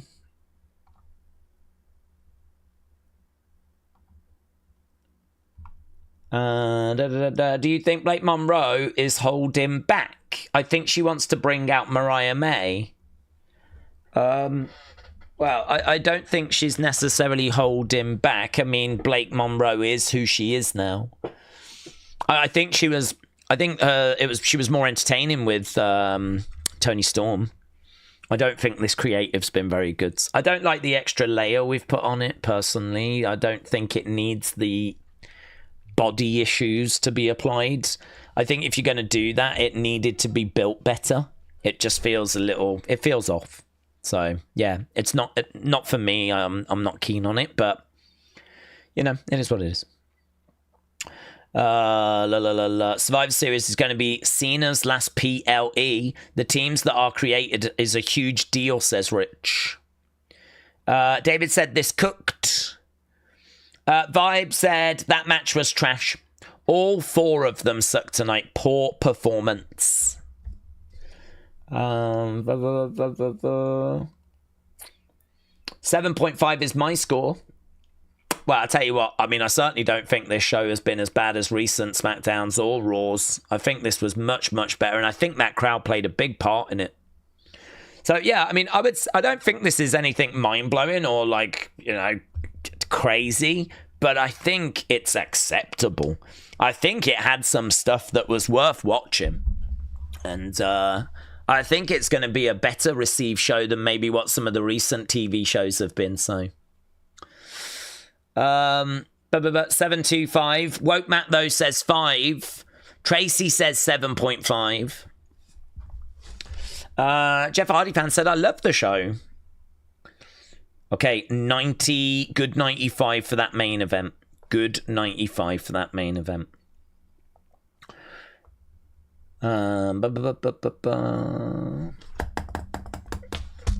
Oh, a few 7s and bits. Don't forget, if you go over to X, you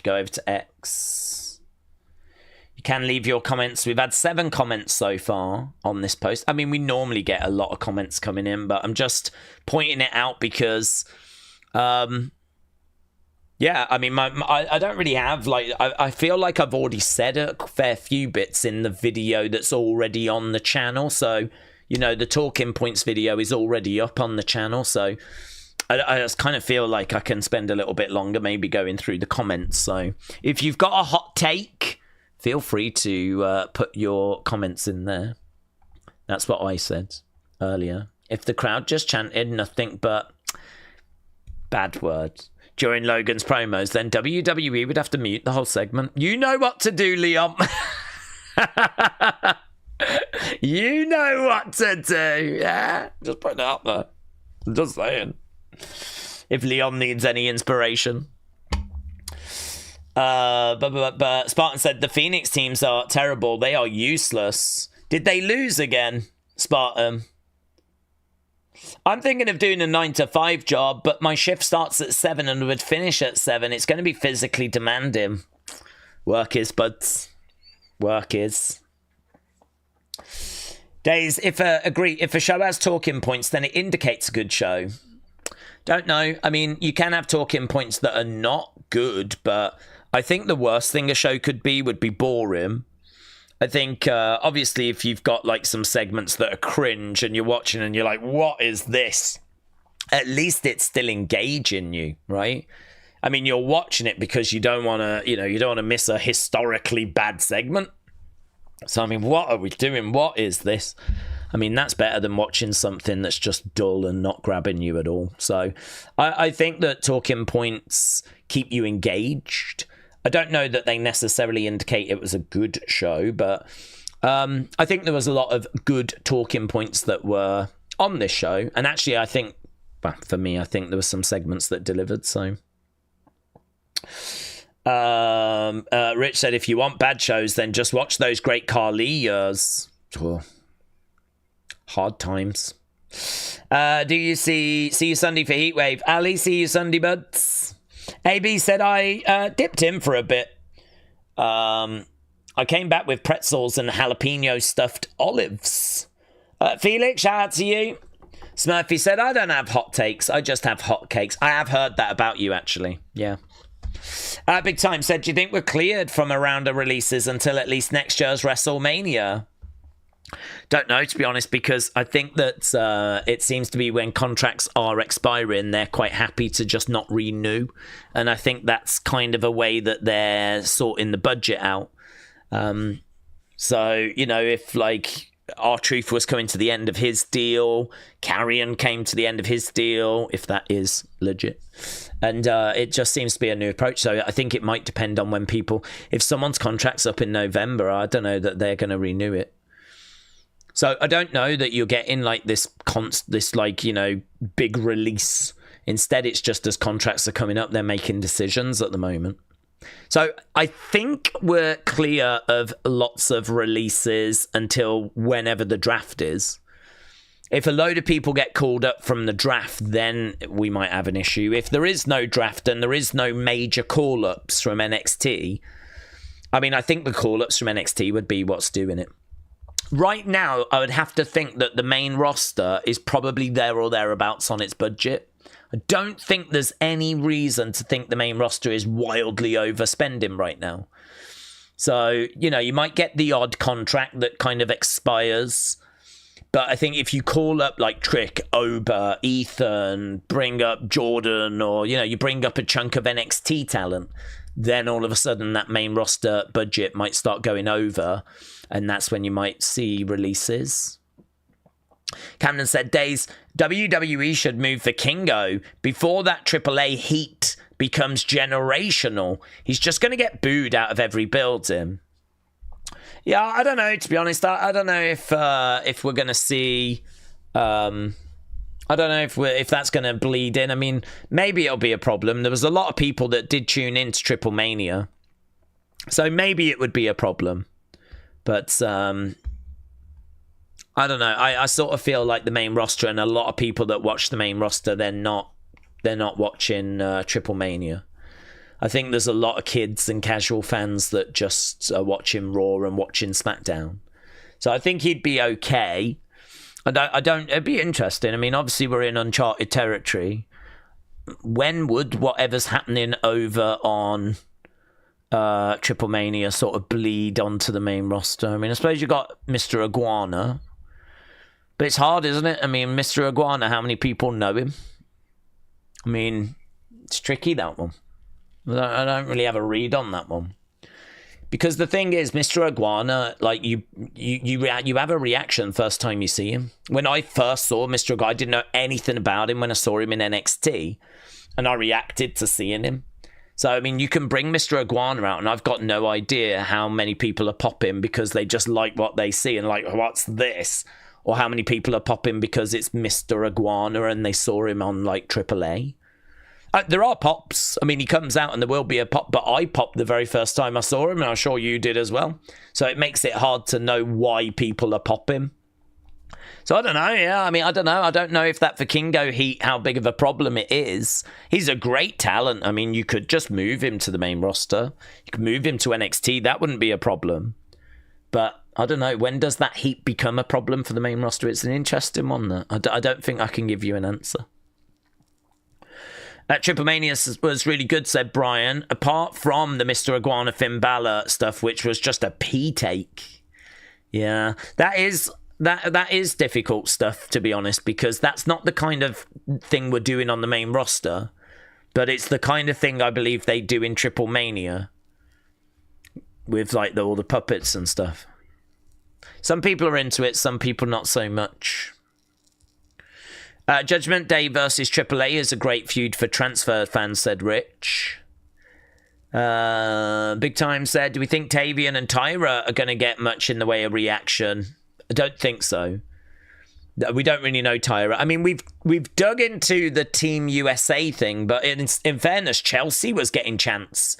You know, we're trying to big up USA. We're trying to make out Canada to be the heels. But actually, even on Tuesday, we were getting the NXT crowd chanting for Chelsea. So no, I don't think they're going to get much in the way of support. But we're trying.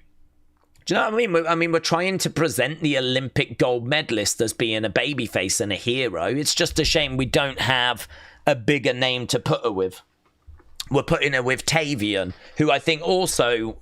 did he compete at the Olympics? I mean, it makes sense as to why we've done it, but it just means that their reactions are maybe not going to be as big as they could have been if we had Chad Gable do it. You know, imagine if we had babyface Chad. Imagine babyface Chad Gable came down and needed a partner and he got Tyra May Steele. I mean, those reactions would be much, much bigger. Of course they would. But I don't think it's a good enough reason to not do it. You know, Tavian and Tyra May Steele. I mean, are the reactions going to be big? Nah, probably not. But it's a great showcase for them. It's a great way to show them off, putting them in there with Chelsea and getting them onto a PLE. That's great for Tavian. That's great for Tyra. That to me is the kind of thing we should do in developmental. So I don't mind it, honestly. I don't mind it. Iguana gets pops because of his looks, but he can wrestle, said Wrestle Rants. Daze, I think Tavian needs a main roster act with him, said Big Time. Well, you could go the other way, but I think it makes sense to put the Olympic gold medalist in this thing. This is like a Team Canada versus Team USA. So I can sort of understand why they've got Tyra May Steele there. If you was to go with a main roster woman to represent USA, who would you have? Who's quite USA? I mean, it's Ivy Nile, isn't it, I suppose? But she's a heel, so you wouldn't do that. I don't really get that vibe from Bailey. I don't really get that vibe. Could you go Bianca? She's kind of done track and fields. Bianca, maybe? I'm trying to think if there's anyone that's got any sort of real connection to USA on the main roster, female sides. Charlotte? I suppose she's named after Charlotte. She is Ric Flair's daughter, but I don't know. I never see her like being all USA. Maxine? Well, I don't think she would get much in the way of a pop. Don't know. Yeah, it's a bit of a tricky one. I mean, Charlotte's not a bad shout. Bianca's not a bad shout. But I get why they've gone Tyra May Steele. They got that girl from LFG, but she sucks. What? Tyra May Steele? Tyra May Steele? Cleveland Brown said we need a female version of El Grande. Zeb Coulter. Zeb Coulter. Daze, do we miss the NXT TakeOver pay-per-views? I suppose, but I mean, if you change the name, I don't think it would change the quality. I think the quality is fine. I mean, yeah, TakeOver was had a great brand. So, yeah, I suppose. But I think, like, whatever you call it, the shows would still be the same shows, wouldn't they? So I think NXT's done a great job this year. I think they've done a great job. I was surprised at the lack of support for Cross after he got let go, considering the chance, says Brony. Couple of signs there, though. Couple of signs doing the rounds. Felix, shout out to you. No, I really appreciate it, but I appreciate people hanging with us. There's a few people I've seen twice here, which I really appreciate. So, yeah, we are. Well, I suppose we do need to wrap it up. We've kind of stuck around as long as we would normally stick around, which I was not intending to do. But Tyra May Steele doesn't have it, dudes. Hard disagree. Hard disagree. Hard disagree. I think she's got it. 100%.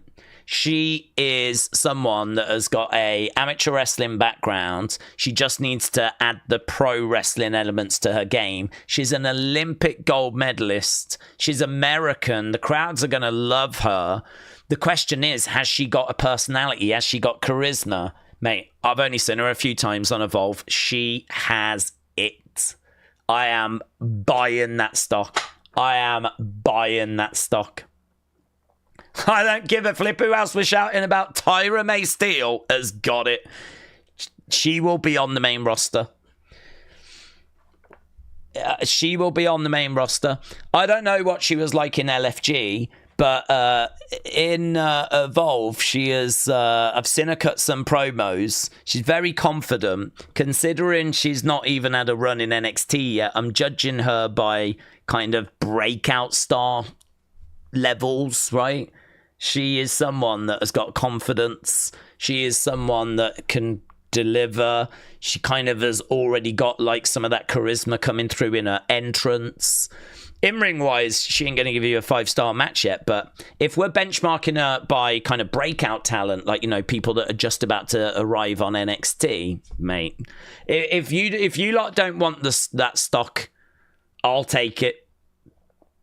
I don't give a flip who else there is. Like, I'm talking Tyra May Steele in isolation. I'm not comparing Tyra May Steele to other people. I'm talking about, does she have it? Yes.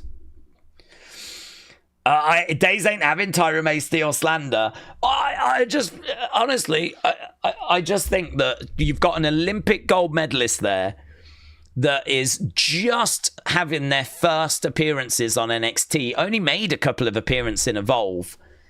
I've already seen enough to go, mate, she's got it. She's got it. I can't entertain a conversation about how she's not got it. She's got it. She's confident, she's bubbly, she's charismatic, she's confident on the microphone. She's an Olympic gold medalist.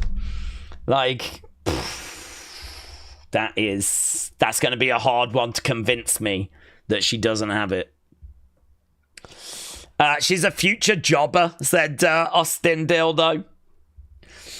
You got to watch LFG. She's like the 3rd or 4th best girl. We're having different conversations. We're having different conversations. You're having a conversation about how there are better people that you've seen in LFG. That's fine, right? But I don't know if I can draw you back to the comment you made. I can read it for you. Yes, Tyra May Steele doesn't have it. That's what you said. You said she doesn't have it. The conversation we're having is, does Tyra May Steele? I don't care if there's other people that you think have got more of a chance, or there's people that have been in wrestling longer that have got more experience. We are having a conversation about, does Tyra May Steele have it? Because you said she didn't have it. And I'm having a conversation about, does she have it? She has it. She is a great talent. I am buying all that stock. I'm going to have to watch Evolve just to watch her, says Rich. Do it. But again, remember, they are at the level where they are just breaking into NXT. You got to remember that you can't compare her to the likes of a Mariah May. You can't compare her to the likes of your Julia or that kind of stuff. I mean, she has no experience when it comes to like wrestling in the ring. What I'm looking for are the raw ingredients that you need. I'm looking for those raw ingredients. You know, to be honest, they're the same raw ingredients that people say Logan has. You know, Logan is very clear on his promo delivery. Logan is very confident. Logan is very, you know, charismatic. He's got good agility, good athleticism. Like, I would be amongst the first to say that Logan has those raw ingredients. What Logan doesn't do is go through the Performance Center, go through Evolve, go through NXT, and kind of put himself, into that kind of learning environment day in, day out. Like, he's got his podcast, he's got his businesses, He's not at the Performance Center all the time. He does go there, but he's not there all the time like the people that are coming through. Tyra May Steele, an Olympic gold medalist, she is in that environment day in, day out. So I'm looking to see, does she have those raw ingredients? Has she got that charisma? Has she got that confidence? And I like what I've seen, man. I like what I've seen. The other stuff, it's going to be taught to her. It's going to come. Like, the match quality, that's going to improve. I'm not worried about that. I'm worried about, like, is she trying stuff? Is she pushing herself? And, yeah, in Evolve, I've really enjoyed it. Our Evolve streams are really good. We do look out for those things on a Wednesday. And we look out to see, like, who's coming through. What do they need? Are they engaging with the crowds? Do they just ignore the crowds? Are they cutting promos like Ronda Rousey? I mean, don't forget, we all know what bad promos are like. I've heard Tyra May Steele promos. They ain't Ronda Rousey. Far from it. It's very engaging, good, clear delivery. I'm buying it. If you lot aren't taking the Tyra May Steele stock, I'll buy it. Regardless of whether there's better women coming through, she's got it.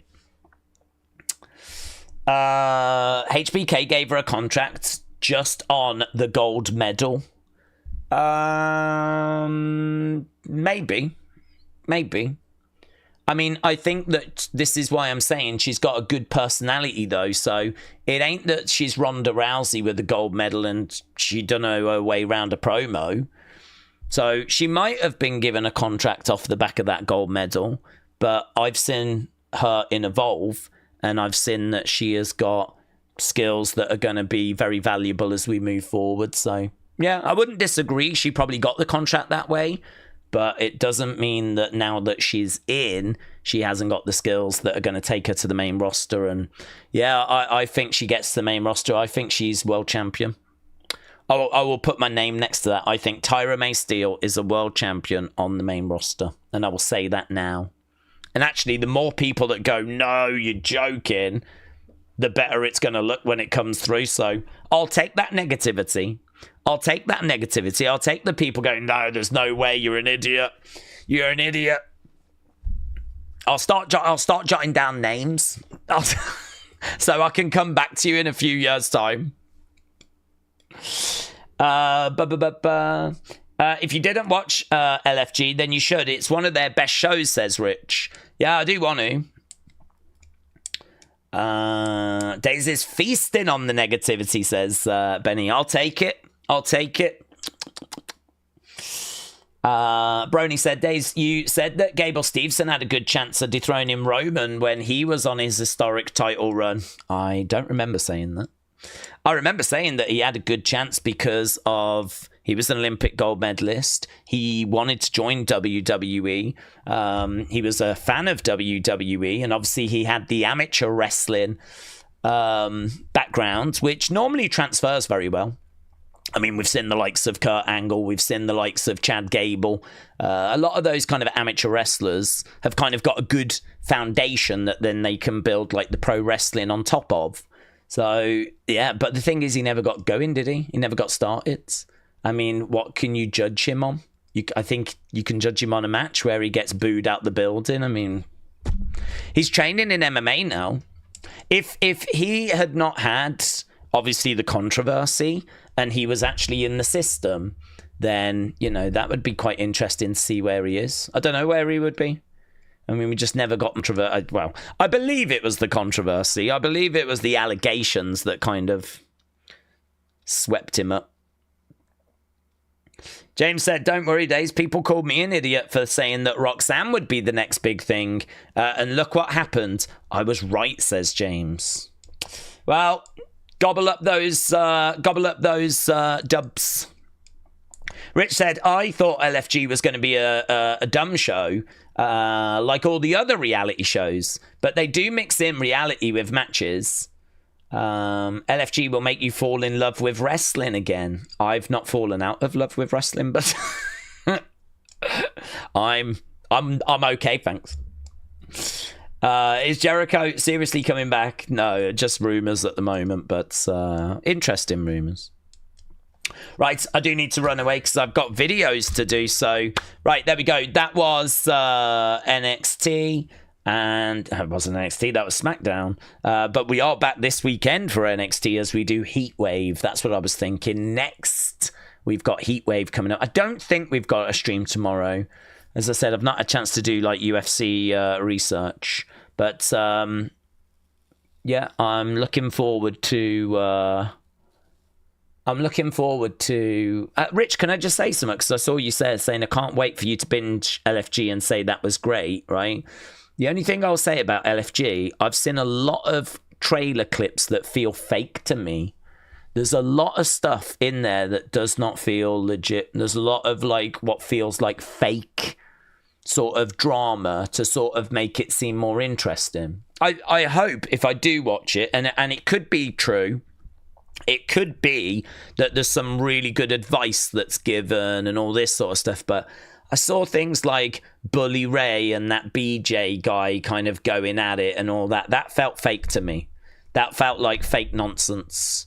That just felt like rubbish. It felt like we're going to try and make you a heel. We're going to try and make you interesting. So let's do this. And wasn't there something to do with The Undertaker's finisher as well, which Michelle, I think, gave someone? That felt fake to me. Just fake nonsense. Reality show nonsense. So my concern is that when I watch it, I think I'm going to see some great talents, and I think I'm going to see some really good stuff.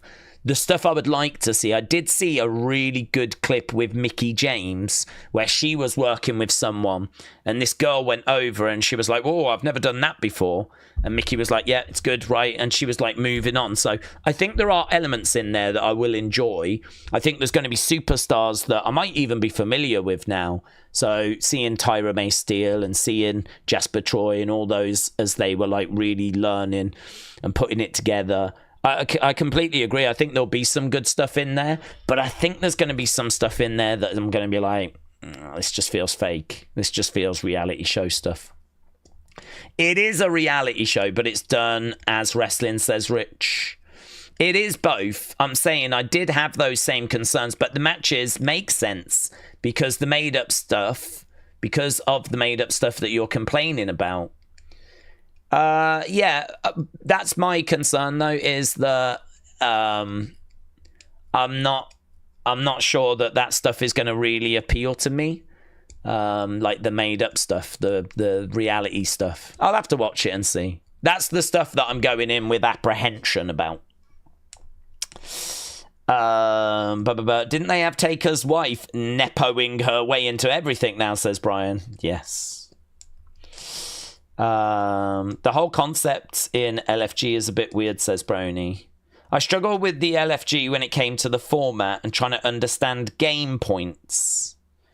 It will cause you an old wrestling fan because it felt like 80s TV, said Rich.